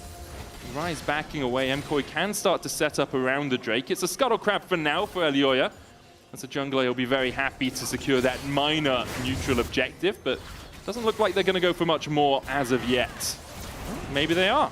Yeah, I think with the way the map is set up, it makes sense. You push on mid, Camilu had to reset. It was about half HP and half on mana. And MCOY set up that slow push on bottom side. So there's a little contest that can come through here. So I think Yukino kind of reading the play correctly. I imagine he's just resetting immediately to run up to Grubs, but maybe he'd be able to take some. But I think at this stage, Elioya might be able to try and move across to see if he can take one off. A smart play around by MCOY, realizing the backtimers of KCB. Prime now here pushing out the mid lane to allow Camilu to move over to these Grubs if Elioya does contest. Elioya down towards his Grub, but they're just sacking these. Grub's kind of a consolation prize in a lot of games right now. You lose the Drake, you go for Grubs. You have to make sure you have enough members over there to defend it if a fight does happen, but while this is happening, Hazel is losing out a ton on the bot side. It's also with the crystalline, or the crystals, it feels so much less impactful. Oh, Hazel stepping forward, headbutt pulverize into the Sever and Moonlight Vigil. Hazel stepped up too early and is swiped down where he stands. Super now looking for a little bit more, adding a bard to his prize. Can't quite get it. Alvaro with the Unbreakable Will there, perhaps looking for more than his AD carry. Yukino defending his mid laner here, but the cease and desist into the seismic shoves enough, and MCOY roaring into life in this game. Jojo survives through it, but the wind becomes lightning, and Jojo becomes fish food. Yukino looking for a bit more damage onto Elioy, who has to flash. Prime comes across. Alvaro with the flash headbutt pulverize there. Didn't quite connect, and now is going to pay the iron price for it. Yukino gets another 3-0-0 now on this Xin Chao. That looked really funky from Alvaro. I don't know if he half connected the headbutt and then flashed before the headbutt actually, connected, which meant that when he flashed over, just got the pulverized damage, but yeah, a little funky. And it means that now it's just more going into the hands of KCB. Yeah, sometimes Spec Client can be a little bit odd with these things. I'd have to see it in live, but Hazel here, just a bit greedy trying to get up to the wave. Yeah, the fact that Prime wasn't there and MCOY had already stepped past just makes that nearly impossible to try and follow up on. And then it looks like a little bit of maybe miscommunication here as Alvaro uses the Unbreakable Will. But here, Ayoya gets the lockdown on towards Kamilu. Jojo gets the flick back. And then Yukino with a nice win becomes lightning as Ayoya had got the interrupt there. But I want to keep my eyes on this because... What happened there? Yeah. I mean, Alvaro confused as we are. So basically the way you can work Alistair is you can headbutt and then flash in the middle of the headbutt, right? Yeah. But you have to actually wait for the headbutt to connect if you want to get that knockback. Yeah. You can flash midway through, but maybe that's what happened. Seismic shove coming down. Alvaro already went in. Tempered Face going to lock up 4 players here. But I think MCOY are coming out of this cage match on top. Alvaro will fall, but Yukino has no way out as Elioya and Jojo collapse on him and get MCOY's 7th kill of the game. Nice again from MCOY. And this is kind of what MCOY have been doing such a good job of the last couple of days, has been just hard focus on let's play around Jojo, let's get Alvaro and Elioya involved, make sure that we're finding these quick skirmishes. And we got to see that kind of snowball out of control against Fnatic yesterday, and we're seeing a similar story here where these skirmishes for MCOY have just been so good. And the reason they can do that is because MCOY won the bot lane, predominantly in a 2v2. Elioya has been around here, but hasn't had to be in the lane to influence it. Super now has a 2,000 gold lead, a lot of it stemming off the fact they were able to get those early kills, and then the fact they were able to keep Hazel so far away from the tower as Prime was roaming to the mid lane to try and stem some of the bleeding that was happening with Kamilu. Super in a massive advantage. Stormrazor already complete on this Aphelios. Does need to be a little bit cautious because Kamilu can come down with a Realm Warp. Alvaro's going to get slowed by those Bard auto attacks. Cosmic Binder coming out as well, but you can see Elioya waiting near the Gromp. He's like, okay, if a fight does materialize, I can immediately react. Also good roam from Jojo as well. Started to shift down and had that Weaver's Wall to get into position if need be. So I think KCB rightly realizing that they was a potential to be outnumbered, but Yukino not to be outdone, immediately moving topside. Tau going all out onto Mirwin. It's a little bit of damage down, but he might actually just be losing this trade. Daniel Wilkin not enough to keep him healthy through that flame spit of damage. Super letting the tower on the bottom side kill off as many of these minions as possible before he gets that first hurt of the game. 2.5k now his lead. Still has the cull, and we talked about earlier how Hazel was about 17 stacks ahead on this cull. Like Super's now about 13 stacks ahead for himself. Hazel has been denied so much in this game as Tau once again steps forward into Mirwin, and we do have a small pause. It's like a puppy. Small pause, you know? The little toe beats, you know? Yeah. But I think, like, this is an absolute... So if you look at just the kill score, 5-7, it doesn't look that bad for KCB. But the fact that this Aphelios is so far ahead is disastrous for Karmine Corp. He's going to end up outperforming this Yunara in so many of these fights. And again, a lot of the conversation we had at the start was MCOY have great engage with Elioya and Jojo Pyun, but Super has to be the one to follow up a lot of that damage, and he's going to have it in shovels and everything as you get into this. We are going to jump back into the game. It's already checks coming out. As we came out of the pause, Tau kind of levitated on our screens for a second, so maybe that was... He's ascended. He was flying in the sky. I mean, Cassante is strong, but I don't know if we need to give him levitation powers. It's one of those overbuffs that happen when, you know, we really want to see a champion at Worlds. When you remove his ability to, like, decide which direction later on he does the W, you have to give him levitation. You know. I mean, that makes sense. That makes sense. If I knew more about anime, I'm sure there's some sort of like guy floating on a cloud meme. Oh, definitely. Yeah, but neither of us really huge anime fans. Although the new season of Freewind just came out. I'm hearing very good things about it. It's a very cozy anime if you've never watched it. Highly recommend. Don't be distracted by the fact that she's called Freewind the Slayer as Tempered Fate comes out in the mid lane. Alvaro with a good headbutt to get the knockback. Hazel trying to trade onto Super, but you just can't trade in. As Super pops the ghost and walks his way out of danger with the help of his cow support. Yeah, it's really difficult to try and trade into Super with the Storm Razors complete because that's slow, doing a lot of work, and Super showing he's more than happy to take these fights. But Dragon up, Yukino dives in. They've got the Weaver's Wall coming down from the bottom side as well. Crescent Guard out from Yukino to try and survive. Prime and Camilo in good position here to keep on trading in. The pulverize back onto Camilo. Jojo's going to kill off Yukino, and Prime has to take a magical journey to a bit of safety underneath his mid lane tier 1. Drake up, and that will be MCOY's prize for winning the fight. Jojo played that fight so patiently, waited until the ultimate from Yukino had disappeared, then went for the flick back, which meant he got all the damage off and actually set up for the kill to come through. Tao sitting towards Super in this mid lane though, still have to be a little careful. Not going to be able to get anything out of that. Alvaro here scouting out the red buff. I was wondering if Elioya might go in there. A bit of vision put down. Let's have another look at this fight because they dive in onto Yukino, and for a moment it looks like actually KCB might be able to turn the fight. Yeah, and you're kind of sitting here going, okay, well, we've got the Vi ultimate down. Traditionally, that's when you see the flick back come through, but Jojo just waiting until that ultimate from the Zinzao was gone, gets the double flick, and now Super in a 1v2. Gets the double root into the Moonlight Vigil. Hazel almost falling. Better guns there for Super. Would have spelt his death. Yukino trying to get into the middle of the fray, but it's not going to be able to do it. Realm walk forward as Jojo is low on mana here. Threaded volley out. Jojo with the Unraveled Earth has the seismic shove. Doesn't quite clip Camilo, but I think Elioya might clip him with those fists. Elioya claims his third. I mean, KCB are just throwing everything, trying to see if they can find some weakness in MCOY, but there just doesn't seem to be anything right now. Yukino spotting by on the bottom side will start up the Rift Herald as Mirren kind of toasting Tao on this top side. It's like bow buns, but slightly misspelled. Toasted Tao in the top side as he has to flash away with the all-out. TP's coming in from MCOY. Good Cosmic Binding onto Mirwin. Tao going forward for a little bit more. Mirwin's got to flash away. Flash headbutts. Jojo secures the kill, and now KCB are running for the hills. Prime has to flash away himself. Cosmic Binding gets the stun, but he's roasted where he stands. Mirwin secures the kill. Mirwin with the hands diff there. Great flash to get away from anything that KCB wanted to achieve, and MCOY finding so many more picks. They're starting to run away with this now. Yeah, 7,500 gold lead at 16 minutes. It's pretty one-sided. KCB has shown us good signs of life. They're very quickly going into asystole here as Hazel needs to run away from Super. Crescendum Calibrum.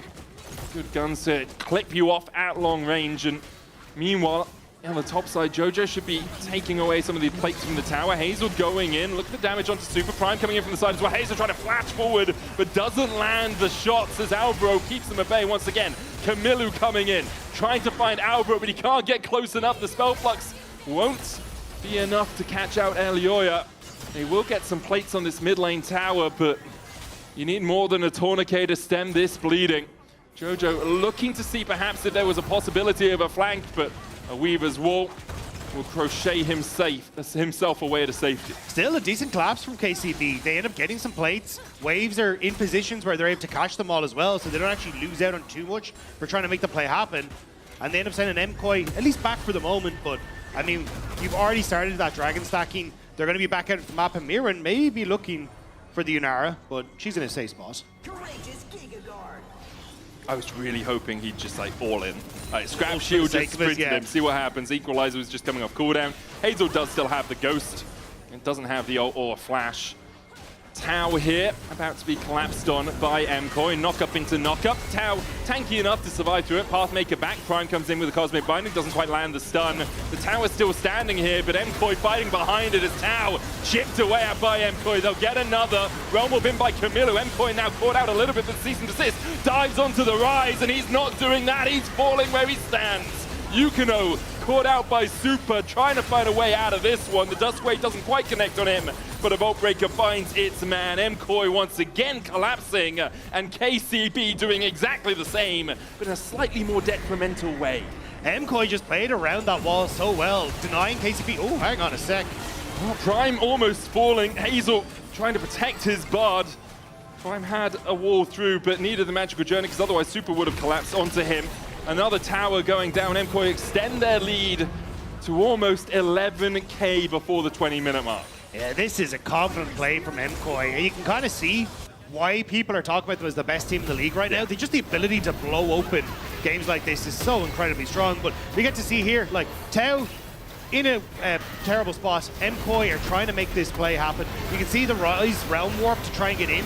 Maybe KCB have the advantage in numbers, but you can see, like, Soup is in a great spot, Jojo's relatively untouched, Hazel can't really get in position, and Mirman's able to walk up. It's just using the terrain so well there to deny KCB any real entry. Everyone understanding their jobs as well. Alvaro just acting as that bouncer, saying, okay, you guys can try and get past me, but I'm tanky enough that you're just not going to manage it. Has even gone for the Zeke's Convergence for the extra ultimate ability haste on that Alistar. Alongside that, you've got the seismic shoves coming out from Jojo, Elioya picking his mark, picking his man, and finding them every time he can. Once again, finding Yukino here, Crescent Guard out just to defend. MCOY, as you say, definitely the best team in the league right now. Cease and desist. There's no Crescent Guard to save Yukino. And perhaps Zayn was right as Xin Zhao dies once again. And for MCOY, there's another Drake. Elioya is going to work his way across towards that. It will be Soul Point 21 minutes in. Tau's going to get caught out a little bit, but should be able to walk away. It's just Elioya giving him a friendly fist to the face as he forces Tau to back away from the Dragon Pits. Yeah, third Dragon, control on the map. Like, there's so much vision even still on that top side that they're going to be able to dictate kind of next moves around Baron. MCOY are just in such an incredibly strong position. And I like the KCB are trying to make plays. Like, so many teams would just roll over at this stage, but they're trying to see if they can find picks, using the things like the Bard's Magical Journey to get into positions fast, but it's just not enough. Tau flashing in. Oh. The all-out will pull him back near the tower, but not under it. Yukino waiting in the wings, and Tau just burns. Roasted by Mirwin, and now with the TPs coming in and an equalizer, Yukino gets it. In the end, 5 of his team's 6 kills sitting on that Xin Zhao, but MCOY make him pay the price for getting one of their own. Another tower falls, a 12k gold lead. Only one tier 2 remains now for KCB. And Elioya is just reading Yukino so well. Every time he tries to make a play, Elioya is only a matter of seconds before he shows up as well, and often turning the tide. It's such a great display from MCOY. It really is. MCOY doing a great job. For KCB, some signs of life in the early game. Still signs of life now, but there's only so much you can do at this point. And MCOY can two-man this Baron. They have the protection of a Weaver's Wall from Jojo to cut off anyone approaching. And Alvaro also with good vision control towards that blue side jungle. My expectation is you take this, you push out all 3 lanes, because you can. If you want, you can 1-3-1, use both the Rumble and the Talia in the side waves to get that push in. Just need to look for that mid-tier 2. Elioya and Alvaro covering the Aphelios here. Super still, such a strong position. Almost 3 items already on this Aphelios. Tau's going to get the knockback onto Elioya, who does tank the tower shot and really does more damage than Tau did. Hazel got clipped by just 1 flame of the Infernum as Yukino tries to get Jojo off his wall. With the teleports coming in, Alvaro turning the fray back onto the KCB jungler. Seismic shove dodged well, Temper Fate coming out as well with a 2-man stun, but Camilu's not here and KCB just don't have the damage. Moonlight Vigil almost clips the heels of Prime. Doesn't quite have enough to kill off that Bard, but with 1 man less, KCB really can't defend to come against the oncoming horde that is MCOY. And they just get to move up to that top side next as well. The wave already in a decent position. MCOY, they are really putting a chokehold on KCB here. And it's still like Mountain Soul is in 2 minutes. Everything that you want is still up and available after this. Alvaro caught out a little bit. Tau jumping in once again. Man, he's been in the oven so long. That guy is burnt by now. He's charcoal. It's a crisp. MCOY, you can't taste good. You can't get much gold out of him. Jojo tanking a tower. And once again, Yukino goes down. Camilla and Prime trying to stand and deliver, but the post is late. There are delays. The wrong postage. You didn't pay enough for the package or something, KCB, because this game has been all MCOY. Which is mad, because MCOY put enough stamps on this thing at this stage that you think it would have got somewhere. I don't think the sole of your boot counts as an adequate stamp to send something by mail, Rob. MCOY just absolutely demolishing KCB, and this is kind of what we expect. We'll have another look at the fight. Alvo caught out a little bit, but as Tao jumps in, immediately stunned by the Unraveled Earth. But it's the same story, right? You try and make these plays happen. KCB end up having to overextend because of good ultimate from Mirren forcing them forward, but Yoya has the ultimate. Jojo with a great flick here into Yukino sets up. Like, it's just this revolving door of pain, and unfortunately, KCB just keep on walking through it. There's not really much else they can do in this sort of situation. MCOY with a minute on the Soul will be pushing out through this bottom side. Still have 30 seconds on this Baron buff, so next wave is the last wave of it. Super's on the top side, Super's coming through mid. They'll be about even on their timing, actually. The Super's in top, held up by an opposing minion wave, but that won't stand against them for long. With Baron buff, Jojo just buffing up these minions. The rest of MCOY grouping up around mid. Temper Fate just short of hitting Jojo. A smart play from Prime to know there was someone just around that corner. Really have the vision on him. MCOY, they can settle this without a soul if needs be. Jojo waiting for the next wave. Baron now expiring. With 2 waves of super minions coming in, MCOY will turn their attentions towards the last remaining tower outside of the ones guarding the Nexus. And that will very rapidly fall. An equalizer onto Hazel forces him back to base. The 3rd inhibitor goes down as well as Super and Alvaro look for the fight, and Prime is taken out, divided by 2 it seems. Elioya going for a little bit more, dives in with the cease and desist. Tao trying to protect his AD carry, but you just can't do anything against this MCOY. An absolute demolition, beautiful stuff from MCOY. In sub 26 minutes, they clean up the game and they claim their 2nd win on the week. Winning in difficult lanes, winning on the map, absolutely destroying KCB when it came to team fights. I mean, MCOY, that was clean. It really was. Incredible stuff all around by MCOY.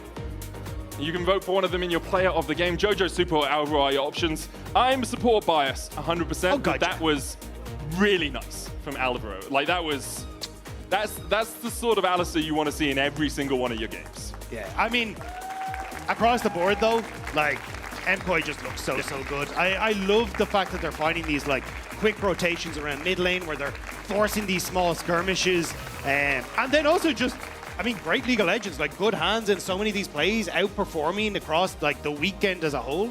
Like, MCOY just feel like they're really stepping up to a new level. I think the whole team is impressing. Super continuing to impress as well. Has a really good start to this season. We saw some great signs from him in 2025. Some really good AD carry performances.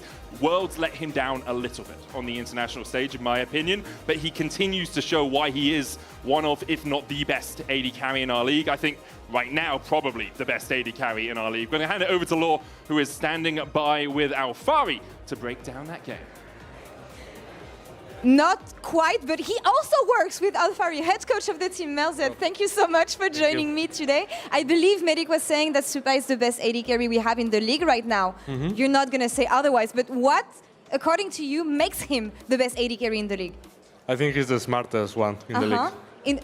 Yeah? Yeah, with his tempo, rotations, and how he thinks how to control the map and the spots, I think he's the best. Okay. Something that I've been asking you players is, from the fact that you stayed with the same players, the same team, to the level you have on stage right now, it feels like nothing has changed, nothing has passed. It doesn't feel like you haven't been playing together for 6 months. So how were you guys able to pick it up where you left things off last season?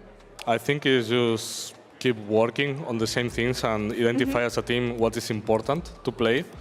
And yeah, I think it's the easiest way to grow and compete. I've been asking you players what are the learnings that you have from 2025. Most of them were talking about internationals and how they want to make it better next time they get onto that stage. As a coach, what do you think?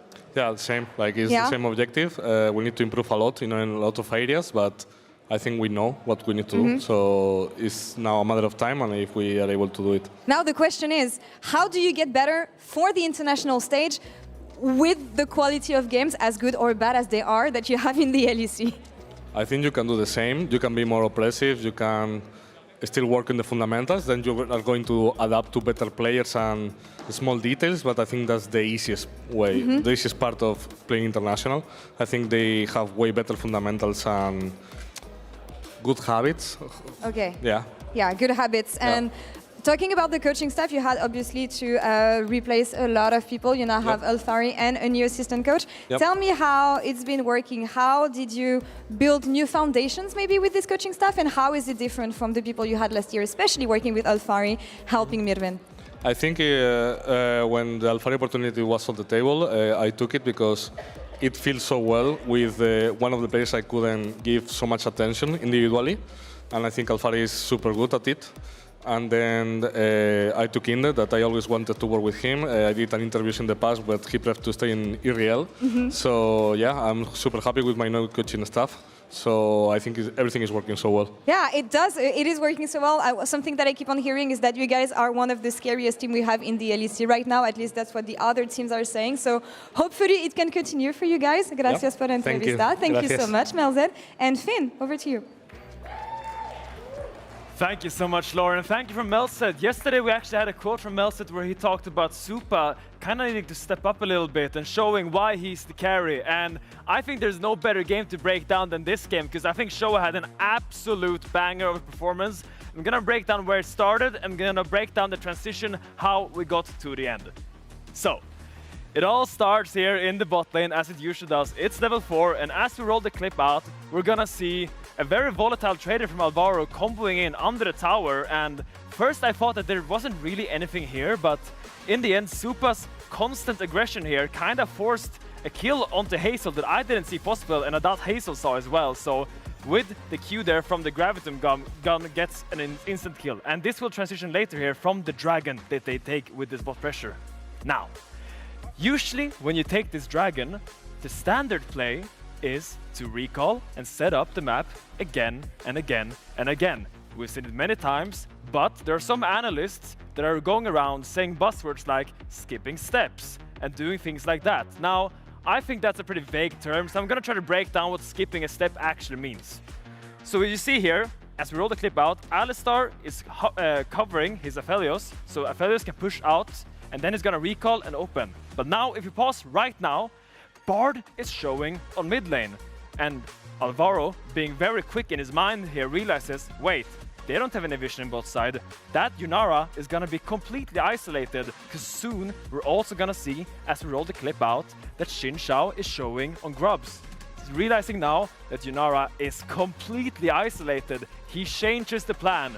He skips the step of basing and opening the map again to actually camp in the bush behind the Yunara, because he knows Bard is not there, he knows Xin Zhao is not there, and I think this is something that we will see now with KCB going from the ERLs to the LEC.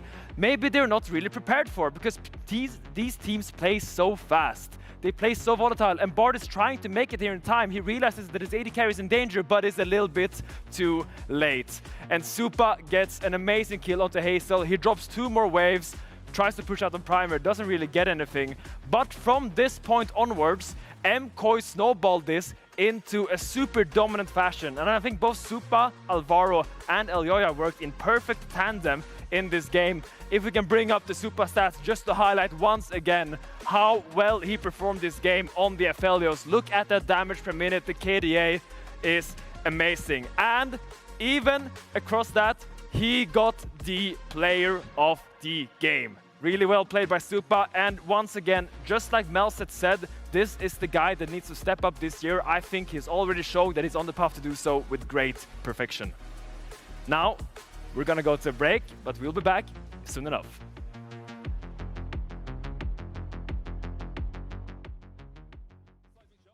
Clip Camillo, but I think Elyoya might clip him with those fists. Elyoya claims his turn. I will go rise, okay? Supa, can you follow? I'm stopping the others. Bro, if I press on mine right now. Keep playing this, okay? Overhit. I'm moving. Mine! Nice balls. Penta? Penta? Penta, Penta, Penta. Oh, man. Miri took it, doesn't matter. Bro, I took it with Ignite. Good job.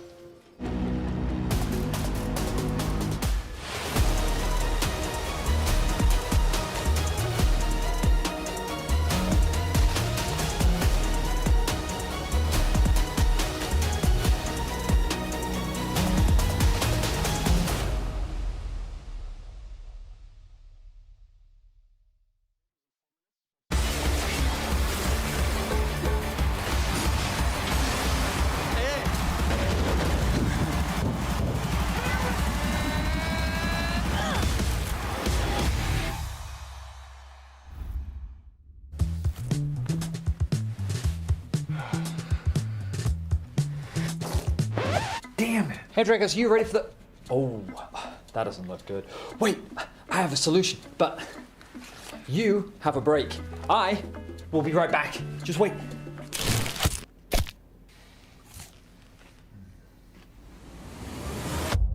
Have a break. Have a Kit Kat. See? I told you we'd figure it out. I don't think this counts. Come on, let's go.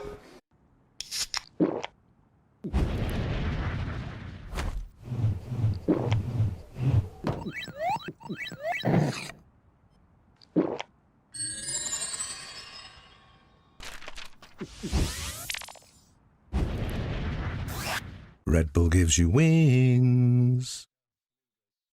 Hey there. Every season starts the same way.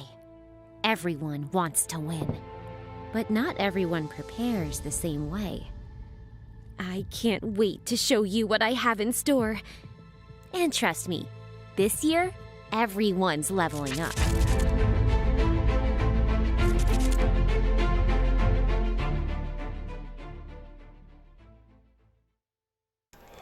Alright, headsets on, guys.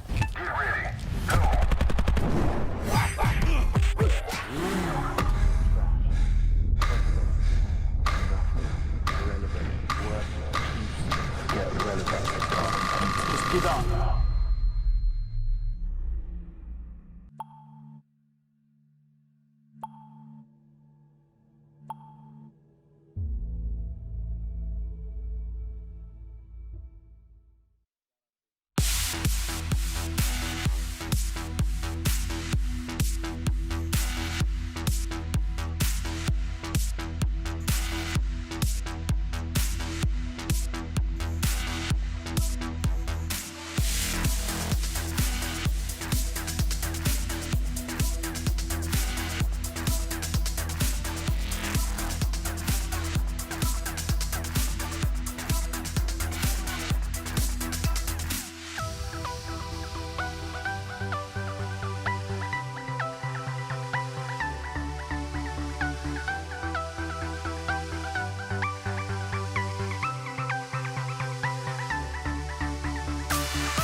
Welcome back to the LEC for Game 5 of today. We got more action coming with GX taking on Fnatic, and I want to give you for the very first time in 2026, Lospa, thank you so much for joining me.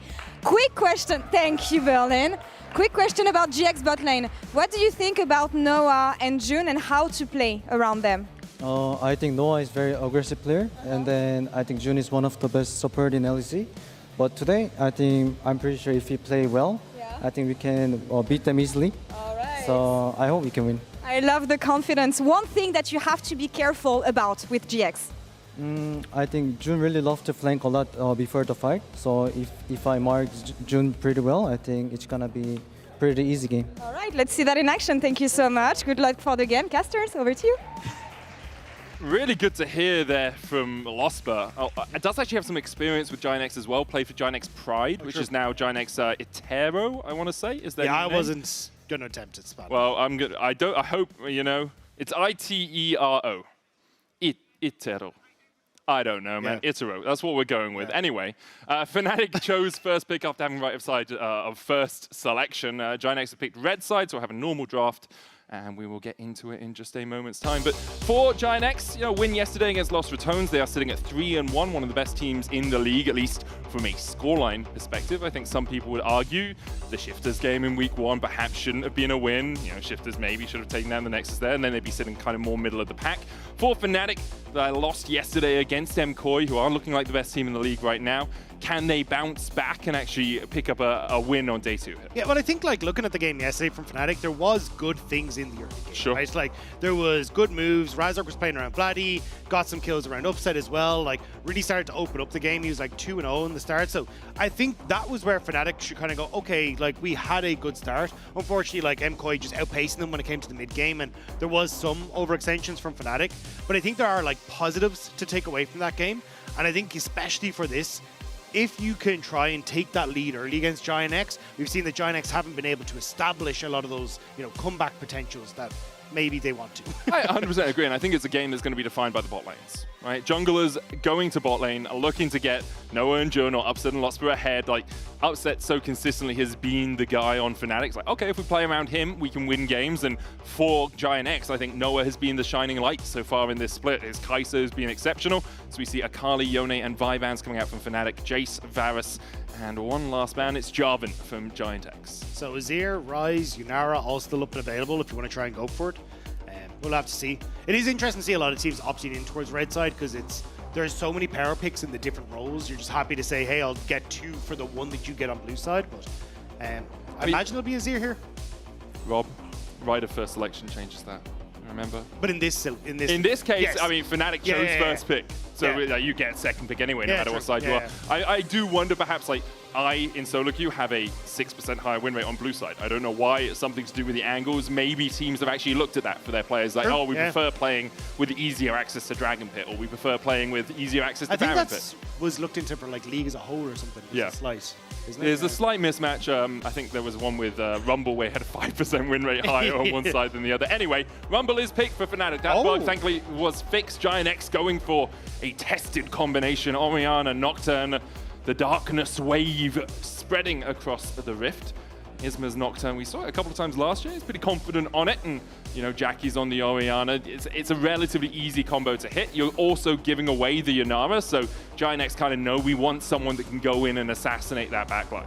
The question, though, is how do you... Well, Fnatic are immediately going to pick the Azir, but how do you try and respond to keep these 2 carries safe, right? Because they are immediately going to be trying to jump onto Yunara and look for the one shot. Yeah. So do you try and take something like a Lulu or something along these lines for Losper to try and provide a little bit more healing and shielding and, a health bar in general to try and survive? Or what is your answer here? Because if you end up having a solid mid jungle that you can play around to get early kills and set up Orianna for success, you just don't have a counterplay button in a lot of situations. Yeah, I wonder if Fnatic will look at, can we find a counter engage for ourselves? Nico is still up, something to distract the enemy backline while you have to survive through the shockwave, but with a barrier, you can kind of do that. With a stopwatch, you can kind of do that on the Azir. So if they're the players being dived on, maybe you can just survive that initial shockwave combo and then go in for the re-engage. Wukong banned away does that to a degree, the Cyclone getting onto that backline, with the K'Sante being the last pick for Giant X. So we have AD carry mid and top on one side for Fnatic, and then that jungle mid duo and the K'Sante. Fnatic are going to get rid of the Nico themselves. I mean, a Darkness Nico is something you don't really want to see, man. Yeah, I'm curious, because you could try and look at a Bard, you could try and look at the Xin Zhao in the jungle as well for Razork to just, as you say, try and provide at least that break point from the follow-up. But I've seen so many times where Orianna can just one-shot. Yeah, someone just dies. It's just so hard. But Yeah, Giant-X, I think I like the fact that they are taking an aggressive route here. Like saying, hey, we want this level 6 combo, we want to try and force fights around us, and actually take the fight early against Fnatic and try and snowball us. Yeah, I very much agree with you. I was trying to work out in my head for a couple of moments there, what would a Darkness Shockwave Pop Blossom combo be called? Oh. And I think it's Microwave Popcorn. Because you put them in the dark and then they all jump up, right? It's pretty solid. They're not going to see it in this game. Kai'Sa taken away from Noah as well. No real surprises there. This year, Giant-X have a 100% win rate when Noah gets that. Kai'Sa has played it in 2 of their games. So here, Giant-X looking towards their AD carry makes the most sense. Leave the support counter for last. You could go for something with a bit of range and push on the bot side. Caitlyn Karma does that. Could also look towards something like the Braum if you wanted a bit more protection, but it's going to be a Aphelios instead here for Noah. So front to back on top of that Shockwave 1D combo is actually really strong already from Giant-X. Yeah, very, very strong setup from Giant-X. And again, I'm curious how Fnatic want to try and respond. Like, do you just take that Sins out for Razork and say, hey, we're going to try and fight at least somewhat in the early stages and then have that opportunity to use Razork as that buffer between the front and back line of Giant-X? It looks like that's going to be the case. That it is. There's the Xin Shao for Fnatic now looking towards support. I'm wondering where you want to go. I mean, you could look for something that is okay in the lane, or you could just look for another beefcake, and that's exactly where they've gone. The Alistar, the Lock, Giant-X immediately know they want to go for something like the Lulu. This Aphelios, relatively safe, just needs a little bit of bolstering, a wild growth if he does get jumped on, a help picks if an equalizer comes down, that little bit of extra shielding to really buff him up and allow him to survive through any initial damage Fnatic can put out. It's also for the Nocturne, right? Whenever Nocturne goes in, you're kind of isolated, especially in a composition like this. So if Isma can try and get back in towards Jun's safety, he can provide like the wall growth and shields and everything else to keep him going. Plus in the early stages, Jun on roams, just giving that extra attack speed to Nocturne is so disgusting. So this, for Giant-X, I really like what they brought to the table. Actually really like Whimsy as well into Fnatic's composition. Like if you're going to polymorph someone, and Alistar going in for headbutt, Pulverize polymorph him in midair. Yunava dashes forward with her ultimate up, polymorph her immediately. Azir goes in, polymorph midair as well. You don't get that Emperor's Divide. I really like the Lulu pick here for Jun. I did have a quick look. Noah all-time on this Aphelios is most played champion, 65% win rate on it. Didn't play it really that much at all last year, but very confident on the pick. And if you are Giant-X, putting a lot of eggs in the Noah basket makes a lot of sense with how well he's been playing so far this year. He's been absolutely fantastic. And again, like, there is so much that you can try and play through in these early stages. I'm just excited to see if Giant-X can try and find that success here against Fnatic. Fnatic trying to bounce back from that loss yesterday as we make our way onto Summoner's Rift. And hey guys, it's a Fnatic game. I'm really sad we didn't put it on the bingo card. Fnatic pause hack? Yeah. Question mark, question mark, question mark. I will find out exactly what it is. Sometimes when it's this early in the game, and this is me very much just pontificating, it's a rune thing, but I do see actually on our screens, Dag has pointed out to me. I love pontificating, man. It's great. Yeah, don't even know if the word really means what I use it for, but it's a mouse problem, it seems, for Isma. And get that sorted as soon as possible. There's some other things being said in chat that are very friendly between the two teams. Noah saying, I love you, Ivan Martin Diaz, which is very wholesome. It's very kind, you know? Nice. And then a few meows. Yeah. A few meows coming out as well.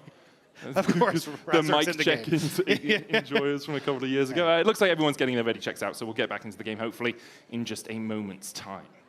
I was just going to say, I think for Fnatic, there is a huge amount of pressure that's on Razork this game, because you've got Upset and Vladdy that want to try and scale into the later portions of the game. And you don't really have apart from Lost, but easy way to try and get into a lot of these lanes to set up. So it kind of hard forces you to go bot lane, but that also makes it very easy for Giant-X to just play around that. Yeah. And you already kind of alluded to how difficult it can be to play into a Lulu as an Alistar. You're taking a ton of poke. You try and go for an engage. Whimsy interrupts that. This game feels a little difficult for Razork to find success in lanes when he's going for ganks. Yeah, there is the option to kind of try and subvert expectations as well. Go top. K'Sante is killable in the early game, will be pushed in, get this rumble ahead, and then the equalizer does begin to really do some damage on that backline. You catch out a Lulu, doesn't matter how much she's shielding other people, right? That shield won't save her too easily. Jackie's took a bit of poke at the level 1, will be chipped away a smidge. But yeah, unsurprisingly, Rob, both the junglers have started on the top side of the map. That's crazy. I believe they may be heading towards the bottom side of the map, where Noah, Jun, Losper, and Upset reside. It would make sense. It would make sense. Unsealed Spellbook on the Alistar. You know, you can see Aftershock. Sometimes you see Phase Rush. Unsealed Spellbook just gives you a little bit more power in the lane in terms of, you know, switching from the heal to an exhaust, getting a ghost, getting a teleport, or trying to influence a grub play in the early game when you want to be bot, making sure that your Yunara isn't getting dived. Yeah, also can like help just open up with a lot of taking the in the other rune choices in that matchup as well. But I love seeing the early TP plays that we've seen. Mid-game TP plays they've seen from so many of the supports on like, hey, I can get out to a dragon quicker, get a bunch of vision down, reset, and then come back out into the map. And that there's so many times I've seen that be pivotal on setting up for a TP flank from a top laner, or even just the fact that you spot out a flanker that doesn't realize they've been spotted because you're moving around the map so quickly. So I really do like that we're seeing this kind of change and how supports are using teleport like that.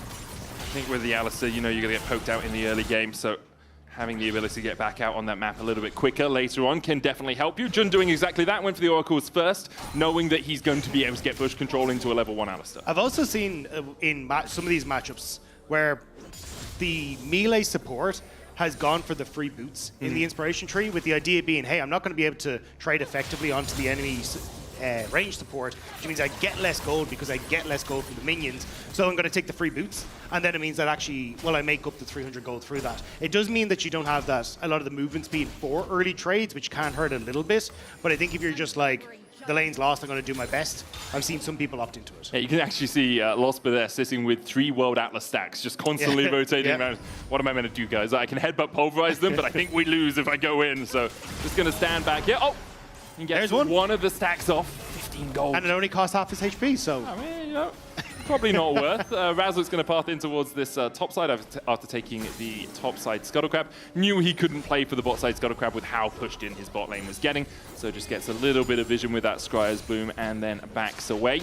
Isma already out on the map. Both these junglers do really like to get to that level 6, so I wouldn't be surprised if we just see both the junglers going back towards the top side being like, okay, we'll go for another clear. You can get about 5.5 off this second clear. You don't have the buffs for that extra XP. But this is just perfect for Isma, right? Yep. Like, if both junglers are like hands off or just going to farm, it's perfect for a Nocturne. The quicker you can get to 6, the more impactful you can be. So if you're a Giant X, this kind of slow pace early game is going to work fantastic for you. Yeah. Letting Noah get towards that BF sword first as well. We'll see if he does go down the serrated dirt route that Jack hates so much. It makes sense to me. I don't think you really need the extra lethality in the early game, but sometimes it can give you a little bit of a spike. The actual surprise was that he didn't reset early for the cull. So often we see that Aphelios, you crash wave 3, especially when you've got the range support, go back, get a cull, and then come back in. And with home guards, it means you basically lose absolutely nothing, but very quickly start to scale up. And I don't, as we were kind of just saying, like see much in the way of skirmishes or early fighting happening, so probably wouldn't get punished for it too much. It's an interesting sort of, there's multiple different decision trees you make there, which is I can back and early get a cull. That gives up a bit of pressure in the lane, meaning my jungler on this side is a little bit weaker, meaning that perhaps we don't get that first scuttle, meaning this. But I do get the cull and then I get that gold infusion. Exactly. Or you can say, well, we've got the enemy Alistar down to half HP anyway. Let's just keep the pressure up, keep them under tower, make it so really harder for Upset to actually get the CS. There's about a wave's worth of CS lead for Noah, so it seems like that's what they decided. He's gone back, picked up the BF sword before going for the cull, but he could still go down that route, going for the early damage spike in the extra AD you get from the BF, whereas Upset's gone for the recurve cull combination that we so often see on Yunara. Either way, I mean, I think you're going to be very, very strong. You can already see the CS lead starting to open up on the bottom side, and now you start to shift Jun into working with Isma. And this is something I love seeing when you got like Lulu Nocturne, you got like Lulu Xin Zhao. If you can just prop her alongside this jungler, well, we may get a point in case how strong he can be. Isma going in. The damage here onto Losper. We'll get the fear down. Losper does have the trample, polymorphed, and there's most of his HP gone. Jackie's jumped on here. Razork's not going to get the final order for the knockup from the 3 Talon strike. And we'll just walk his way towards the top side. A couple of pings coming out from Isma saying, hey, I want to clear, well, from Giant X, I assume from Isma, saying I want to clear my Krugs and my red, and then I'm going to be level 6. And we can actually look for some of these paranoia ganks. I think that's exactly it. the world is your oyster here as Giant X, and it really is going to be on Razork to try and play counterpunch. It's a very, very difficult game to play. We already kind of said, hey, you don't have a huge amount of setup in your solo lane, so I mean, Razork trying to get in. I mean, this is the counterpunch. Yeah. Right? He gets the Scuttle Crab, gets 6, and then looks for the invade towards these Krugs. The fear is going to come out from Isma, who doesn't hit 6 from clearing out the Krugs. Locke's coming across to try and protect his jungler's jungle. Dustbringer out from Isma, doesn't get the connection onto Razork, and now Isma needs to back away and wait for support. Pathmaker in by a lot. Jackie's and Vladdy trading down towards the bottom side. Locke getting burnt alive. Crescent Guard out from Razork. Isma can't join the fight at all. Vladdy losing down towards the bottom side. Good flash from Jackie's, but a flash from Empress, and one away by Vladdy will get him out. Empress here, saving the day for Fnatic, finds himself a double kill, and this Rumble in the jungle is online. Great invade from Fnatic. You just had that reset from Jackie's, so he wasn't able to collapse as quick. And it's Razork and Imperos who are getting a ton of work done, but oh, hang on. Flash forward from Losper here. Noah not tanking the tower, still stunned up underneath it, but Upset not yet level 6. Jun able to keep his AD carry alive, and with the Severum coming up, Noah heals up just that smidge. That was so close. You can look at that purple bar at the bottom. If Upset had ticked 6, would have got enough mana for ults, would have had all of his abilities then back up. His mana is a little low, but should have been able to get the dash, and that would have been enough to pick up the kill on towards Noah. But either way, Giant X surviving the bot lane, and actually it's Isma who's going to pick up the dragon off the back. But we can see this invade here. Like, you've got that reset coming through from Jackie's. He's not going to be here. And Impero's coming across with some great damage. And Locke can't really do anything. Like, Isma wants to try and get in, but isn't able to follow up. And this flash from Jackie's is fantastic. But Vladdy's able to step away in the top side, and Impero's getting so much out of this early Rumble pick. He gets himself 2 kills while sitting on plated steel caps Dorman's ring, accelerating himself in this match. And we talked about it with the Cassante. It's a Dark Seal as well for Emperos, 4 stacks on it, but the Cassante, if he gets Kanik Rooken, can survive a lot of pressure from the Rumble. But if the Rumble starts getting ahead in the early game, that Cassante is really going to struggle. As Emperos now, perhaps we'll see some more play from Fnatic towards that top side. Give him a bit of protection, get a couple of wards down. There are grubs up there as well. You can see Losper and Jun both pathing through this mid lane to look to see perhaps if there was a battle to be found. Losper ticking over to 6 now, a little bit safer on this Alistar. Looks like Giant X basically saying, chances are Fnatic is looking up towards Rift Herald. You can see that's where Razork is. So eyeing the idea of a potential play on towards this bottom side, it feels like Jackie's could try to roam down. I'm not 100%, but I think the wave might be pushing out, but I'm not guaranteed on that. Well, Razork will be able to take the first of the grubs. Isma pathing through mid here with Jun and Jackie's. They get the push in the mid lane, but now they back away. So that's going to be 3 grubs over to Fnatic. Less of a consolation prize in this game than it usually is.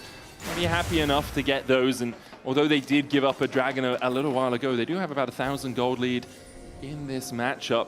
Osmo and Razork teaming up to try and steal away more of this jungle from Isma, knowing they have the push in top. I don't think Giant X should be trying to commit towards this top side of the map, though. Like, you try to jump on towards Razork, he has his own ultimate to stop that Isma-Jackie's combo, and you've got an isolated Yunara on that bottom side, and you saw so many members of Fnatic go into the top half, so I think a missed opportunity from Giant X to try and make a play in the bottom side, while also giving Isma access to that bot side jungle, so at least he could trade some of the camps that have been stolen by Fnatic. I agree with that. I can see them, going in, trying to steal away this red, using the time you have towards that bottom side to try and get the pressure. Noah still with a lead in this bot lane, about 20 CS up now. There is a wave coming in. It's about 9 or so should even out just a little bit, but still about a 3-wave lead here for Noah. Razork looking for the gank, but the Tribush Ward and Jun and Noah respecting the fact they are on the weak side of the map right now. Their jungler having just returned to base. I mean, they can just back away. Losper puts the pink ward in, and Noah and Jun here, I mean, you can look to really hard shove out this lane, or you can just hold it a little bit further back. Don't use that Infernum gun. Instead, just use the Gravitum. They are going to push it out a little bit. Because now Isma is in the area. Yeah, Isma being within range of his ultimate means you're way more likely to have that support if needed. So I think for Giant X, again, like, we kind of said in the early stages, hey, they are happy getting to this point of the game, where nothing has really happened and they're now getting access to these ultimate combos, and you can start to have these pushing lanes. We haven't really seen them take advantage of that, though, and it's actually Fnatic who are like, okay, well, we're picking up some kills, we're getting control on this top side, and Pyros is doing a good job now of getting leads in his lane. So I think if I'm Giant X, this is where I would like to see more movement between Isma and Jackies to try and impact these side lanes. I think when you get to that level 6, the first Paranoia is similar to a first Stand United, super important, and Isma actually looking towards the top side here. Empress has that bounty on his head. They'll dive onto him. No flash still on this Rumble, knocked back by the Entofos. Veered back as well, and there's no escape really. An equalizer down just to clear the wave. Isma and Lot will secure Giant X's first kill of the game. Meanwhile, on the bottom side, Noah getting dived a little bit as Losper looked for the play with the heal going in. A wild goes out as well, and Vladdy and Razork on their way across. TP coming out by Lot, still has the all out to defend, and will do exactly that. The back away from Fnatic, realizing they couldn't enact the dive with Cassante on his way. Nice call from Loss. Knows that he can't really get much more on the top side. Oh no, Noah got stopped. Lot stopped his recall to try and jump in the way of the boomerang thing coming out. Yeah, it's I'm not Atlas, man. I don't want to claim Slurkle for myself. Look, you know, it's not. He's just very proud when other people use it. Yeah, he was very it's excited. called Arc of Judgment, and naming people at Riot spend a long time naming that. Jackie's flashing away from Vladdy here. Doesn't mean he no longer has that summoner. As Losper comes in to get the push out here for his mid laner. Meanwhile, Noah and Jun have switched over towards the top side and are going to be met by Empress on this Rumble, who does have his flash back up, but no equalizer means he's going to have to be a little bit safer in this lane. Needs to back away to his tower immediately on seeing Noah. It's like, okay, I cannot be this far up. Yeah, Giant X just thinking, hey, we don't have enough damage in the tank, it feels like, to contest at any sort of dragon play. So instead, going to invest a huge amount on that top half. Razork already starting up the dragon, trying to make this as quick as possible. But I think if you're Fnatic, as you say, Imperios kind of needs to back away. I don't think Lospa and him alone can defend this. Let's see if they manage to do so. No teleports right now available to anyone, so it would be a 2v3 if the dive does materialize. Lot needs to be a little bit cautious because he knows Razork is on his side of the map, just stealing away those camps. Isma doing the same. It's going to be a blue and a Gromp exchange, really. Lot clears out the wave, and Upset unable to get through those extra plates.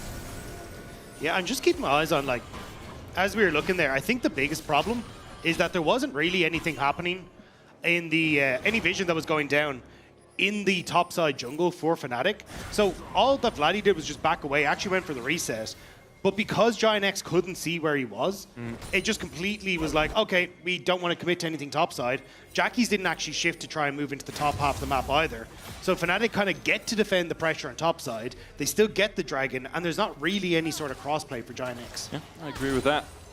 You can see lead developing for Razork, at least in terms of CS, about 5 camps ahead because of how much counter jungling he has been doing. Isma hasn't had the time really to clear out these camps himself. Upset having to dash away here. Moonlight Vigil not connecting. Could have been the death of him, but he's able to walk his way out. Ult for ult exchange there in mid lane between these two AD carries. Only a very slight gold lead between Fnatic and Giant X here. And with the Drake Capice, it's a very even early game, Dagda.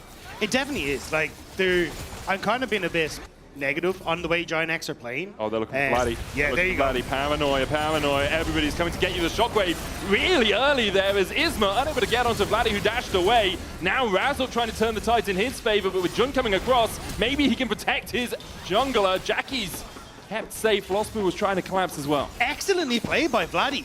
I think Fnatic were expecting this play on the top side. You already had Razork in position, and Vladdy ends up using the the EQ combo on the Azir to buy so much space, but Jun has to use the wild growth on himself. Razork falling low. Isma looking for the fear here onto Losper, who has used the Unbreakable Will, and will have exactly that. Just walks his way out.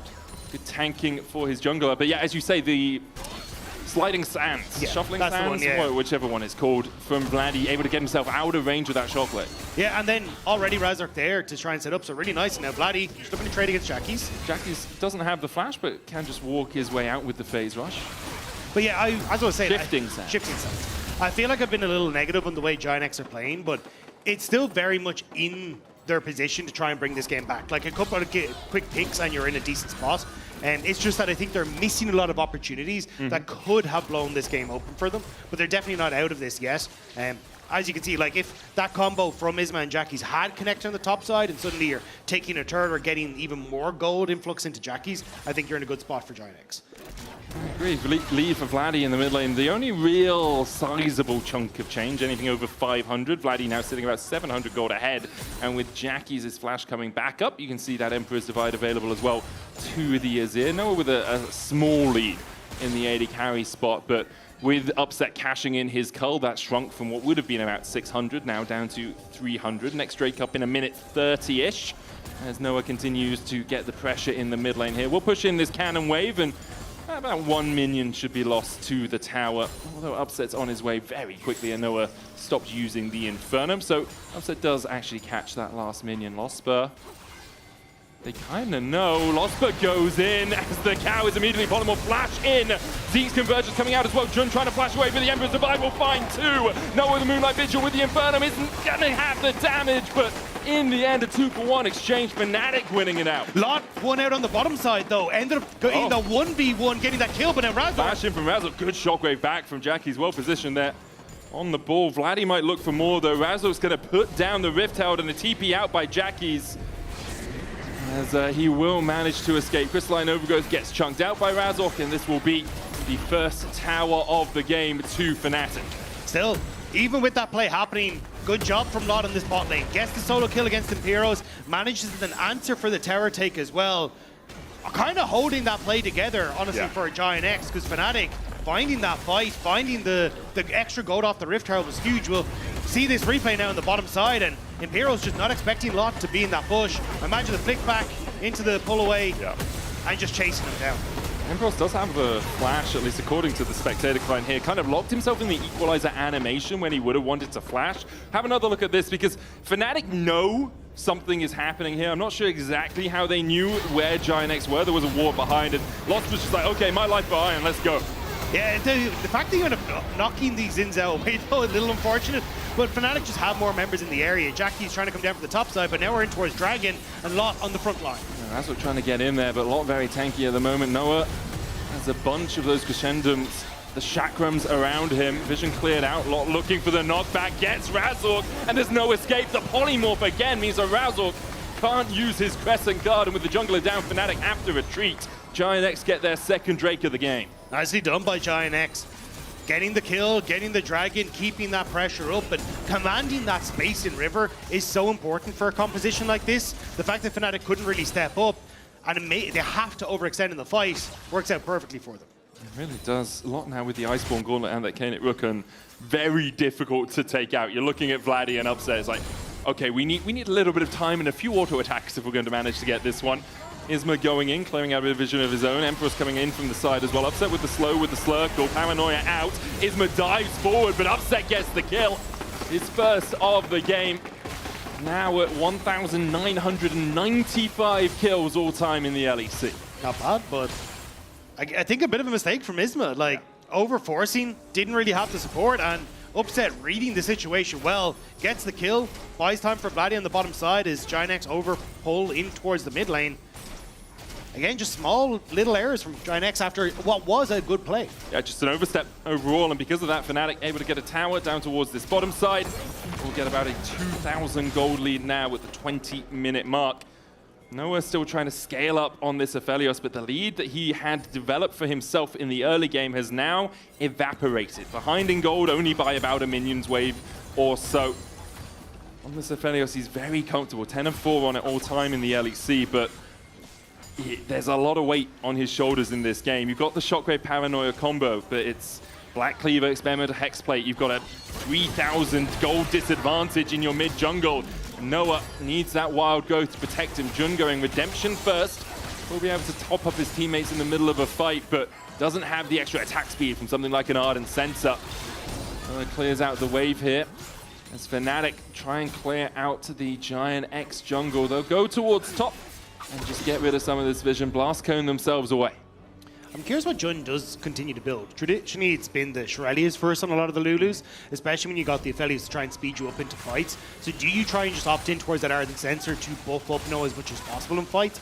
Or do you end up trying to go the Shirelias route because so much of the fight will be happening away from you? I feel like you nearly need to make sure that Noah's getting into those fights. So it could be a while before that Ardent Sensor comes online, but at least with the Redemption style build here, to me it says Jun thinks the fight's going to be on top of Noah rather than chasing on towards fights. And I think I agree with him. Noah does have the Ghost, so if he needs to get into a fight, he has one tool in his arsenal at least, but I agree that Shirelia will help.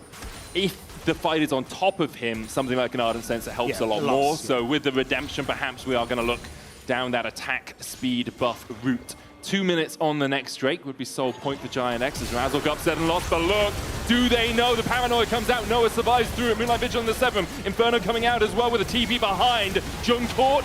Tries to flash away, but Isma and Jun have already fallen. Fnatic collapsed perfectly towards the mid lane with an equalizer onto Jackie's, who does still have the flash. The shockwave onto Vladdy and to Razzle. Wind becomes lightning, and Jackie's just able to sidestep it. If Jackie's falls there, I think that's Baron for Fnatic. They're still chasing on towards Jackie's though. Hadn't anywhere to go.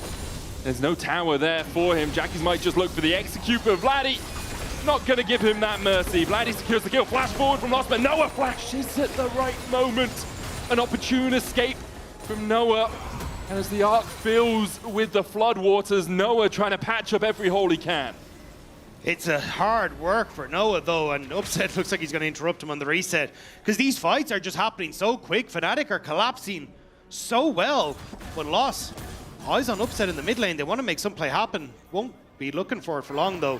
As Fnatic, again, immediately on towards Noah. He does manage to escape away from this, and good job holding on to the summoner spells here, but great teleport from Vladdy, immediately picks off Jun. They're able to get on towards Isma, and honestly I thought Fnatic may feel comfortable to turn over towards the Baron, but trying to get on towards Jackie's, I think that ultimate, putting Razork and Vladdy that little bit too low, where they don't want to follow through, especially as they can get the kill here as well, and they just want to hold on to their mid lane turrets, as that's where GX were trying to put pressure. I think the risk as well is Lot's alive and Noah's alive. Noah does still have flash. Lot is very tanky, and you can see if he's not there, Giant X melt.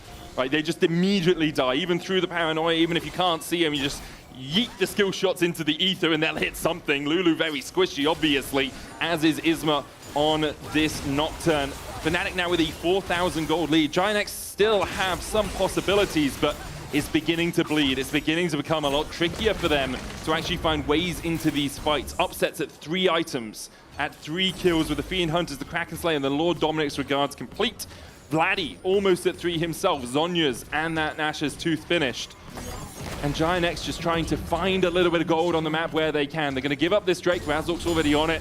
No real reason for them to fight over it. It's a second dragon. Instead, they'll take their time to try and garner some vision control towards this top side. Yeah, Emperor's going to catch the wave. Doesn't have TP available, so Fnatic look like they're just going to try and push out waves, reset, and get themselves back out and be as strong as possible. Upset, as you say, with 3 items now, incredibly strong.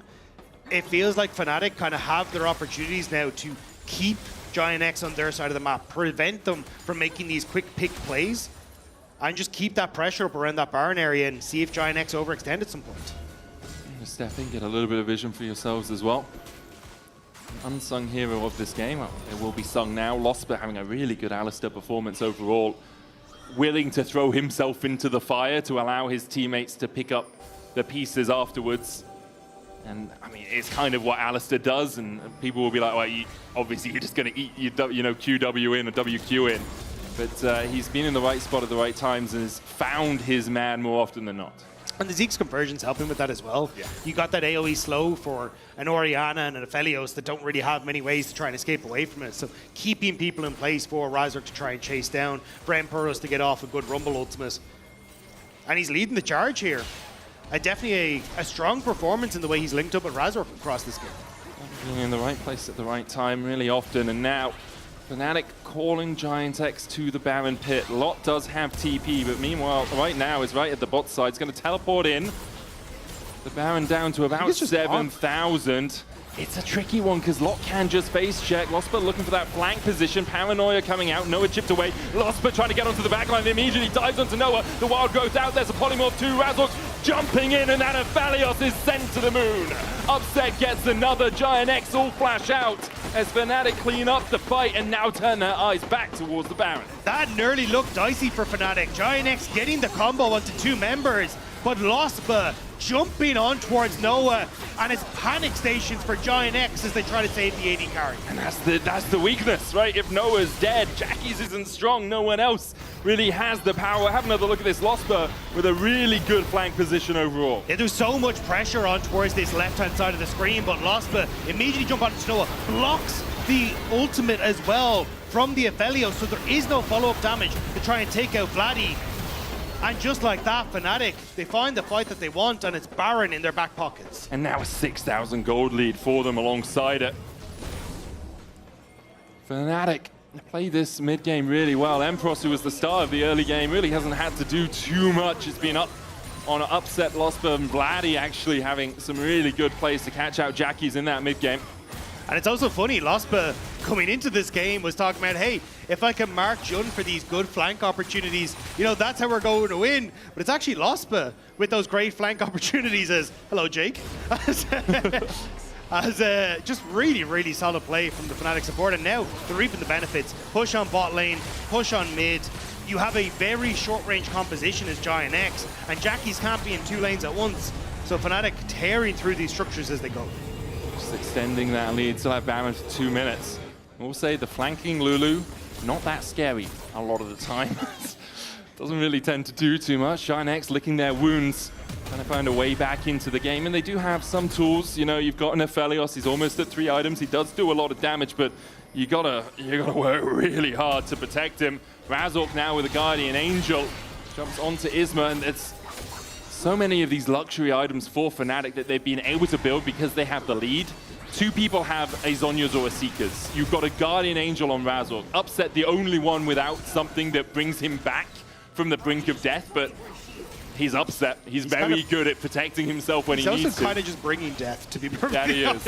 That he is. 4 kills so far on the game. Noah trying to clear out this wave. Lospa flashes in, gets the headbutt, looks for the pulverize backwards. The paranoia coming out as well. They've dived onto Noah. Moonlight Vigil goes to absolute Narnia. Jun caught out on the backside as Fnatic ripped through Giant X. Jackie's having to flash away. Razork looking for the chase, but now with the Baron buff and another couple of waves, Fnatic might just go for the win. Fnatic, confident play on the day, flashes, everything burnt to make sure they can take this one. Jackie's and Isma, what can you do against 5 men of Fnatic? Empros flashes in, trying to take the game into his own hands. Upset doing the same, forces Isma back to the fountain. Can't quite clip his wings as he sits there and watches Fnatic claim the win in convincing fashion.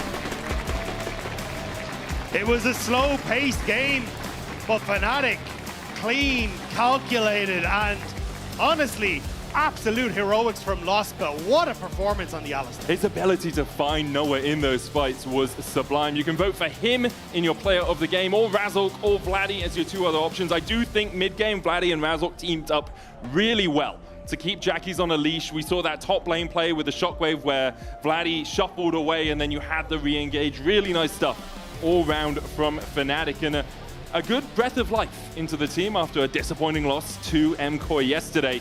I think with Fnatic, there's always that question mark. It's like, are they kind of back? Are they not kind of back? You know, you never really know, but a win like this in this sort of fashion will definitely bolster their fans' hopes. So we're going to hand it over to Law, who is standing by with Razork. Thank you, Medic. I'm actually going to follow up on what you just said here. Razork, thank you for joining me. Are you back? Are you not? What's going on here? I mean, I think this game was pretty clean from us. Yeah. We did a few mistakes, but I like how my support played. He played very confident, so I like it. Actually, I got to talk to him right before the game. I love his personality. I'm actually really interested in talking to him more. Tell me more about your new support and what he brings to the team and the synergy you have. Well, I think we're still adapting to each other. We need more time to become way better together, but I really like his energy and the effort he's put into improve, and the feedback he takes is very well. So far, I'm pretty happy with him. A lot of people have been saying that despite the changes in Fnatic, people expect that you're going to play the same way, have the same dynamic you had last year. Do you agree on that? I mean, no, not really. But I mean, I think the meta is also like bot lane is kind of OP, and top lane you play a lot of tanks. So I think mid bot is the way you want to go most of the time. There are some games you're gonna gank top, but I don't think our style is just path to bot right now. Okay. So what do you want to be as a team? Outside of meta. Good, yeah, of course. You want to be good, you want to be consistent, but how do you get to this consistency? That's been one of the issues Fnatic has suffered from last year. Any ideas on how you can tackle that, especially when you have such a convincing win as the one you had today? I mean, honestly, I have no idea. Okay. But I think the plan should be just, we have 2 rookies, so we should just like focus on improving slowly. And right now, I think we just need time to become better, and this game shows that we can do great things. Actually, as a veteran player who has been in these shoes once in the LEC, how are you helping these rookie players, especially on the top lane? Well, I try to like have confidence and like make calls that everyone understands, because I feel like in stage sometimes we are like a little bit shaky in the comms. There's like a bit of chaos, so we have to make sure that we work on that. But I'm trying to like give feedback and to Empiros, like sometimes we are misplaying 2v2s and stuff. I try to like make sure that we are learning together, and we are actually like improving on that aspect. I love this for you guys. Yeah. Final question here. We're about to have the last game of the day. It's going to be KC against G2. Yeah. Who takes this one? Banger game. Banger game. Who's going to win it? I mean, I need to say G2. I think they're coming really strong, but I don't think it's gonna be easy game though. I want a banger. I don't think it's gonna be easy for them, yeah, but it's gonna bang. Well, that's what we hope here, Razork. Thank you so much for the interview. Banger incoming after the break. Stay tuned.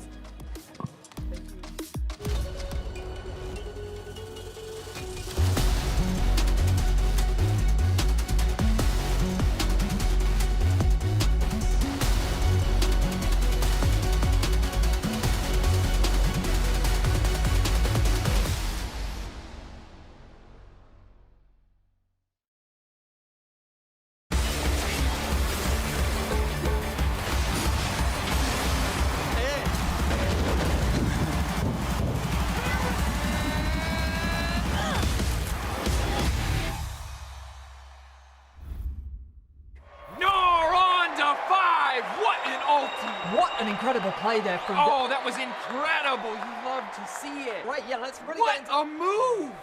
He's just so good. I mean, the persistence, the patience to find the angle. You just don't see that from rookies. He's got it all. He's got the bad. Have a break. Have a Kit Kat. Ooh, that looks good. Do you want to maybe share a little bit? Yeah. What a move! Hey there. Every season starts the same way. Everyone wants to win. But not everyone prepares the same way. I can't wait to show you what I have in store. And trust me, this year, everyone's leveling up.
which is a modern rivalry right here in the LEC, where it has gone either way in terms of the blows dealt, of course, famously. This time last year, it was KC who won the split over G2, but G2 got their revenge as the year irked further on.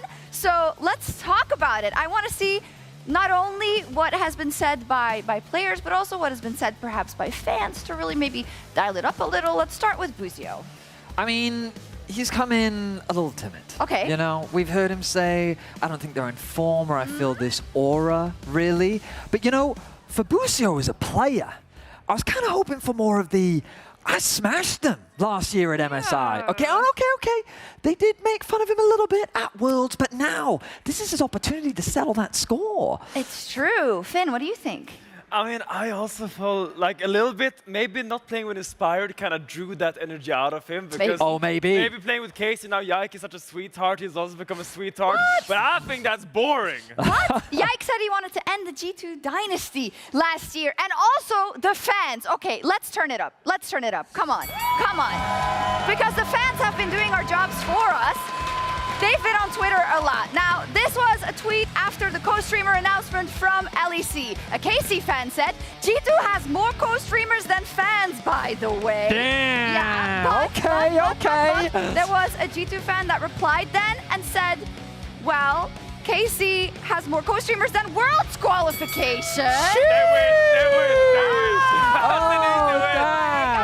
a knockout. That's what we want to see, The right? fans are vicious. I love them going back and forth against each other. It just adds to the drama. It does. It adds to the drama. What also adds to the drama is Yo saying, well, all mid laners here, they're not that good. LCK mid laners are much better. LEC is easy. Caps, so it's going to be easy. I think he watched a few too many mid-teams on the towers, man. I don't think it's that easy. I know Caps and the Larsen effect, but I think now coming in, I think he's going to beat the real Caps. My man's bringing it to the goal, and I mean, I love those words of confidence, but you got to back it up on the Rift. But we know the G2, they're not weak when it comes to the social media game. Oh, it's true. Actually, this was a tweet that G2 sent just today. KC fans, avert your eyes. Please, after Los Ratones was able to get their win, G2 pulled out the KC card when they couldn't get a win. Is this a low blow? I mean, absolutely it's a low blow, but when it comes to social media, G2 holds no punches. And on the Rift is where we're going to see who's able to settle the score when we get onto the match today. It's true, but for me, KC has given some of the best burns after games, after they beat someone, right? So I'm waiting. I haven't seen it for today, but maybe we'll see it. I'm hoping they bring the source, because they're going to have to, because G2 came in with full force on the social media today. Yeah, what do we think then? All flame aside, Finn, who's got the better chances? I mean, there's no rules in love and war. What do you say? I really want KC to start trash talking a little bit before the game, because I feel like they're a little bit weak on that part, and I think G2 has had some social media bangers lately. You called for it, we got you, because we have some KC fans right here who wanted to talk some smack. And here we are yet again, G2 versus KC. Now, reminder that last year the blue wall had the upper edge in this matchup. So guys, anything you want to say to the G2 fans or G2 army ahead of this one? Yeah. The answer for the two player for Kalist is still no. Okay, this one, let's turn it up. Anything else you want to add? Yeah, by the way, thank you for Yike, and I hope you will lose tonight. Love it. Okay. I'm turning now to the G2 army, or MCOY? What is it? No. First of all, thanks to our friends from MCOY for making sure KC didn't make World last year. I love it. Anything else you want to add? I mean, KC needs two teams to try and win something. God. Closing thoughts on that? Yeah, no refunds on Yike, by the way. All right, casters, over to you for this one. I've said poor Yike, and I kind of agree with him. I mean, he only won 8 splits, right? Yeah, I mean, only 8. Only 8. What a shame. Thank you so much for joining us upstate. He's going to be here for about Thanks the for first having me. 10 minutes of the game. Congratulations on your win. Feeling pretty solid now in Fnatic? Yeah, I mean, 3-2, it's an okay start. This format is always very crazy. Yeah. Everything can happen with the Super Week, so I'm glad we got the win today. Yeah. It's top 8 this time, at least. So it's not like top 6 where it starts to get a little funky. It's the same maths. The problem is, everyone's like, oh, it's top 8, but we added 2 teams. But it's bigger and unless number. you're saying the 2 teams don't count. Yeah, but you've added 2 spots for 2 teams. Yeah, the percentages are different, you know? The percentages are exactly the same. Ish. They're close enough. math. Yeah, maths is hard. We're going to get into draft in just a moment. G2 chose second pick. KC chose red, so we'll have one of those slightly skew-whiff drafts to kick us off. Upset, quickly before we jump into this too hard. 2 kills away from 2,000 all-time in the LEC. I saw you fountain chasing a little bit at the end of that play. You know, trying to kill Isma on the fountain. Did you know, or was it just I like killing people, I'm an AD carry? Yeah, more of that, I think. No, I didn't know, but 2,000 sounds like a great number. Hopefully we can get it tomorrow, or I can get it tomorrow. Yeah, against Vitality, it should be a good game. Looking forward to that one. Let's get into the draft then. Varus banned away. Can you believe he was buffed? Yeah, I don't know. I think Freak must be a Varus main for sure. Like he was already really pick or ban every game in competitive, and then they even buffed him like quite a lot. Like it wasn't a small buff even. So quite good patching it. Yeah, I like pretty solid. I mean, he did use when Maokai support was really broken, he played a bunch of Maokai support, so maybe, as you say, he's just a Varus main. Zir banned away as well by G2. We have the Jace and the Pantheon getting taken away by KC. Apart from Yunara and Aphelios, do you think there are any AD carries that are maybe overlooked a little bit? Obviously, I don't want you to leak your secret super scrim picks, but you think there are any AD carries that kind of sit just below that mark that you'd be looking at? Yeah, I mean, Corki has shown up quite a bit, right? Yeah. He's definitely pretty strong right now. And then Kaiser into Corki was played as well quite a bit. I think he's decent. And then you see the occasional Ezreal or Sivir. But yeah, I think if you're picking AD carry 1 to 3, usually you will see like one of Yunara, Varus, Corki, this kind of meta right now. That makes a lot of sense. Orianna and Jarvan, the final 2 bans. Yeah, I was going to say, with the 2 AD carries you can trade there, I think you're just happy to go with the Rumble here. He's been so incredibly strong on the top side. I've seen a lot of teams like trying to pair with the Jarvan. It's obviously taken away here, but regardless, the pick is just so strong, and it has been for so long. Yeah, I mean, if you get a top lane champ... Oh, they switched to Yunara last second. Yunara also very powerful, of course. But Rumble is just a champ on blue side that you can pick for your top laner, and he will probably have push, he will probably have a good matchup, and when the answer is like a tank and survive lane into your champ, it's probably like very powerful in draft, right? That's why we're seeing a lot of Rumble first pick, and it's a little bit similar to Yunara, like the matchups on bot depend more on the support, I would say, when you play Yunara Aphelios, Yunara Corki, but Yunara overall is just a blind pick you can pick, you will have push if the support matchup is not too skewed. And she's really good in team fights, she's good in scaling, she's good in early objective fights. It's just the full package, right? I'm still trying to pitch my AP Yunara build because her passive makes her crits scale with AP, right? Okay, so Dusk and Dawn Yunara. Okay. On hit, you know, you press your Q. I don't have a pen right now, but I would write it down. We can get you a pen and paper, you know? No, I'm good. It's okay. I can't wait to check your match history and see if it actually It works in ARAM Mayhem, therefore it must be good. So Rumble ult in my match history, all red, only AP Yunara. Well, there's the Corki pick into the Yunara, no real surprises there. Yeah. Rumble's still available, but G2 do like to look towards their jungle. Xin Zhao will be the pick. So you already have, you know, some good poke from the Corki, can put some threat onto the Yunara in lane if you have a good support matchup. Yes, you can definitely. If the matchup is something like Nami Corki against the melee champion, you will have some pressure. Same for Nico, so it will really depend a lot on the support matchup. I think Corki against Yunara just in a vacuum, the Yunara has slight push, but Corki has his timings where he gets really strong just because the champ has really strong numbers. That's the main reason you pick him. So we'll have to see what happens in the support department. Usually red side, of course, will get the counter pick, but let's see how it plays out. Well, red side is blue side in this game. That's very confusing. Yeah. One of the sides will have counter pick. Yeah, so G2 will have that R5 is what we used to call it, last pick of the draft. Yeah, this is what I was curious though, is how much priority do you give to Ryze in this sort of situation? Because we know that Caps is more than happy to take something like the Anivia into it, and you've already got the setup with the Xin Zhao to try and follow up on it. So looks like maybe we have an opportunity here for G2 to bring out the bird once again. I mean, Anivia definitely has great scaling in this meta, especially against Ryze. He's a short-range champ, but Ryze is similar class of champion as Yunara and Rumble. You can pick it, the enemy can pick a champ that has value, but you still will have push. You still will get to do your things on side lane. You still will have a really nice ulti for team fights to flank and just be really mobile on the map. So, is there a risk for Yunara if she's dashing in fights, having an Anivia there who can put a wall behind you immediately? Are you just a little bit more cautious about how you're stepping forward, or can you kind of play it the same? I mean, usually the fights are more front to back in a way where you're hitting the first guy you hit, and Anivia's very rarely a target unless she CC'd, so it's not that bad for Yunara, but Anivia has great zone control, especially if you're immobile, but Yunara definitely has a little bit more playroom against her than other champs, I would say. That makes sense. We see the Galio coming out. Expect that to be in the top side. BB, a long-time pick into the Rumble is this Galio, can give you good pressure. If you have the grasp as well, you can sustain through the lane pretty effectively. Wukong banned away by G2. There's the Anivia ban. Good prediction on that. Dagda, KC have done their research, although it's not too hard research to do. It's only 4 games so far this split, so they will get rid of the Anivia themselves. And now we'll see where G2 want to go with their final ban of the draft. They're denying some of that zone control. The Cyclone, they've got rid of the Orianna, the Varus as well with the Chain of Corruption can give you area control in fight. I'm just curious what the jungle is going to be, because I imagine Vi ban going to be coming through next for G2 for the Rumble Vi combo and also kind of the setup with the Rise, but actually not the case. They leave it open. Yeah. I mean, Galio also has some nice counterplay into Vi. Vi Rise is not the best combo, let's say.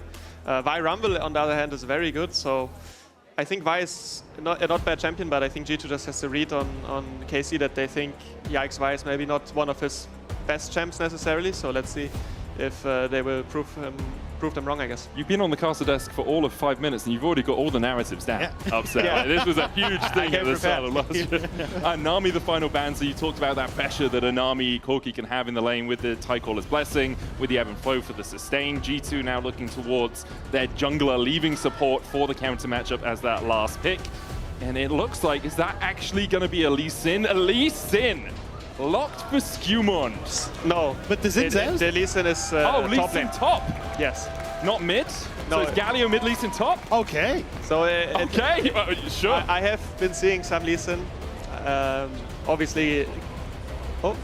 You're good, yeah. Okay, I'm sorry, I was talking to production. I have been seeing some Lee Sin in some games. Top lane, it seems quite strong now. With you being able to take Ignite, you build Ravenous Hydra, I think. You have a lot of sustain. Okay. And you just, like a powerhouse 1v1, and he was always able to get a lot of waves and then take plates. And plates are even more important now, getting your quest fast, getting all your bonus XP. So I think in this current meta, it could be a quite interesting pick into the Rumble. Yeah.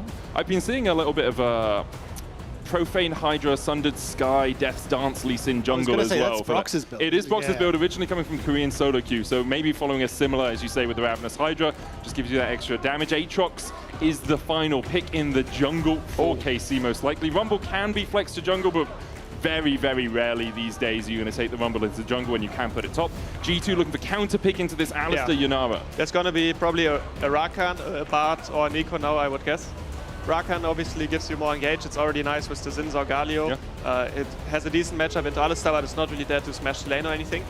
Otherwise, Bard and Nico could have also been an option, but they want more engage. They want more go buttons, and the matchup is fine. Rakan also right now has a great win rate too, I think. It's just a really strong champ if he's not punched in lane. I mean, you're somewhat of a Rakan kind of. I used to be a Rakan main. I'm now a Braum main. Okay. Because Braum is just really easy to play. I'm gonna be honest, man. You put up Unbreakable and chuck a Winter's Bite out, and you kind of done your job in a fight. But as you say, Rakan relatively weak in lane. Like Gleaming Quill, you're just sustaining up. You can get some engages off, but you're not there to dominate the lane. I did just get notified last time we see Lee top was a couple of years ago from Genax, who brought it out in 2024. Yeah, and it used to be with the Emax as well, because you get so much push in the lane, you can also slow and then follow up very easily when it comes towards like trading effectively. And I think against Rumble, that could actually work out relatively well here, but I am curious if it is still going to be that same tech, or if you're happy just going up towards that Tiamat early, which means you don't really need that E-push as much. I'm not sure.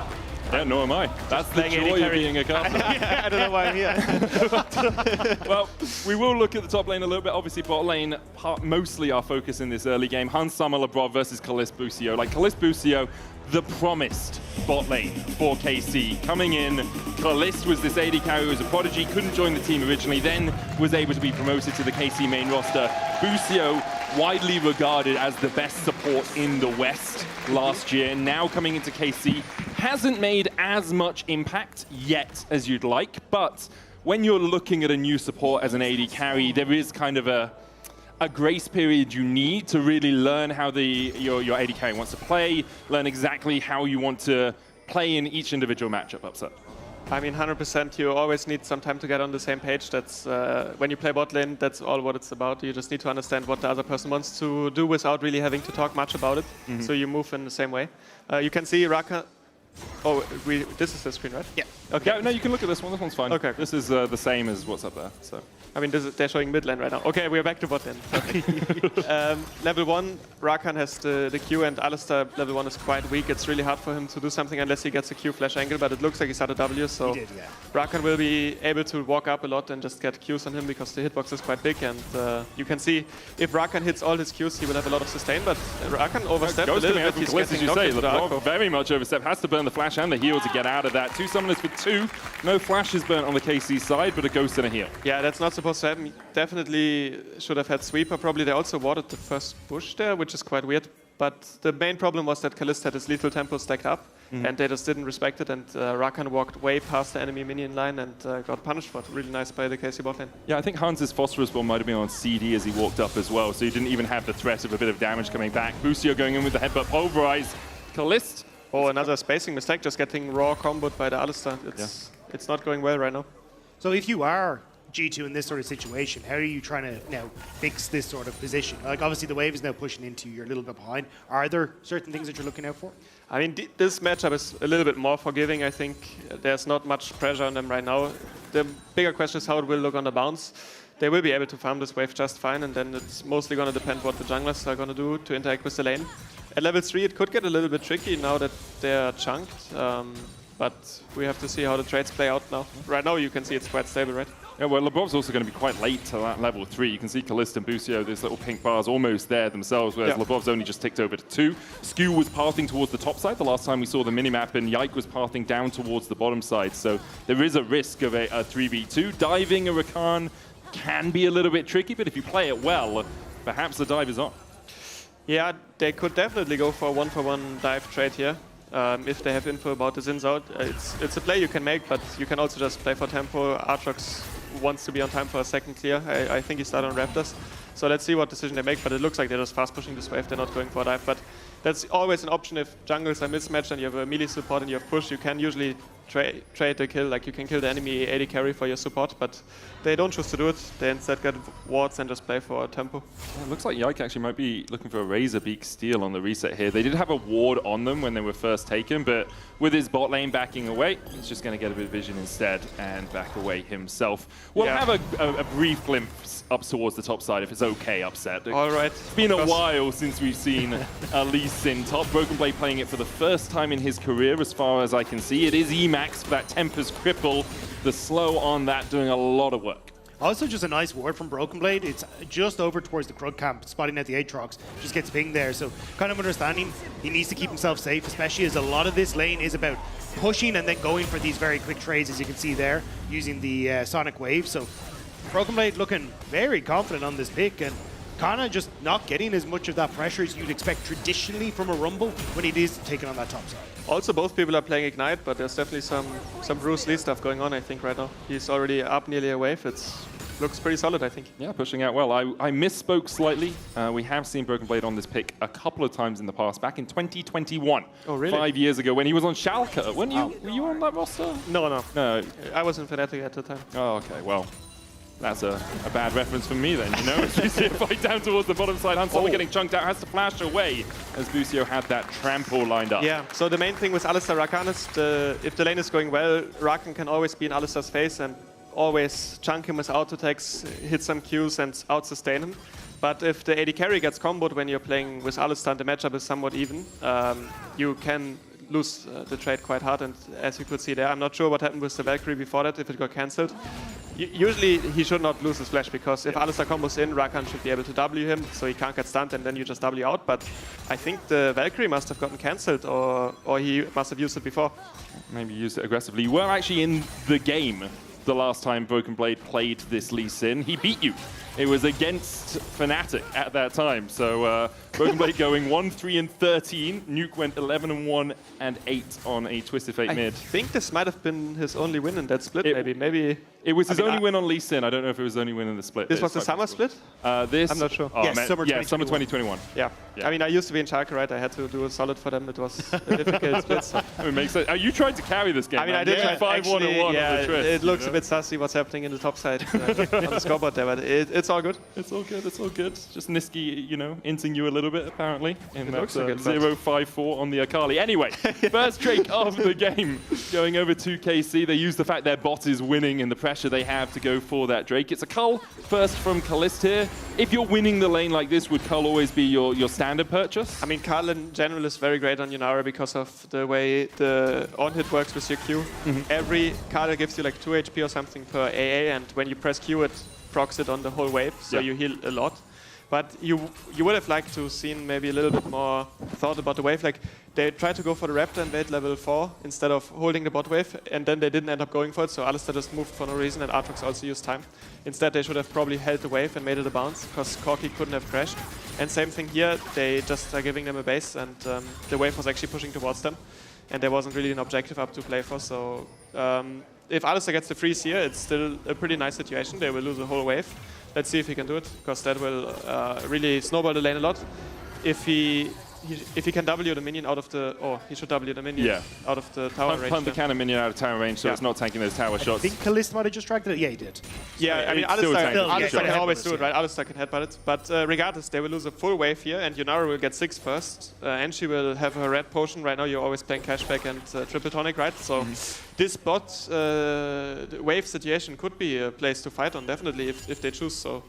It's such a typical AD carry mentality. Like Riot says, okay, we're going to give you quests, they give you more gold. And AD carriers say, okay, what can I do? I can get more gold out of my more gold. The fact I have a 7th item slot as well, cashback. Let's do it. And I can get free stuff alongside it. Excellent. Songs, definitely. Yeah, exactly. It's exactly what you want. So top lane currently going in favor of G2. Broken Blade getting the push into Kano, has to use the equalizer to clear out the wave. No Dragon's Rage kick there from BB. Caps losing in the mid lane, kind of to be expected into the Rise, who can just use that spell flux and the overload to clear out waves. Bot lane going very much in Casey's favor. We don't want to keep you around for too long, Upset. I know you have a game tomorrow. Looking at the game state, looking at how bot lane's going, what are your predictions for the game? And I know it's really early and that's a bit unfair to ask you, but I'm going to put you on the spot. I mean, you can see top and bot are kind of trading gold advantages right now. I like both drafts. I think Casey's draft is going to be a little bit better in teamfights, unless G2 gets a really good engage. So right now I would say it's a little bit more Casey favored, but obviously it's a 200 gold difference, right? So who's going to win? Who's going to win? I think Casey's going to win this one, probably. Can we get that on a lower third? We're going to use that if G2 win. Thank you so much for joining us, Upset. Rob will... Oh, I didn't mean to shake your hand, but thank you. Rob will hold down your mute button as you take off your headset to make sure. Thank you, Upset. Great insight there from Upset as well. Thank you so much. Good luck tomorrow, mate. Yeah, really good insight from Upset. I love the mechanics of bot lane in solo queue. I'm just like, hey, I can hit a Q on this guy. Maybe that's okay. You know, it's fine. But really good to learn about it, like some of the intricacies going on down there. Let's have a look at the rest of the map that we haven't approached too much. We've talked a little bit about BB having this lead in the early game. It's the Tempest Cripple, the ability to get the push out onto the Rumble. He's kind of been neutralized in the early game. Jungle's relatively even. We did have the Dragon going over to KC with Grubs going over to G2. Meanwhile, Busio engaging down towards the bottom side. Hansama, there's the Valkyrie W combo that Upset was saying he wanted to see earlier on. Yeah, it's a nice job there for G2 to be able to escape, but I did want to highlight the amount of vision control that G2 actually have placed in KC's jungle. You can see 2 control wards at both of the red and blue buffs that are just spotting out exactly where Yike is at all points in time. So they've been able to keep themselves relatively safe throughout this. And Yike has definitely been trying to put a little bit more pressure down towards that bottom side just to enable the lead that Kalist and Boosie already have. But in this situation, Broken Blade... He goes in onto Kana, who goes overheated. Broken Blade getting burned to a crisp. He went for that fight, and Kana just stands his ground and gets the kill. What happened to the safeguard, though? Like, he placed the ward to use the safeguard, and I didn't see, maybe he just shielded himself? He may have W'd himself by accident. If you got it on Smartcast, pretty easy to do if your mouse cursor is over yourself. Lebrov looking to see if he can find an engage onto Kalist here, but is spotted on vision from that Tribush ward. Let's have another look at this. So he goes in, safeguards himself. Oh, he safeguarded before, so I mean, now with the auto attacks that you have, it should just be about to come. Oh yeah. So he just safeguarded himself a second time. Yeah. So even then, I like safeguard Dragon's Rage. The kick away maybe would have bought him enough space to survive. Oh, it's not the best choice. Oh, it's an awful choice to go in. I mean, yeah. Yeah, because every auto attack you get with Lee Sin lowers the cooldown of your abilities. So obviously trying to trade very effectively, get a full rotation, get back out, but Kana just having way more damage than he expected there. And for every spell you cast as well, the next 2 autos give you some of that energy back. Yes. So you want to be weaving in those auto attacks, especially important through your jungle, to make sure you have those autos up as often as possible. It doesn't really apply too much to Broken Blade, that jungle tip. As now Yike gets vision with Busio down towards this bottom side. No sweeper available means that Busio will be standing on a ward. Yike looking to start the second Drake of the game. But with Caps coming across and with that grand entrance, the heroic entrance from Caps, a possibility. Busio here to collapse. A 3v3, they jump onto Yahoo. Quickness out for the double charm, the Torn out as well. Yahoo almost falling, but able to flash away. Kalist here first.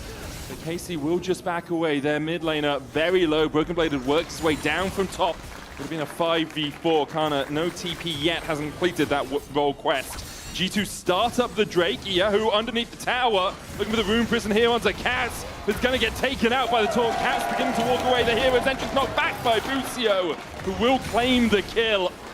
The Drake for G2, though, still at 2,000 HP. Kalist trying to come in from the bottom side, looking for the Transcend oneself. Kana's worked his way down. Meanwhile, Broken Blade's back up towards the top. It's got a 4v3 in favor of KC. Kalist flashing away from Skewmon. Labrov trying to dance around here as well. But a good trample stun into Yike's damage is enough to kill the enemy jungler. And Labrov and Hans Summer have to walk away, tails tucked between their legs. Caps kind of end up costing the Dragon there for G2. Sure, he gets the kill, and it will give an advantage in the lane because the wave died, and also that kill went to Busio. So he gets the kill here, but it does mean that then because you've got Broken Blade, he's gone back towards the top side, and Caps is effectively now out. It means that KC are able to re-enter because Kana had that push on top, has now walked down.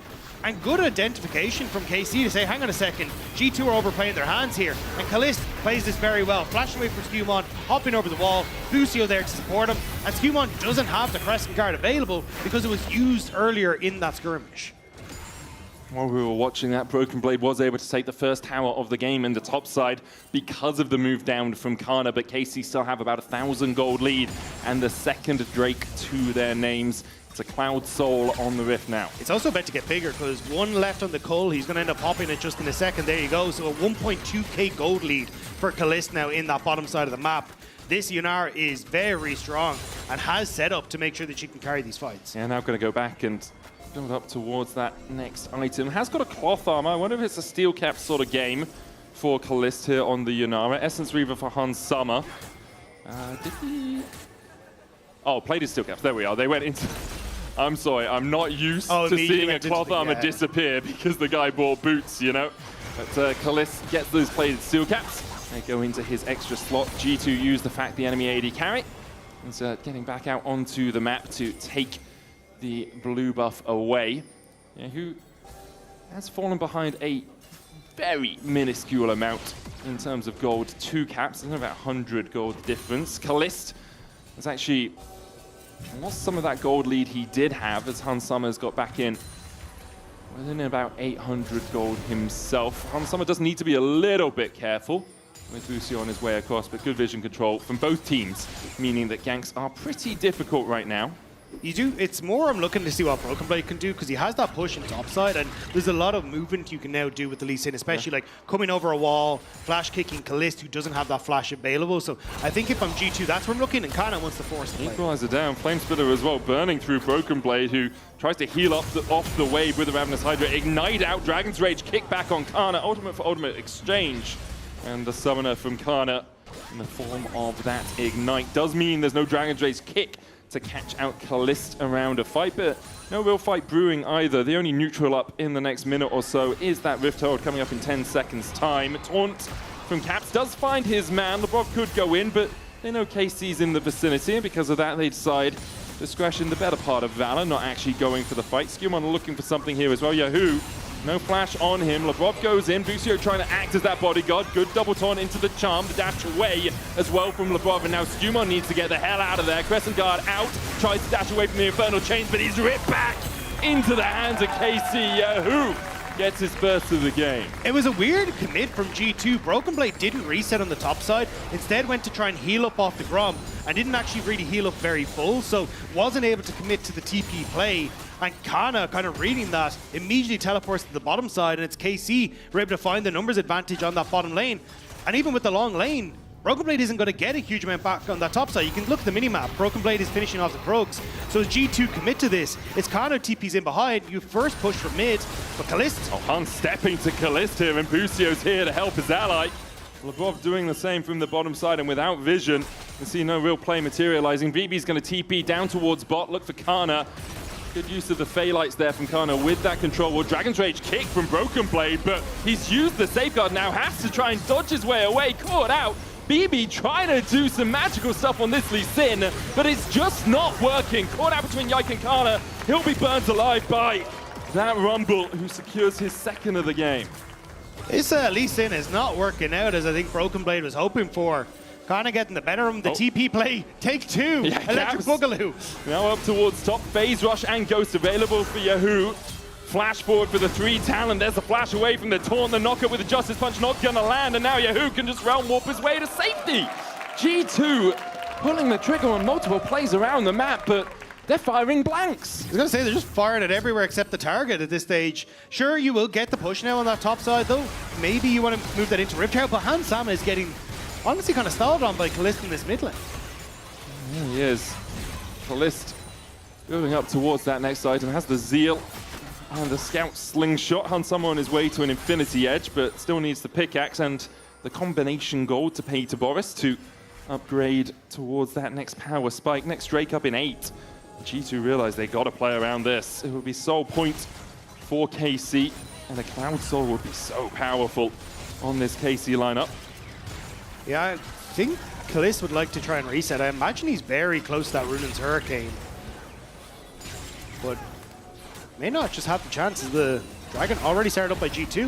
Looks like KC going to give. Yeah, it's an interesting trade here. Rift Herald for the Drake. Yeah, who getting some time with that top tier 1 as well. Should be able to take it down. From what I can see on the minimap, it's sitting at only 1 plate. Yeah, he's just waiting for it to kill off some of those minions. So will be a tower and a Rift Herald exchanged for a Dragon, but KC opting out of putting themselves on soul point. Could have just been a timing thing, as you say. Maybe had a little bit too much gold in their inventories, hadn't quite got the resets off that they would have wanted, but for the moment, still in control of this game. 3K ahead, 18 minutes in. G2 limping more than running through this matchup. And Carmine Corp really doing a good job of neutering any threat that could come out of G2. The only salvation for G2 in this is you do have Elise in, and if he can get a good kick onto Kalist, that can be game-changing, especially when the rest of the gold for KC is situated onto Yike, who can struggle a little bit when you're playing into things like a Rakan, a Galio, and things that can buy a lot of space for the backline.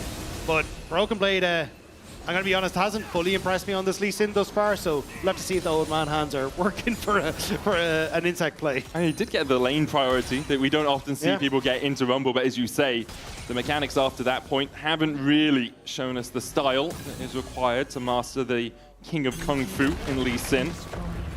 I did once watch a 60-minute long game where Meteos was on Lee Sin, and by the end of it, he worked out how to insect. Yeah. So we have to go to an hour. G2 might try and delay, man. They have some tools. They don't have the best wave clear, though. Corki can do it, but Galio really just chucking out those winds of war and trying to chip away at the waves. KC setting up around this bottom side. No neutral to be fought over. Yeah, also Kana started to get pulled down, spotted on wards that are in that top side jungle for KC, so I think G2 not wanting to overextend and kind of just keeping Kana interested at the moment. And both dodging away here. Infernal Chains will pull Caps back. He's pretty tanky on this Galio. Gets the taunt. Unbreakable will out from Busio. Seeks Convergence will prop. And in the end, KC can't find much more of the play. Broken Blade here on level 14. Going to take the tower, trying to heal up with that Ravenous Hydra Dragon to kick it out as Carmine Corp begin to collapse.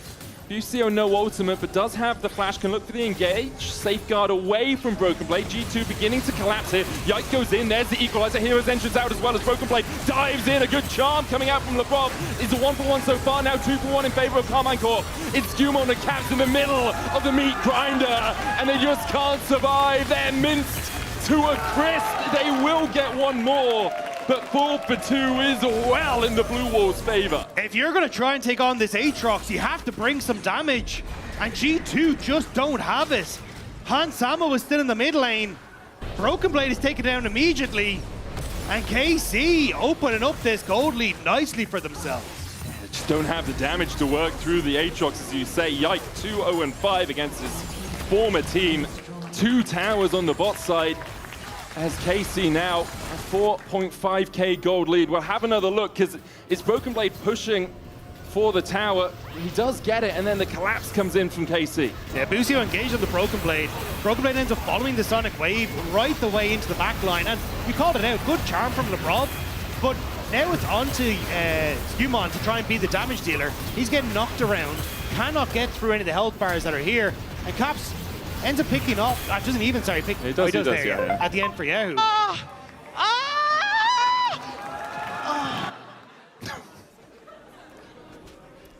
What time? We passed it. Everyone take a breath. We forget and we move on, okay? The Secret Lab ad came to life for a second. So, KC in a good spot. 4,000 gold ahead. Yahoo thinks it's a great spot. Living up to his name. Baron is on the Rift. There's a Drake up in a minute's time. It wouldn't be Soul, but it would be KC's third. You need to mute for a second, Rob? Yeah, okay, I'll cover this one for now, okay? It was the producer in my ear that got me. I did not hear them, and I'm very thankful I did. One of us needed to maintain control. So, we've got 38 seconds on the Dragon. It's a Cloud, won't be Soul. Yahoo now with his 2 stacked items fully stacked up. Seraphs and the Rod of Ages. Kana also a really strong spot. Oblivion. As we see the charm going in, but is Lebrov caught out here as Entrance looking for the knockups here onto Yike. Will get one. Busio pops the Unbreakable Will. Skewmon trying to get the damage down as well. And Summer needs to do a lot of work in this fight. Busio's low. They'll wait for the Unbreakable Will to fall off, and then they'll look to put the damage into him. Good slow. Realm Warp out. Knock up from Lebrov. Busio still gets out because Yahoo was not CC'd. And the Alistar was able to take a Realm Warp out to safety. Yahoo doing a lot of work here. Skewmon diving in with the Crescent Guard and knockup. Flashed away. Hans Summer Valkyrie's in. Yike pops the World Ender. And it's able to dash across the wall with the Umbral dash there. In the end, KC escaped not unscathed, but all still alive. They're barely still alive, but flash on Yahoo burnt. There is just so much pressure coming through from G2 there. And also the damage from the Phosphorus Bomb. A lot coming out from Hans Sama to start that one off. And it means that G2 continue to keep this Soul point at bay from KC. They'll get another Cloud. Good fight from them, even if they didn't pick up the casualties or the kills. They were still able to add the notch of a Cloud Drake onto their belts. Lebrov here. Cleanse and heal will cleanse the Rune Prison out. That's the power of the Unsealed Spell. But Caps trying to hold the wave in mid. Broken Blade pushing in towards the bottom side. Matched by Kana. Caps. Look at the damage coming out from Kalist! Caps just melts. That Fiend Hunter Bolt damage doing so much work. Those quick 3 auto attacks. Making mincemeat, but Kalist might be in a bit of trouble here. And he's able to dash away for now. Chase continues as Broken Blade looks for the flank. Kalist flashes as BB does the same. Looking for the flash kick, couldn't land it. Caps, no real armor on this player yet. He's gone down the magic resist route to deal with Yahoo, and because of that, Kalist able to just rip through him. Waves as well in KC's favor. Top pushed in, bot on its way. As Kana stops his recall to get that next wave crashing towards the tier 1 now, realizes, well, we don't actually have control of this side of the map, so we'll restart that recall. A risk for KC as they are down 1 TP in this game. Caps has that teleport. Obviously, Realm Warp from Yahoo can try and match that to a degree. But Caps has his own answer as well, right? Exactly. So you are basically playing with the Summoner Spell advantage. So, KC still in the ascendancy. Almost 6k ahead. It's a 2.5k lead for Yike, and I'm pretty sure KC are pretty happy there are no refunds for this player transfer that happened. I feel like oh, hang on, Lebrov. He should be fine, but there's so much reliance on both AD carries on either side. Obviously, Hans Sama a little bit further behind, but he's the only real person that can deal consistent damage to take down Yike. If Hans Sama ends up out of the equation, it becomes very easy for KC to play off of the fact that their jungler is so large. But on the flip side, I mean, Kalist is monstrous this game as well. So if you end up with Kalist just being able to free hit, I don't really feel like G2 have a chance either. So for G2, these fights need to go almost perfectly if you hope to try and take down KC here. Look at the level lead as well for Yahoo in the mid lane. 16 to 14.5 for Caps. A lot of Ages helping that a ton. Actualizer now on that rise. You pop that. 8 seconds of increased mana cost, but increased damage. Alongside, actually, Rob, can you hover over the Actualizer for us? We see how much extra damage it's giving. 32.9% increased ability damage when he pops that. Alongside healing and shielding, but it's the damage we really care about. If Yahoo is untouched in a fight, he is absolutely gonna shred. And that's the issue for G2. You say that about 3-4 of the players on KC. Yeah. Like, I'm worried if Rumble is untouched. I'm really worried if Aatrox is untouched, because G2 have a few experiences with an Aatrox against them when they're in the winning position. And the Rise and the Yanara there just to top up the DPS meters. Lebrov using the Ghost, just wants to get back to that flash from the Unsealed Spellbook, has to dash away. Broken Blade dodging away from Yike, who's trying to chase him down. BB does have the Dragon's Rage, doesn't want to use it, able to walk out. No Realm Wall behind him, no tower to stand. Sonic Wave misses, Dragon's Rage comes out, but it's too little too late for BB as he is burnt alive. Caps will push in the top side. G2 try and get control over mid, but Kana has a wave on its way towards this bot lane inhibitor tower, and with the Crystalline Overgrowth being ripped away, that will be an inhibitor turret to KC. Yeah, I keep it moving across just in case G2 try and go for some sort of Baron play off the back, but there just isn't really an answer. In fact, Hansama needs to be kind of careful here. And Rob with the knocker, well played by him. Gives Hansama the time to escape the clutches of the Aatrox. KC now gain control of the topside river, and around it the Baron. 50 seconds on the Drake. When you look at items, it's all KC favored. Almost 3 items on Kana. You've got the Oblivion Orb, you've got an Executioner's Calling as well to negate the healing that can come out of G2. Yeah, I mean, this is starting to feel much more like KC are settling into the roster moves now.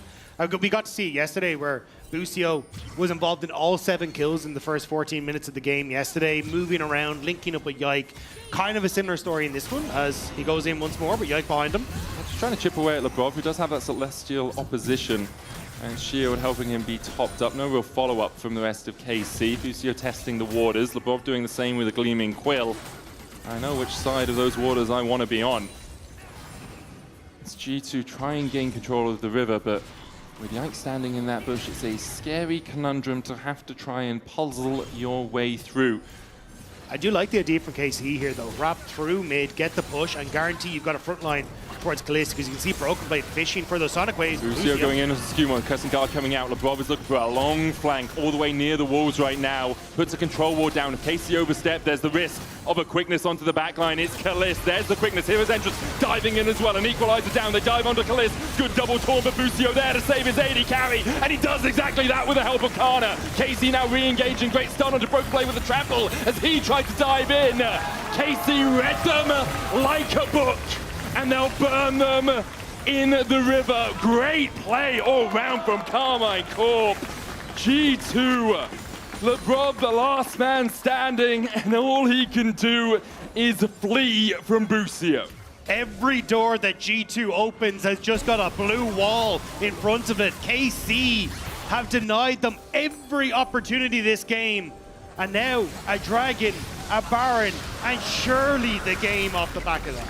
It's going to be a 10k lead for KC. I like the idea from Lebrov. Quickness out, dive onto Kalist, but there's just not the follow-up. Broken Blade getting knocked away by Busio is huge. And then again here, as he tries to go through, you called it in the middle of the fight. Busio getting that trample to deny Broken Blade again. And because of that, you just don't have the damage in G2 to finish off Kalist. He gets the reposition, and KC, the front to back, works so well for him. Gonna be honest, even if they kill Kalist, I think they still lose the fight. I think KC are just too strong. The Lee Sin experiment did not work here for Broken Blade.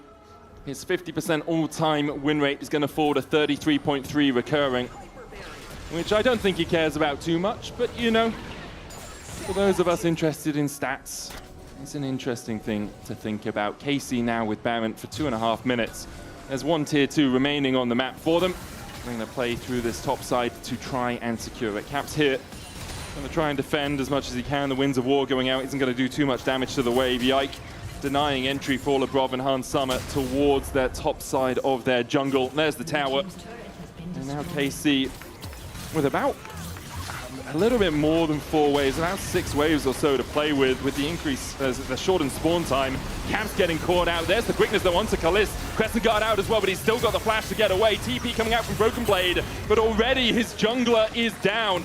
And now KC can push through too. Kalist is going to reset. We'll be back out on the map quickly with the home guards. With how far forward these minion waves are pushed, he can sprint out, but instead he's just going to go towards the bot lane. Clear up that wave. Make sure G2 don't have any points of pressure on the map. KC will look for the double inhibs. With the Baroned up minions, they should be able to secure them. Kana with a stopwatch. The engage from Broken Blade again. Boostio punts him to Timbuktu, yeets him out of any possibility of a fight, and KC, even without their Fed AD carry, are just pushing G2 back.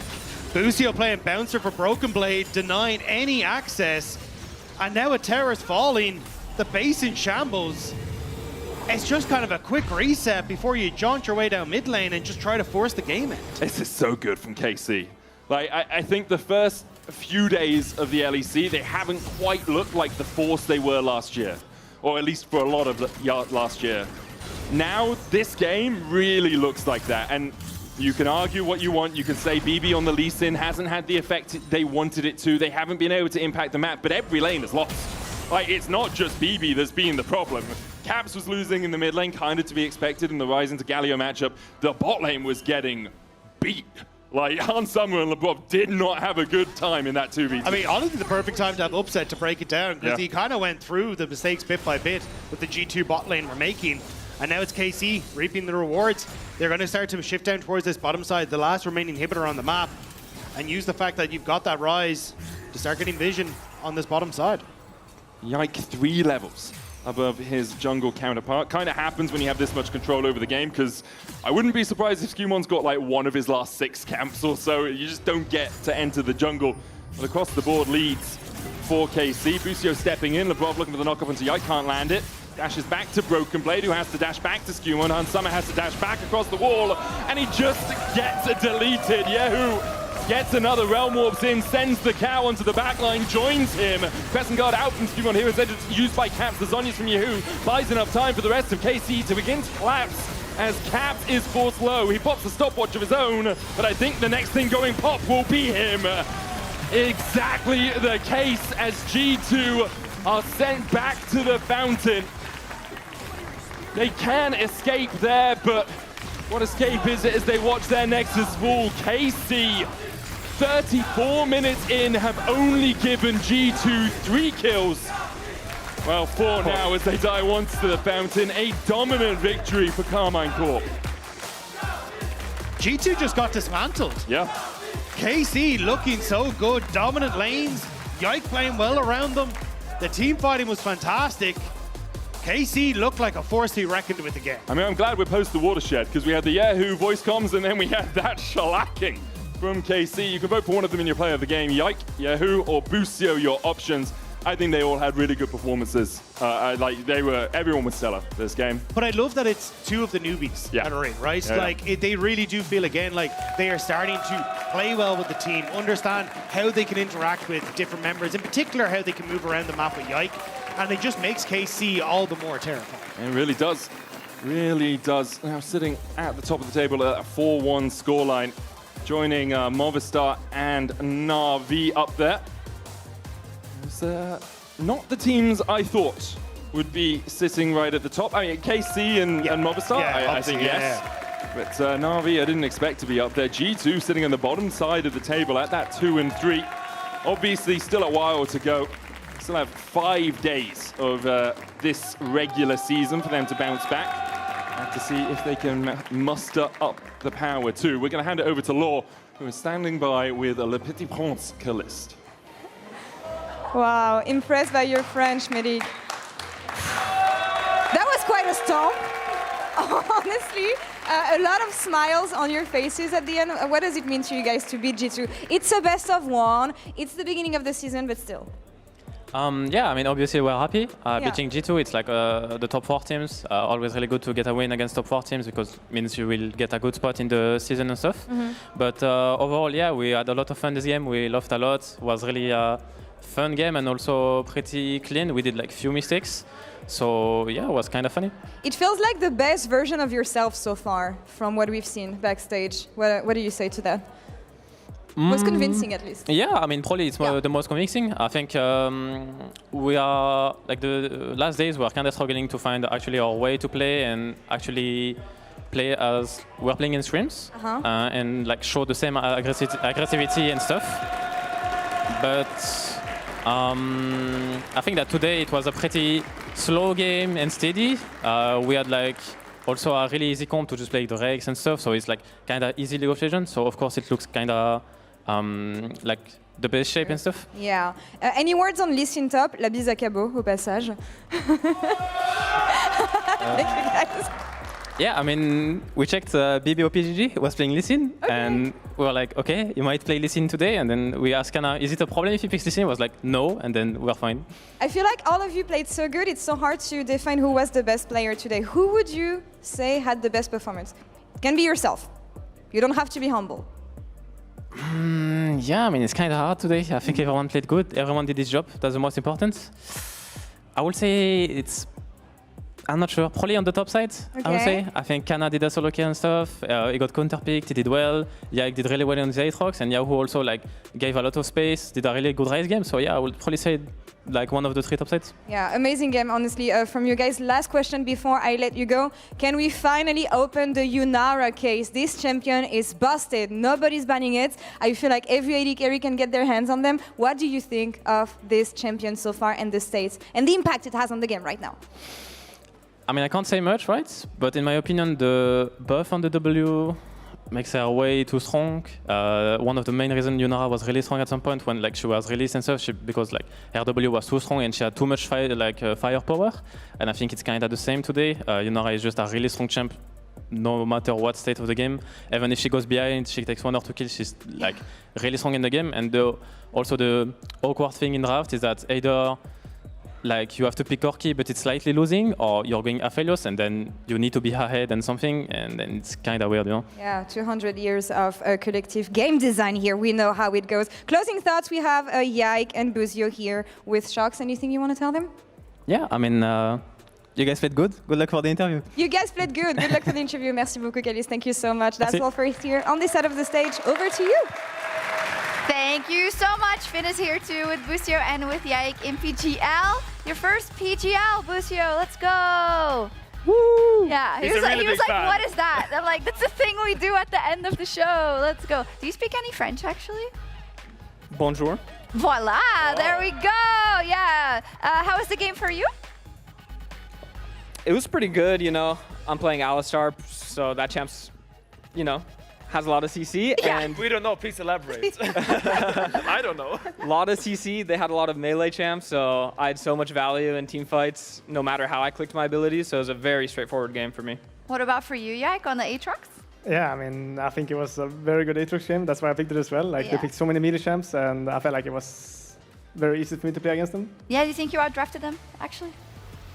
Yeah, I would say so. I think the Aatrox was very big, you know. I feel like I was very unkillable in all the skirmishes, so yeah, I guess an outdraft. Yeah, Broken Blade definitely felt it. Finn, were you disappointed in how the Lee Sin top played out? I mean, I was just a little bit flabbergasted by how he conducted himself in some of those all-ins. I think the Lee Sin top into Rumble makes a lot of sense because you trade really volatilely, and then basically when both of you are half health, you kick him away, and then suddenly next Q you land, you just have it all-in threat. But I think he just queued in when he didn't have ult, and he realized, uh-oh, just got smoked.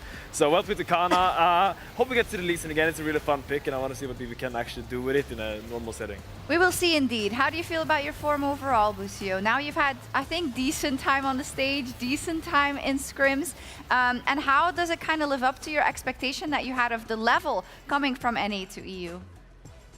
I think game by game, playing better and better. So that's a good sign. And also as a team, we're still like working on team play together. So yeah, I just expect us to get better and better. And the games are really fun to play. So yeah. I mean, speaking of getting better and better, I think when I talked to Jojo last year about coming to Europe, there was like one big issue he faced in the culture, and that was the weather. We have a big new snowstorm coming tonight. How are you guys going to deal with that? I mean, Yike, you are obviously used to it, don't worry, you're I'm used to it, it, but it might be a big challenge for you, Buzio. Yeah, it's cold, man, but I'm staying inside, so it doesn't really matter. Okay. Yeah, true gamer, that works. Let's take a look at the standings, because at the top of the table, we do have KC, but we also have MCOY and Na'Vi. Yike, what's going on there? Have you been able to follow a lot of what Na'Vi's been doing? Yeah, I've been watching like all of the games so far, and I mean Na'Vi is probably the biggest surprise for probably everyone, and they look very good. So it's nice to see a team like this, like more like of a rookie team, I would say, like play this good right now. So and we play them tomorrow, so that's gonna be very fun. You do play them tomorrow. Yes. I was gonna ask because well, LEC is famous kind of for playing non-normal picks in the jungle, a lot of top lane picks in the jungle. Are you sometimes jealous when you see that? 'Cause you're like, oh well, I'm stuck on normal things. I was very jealous. Like first week, I remember I picked like Shinsao 2 games, and then he got to play, I think I'm best on Aatrox. Yeah. Then I was very jealous, talking with the coaches, and I mean I got to play my Aatrox now, so I'm happy. So hopefully tomorrow I also get to play a fun champ against him. Let's see. What do you think, Finn? I mean, I'm just happy to see another Swede popping off an Aatrox. I think that is a cornerstone of our culture. How many have there been? Like me and Yike. Yeah. Yeah. 2. I want to ask, did you get like any coaching from Khan on Aatrox, or did you do all your research yourself? Because that champion is a little bit tricky to pick up. And when did you actually start practicing it? Because you did also play it at the Red Bull event, if I remember correctly. I actually spammed the champion when he was buffed and young, and yeah, in the Red Bull event I played him a lot, and or not a lot, like before the Red Bull event I played him, and we lost sadly. But then he got nerfed again, I think, so I didn't really play him as much. But then he got buffed again now, and then I played a bit in solo queue, and then it was just a good angle, you know. It's not like I spammed the champ, but I don't know. I think the build was fine. I saw really play the same build when he played Aatrox, and it looked good, you know, kind of unkillable. Was it Sundersky to Sterex? Or what did you buy? Yeah, exactly. Yeah. I mean, when you buy that, you use like so unkillable onto items. Yeah, it's kind of a bait to enemies as well. Big Sterex enjoyer, speaks very highly of that item, your old teammate, and I think it's just such a good team fighting item. Yeah. Yeah, it sure is. Coming up tomorrow, we have a few games. So you guys are playing Na'Vi. That's going to be great. We also have LR versus Shifters. Buzio, you think they're going to get a second win at all? Yes, yeah, of course. Of course. I mean, after that, it was so fun to see them win. We were, you know, in our scrim room before the match, and we were all like shouting as they were winning the team fights. So like, yeah, they got to keep winning. It's way too entertaining. It's kind of united a lot of people, right? It's just like, they were struggling so hard that like watching them win makes you so happy. It does, for sure. Any other things you're excited for, Finn? I mean, I think maybe another LR win. Maybe. I mean, we can wish upon a star. I would like to see a little bit of a comeback run, because I think it's just so fun to watch them play when it's actually working out. I think Nemesis put on a crazy performance today. Love to see Baus pull out a little bit more. Maybe give him counter pick a bit more, because I feel like he's been blinding every single game, which doesn't really make sense. Like he's blind picking Kled, which is and this is coming from the biggest Kled fanboy ever. Doesn't really make sense. So big hopes for them tomorrow. Yeah, Yike, also KCV is playing SK. So what do you think about that one? Yeah, it's my friend Mickey in SK, and then there's the KCV. So yeah, I mean, I will share for KCV, obviously, but I think it's gonna be a good matchup, because both of them look a bit not shaky, but they're in the lower tier right now. So yeah, it's gonna be a very good matchup, and whoever wins is gonna have a good, I guess, advantage for the like going to playoffs. It's true. We will kick it over because LCS is already going. LCS is back, which is awesome. Have you been watching? Are you excited about anyone? Yeah, I watched last game's match, or yesterday's match, C9 TL, and it was actually quite entertaining, or at least game 1 was. Yeah. And yeah, I'm cheering for FlyQuest, I guess. Yeah. Yeah, I think they're playing against Shopify Rebellion, I think, right? Pretty sure. Is that correct? Are they winning? Are they playing? Not playing now, no? The draft starts in 3 minutes. Ooh. Okay. So you can go watch. Yeah, I'll tune in. Who's the player to watch on the new FlyQuest roster? Because there's a lot of new rookies. Like out of the new players? Yeah. Well, Gakko's already played a bit, but he's very solid. And then I guess it's Griffin or Cryogen. I think Griffin. Like he's a driver in the game, so I think he gives off kind of Yukino vibes. So yeah, let's see how that looks. That's cool. Griffin has a lot of hype also coming into the league, so that's Yeah. awesome. So we'll see that if you're watching LCS in just a bit. For us, we will be back tomorrow with the pre-show starting at 4:45. No, sorry, at 4:30.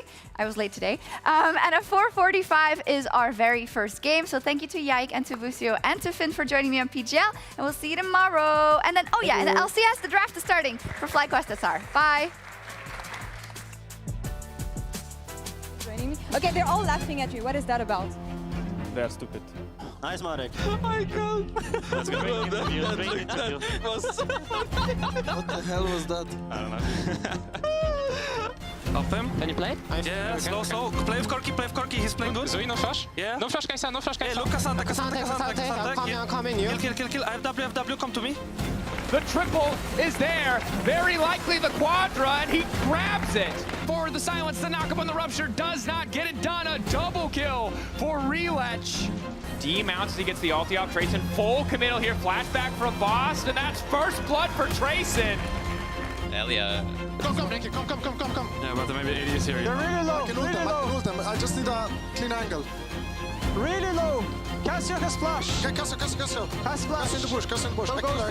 Yeah, give it to Crowny. Go into it. Nice. Slow, we win. Kill everyone. Yes. Kill everyone. Kill. Has the slightly shove, doesn't quite clip Camillu, but I think Elio might clip him with those fists. Come, let's go there. I'm here.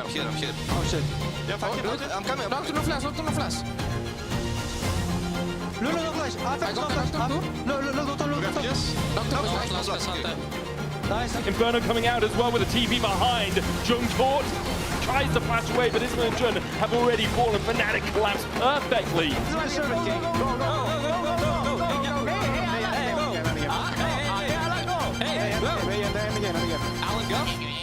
Alan, go. I gonna swing from the chandelier.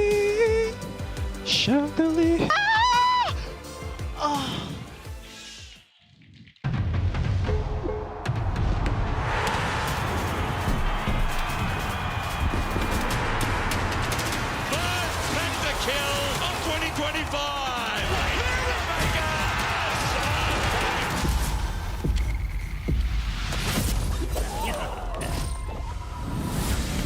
A new wave is coming to the LEC! That's gonna be one of the best LEC intros I've seen in years! Oh, Jackies! Forbid another. Crowd's all ready for that trash fire. Their rapid, crazy minds riding the arcane again. Everything blue in this arena. Everything blue.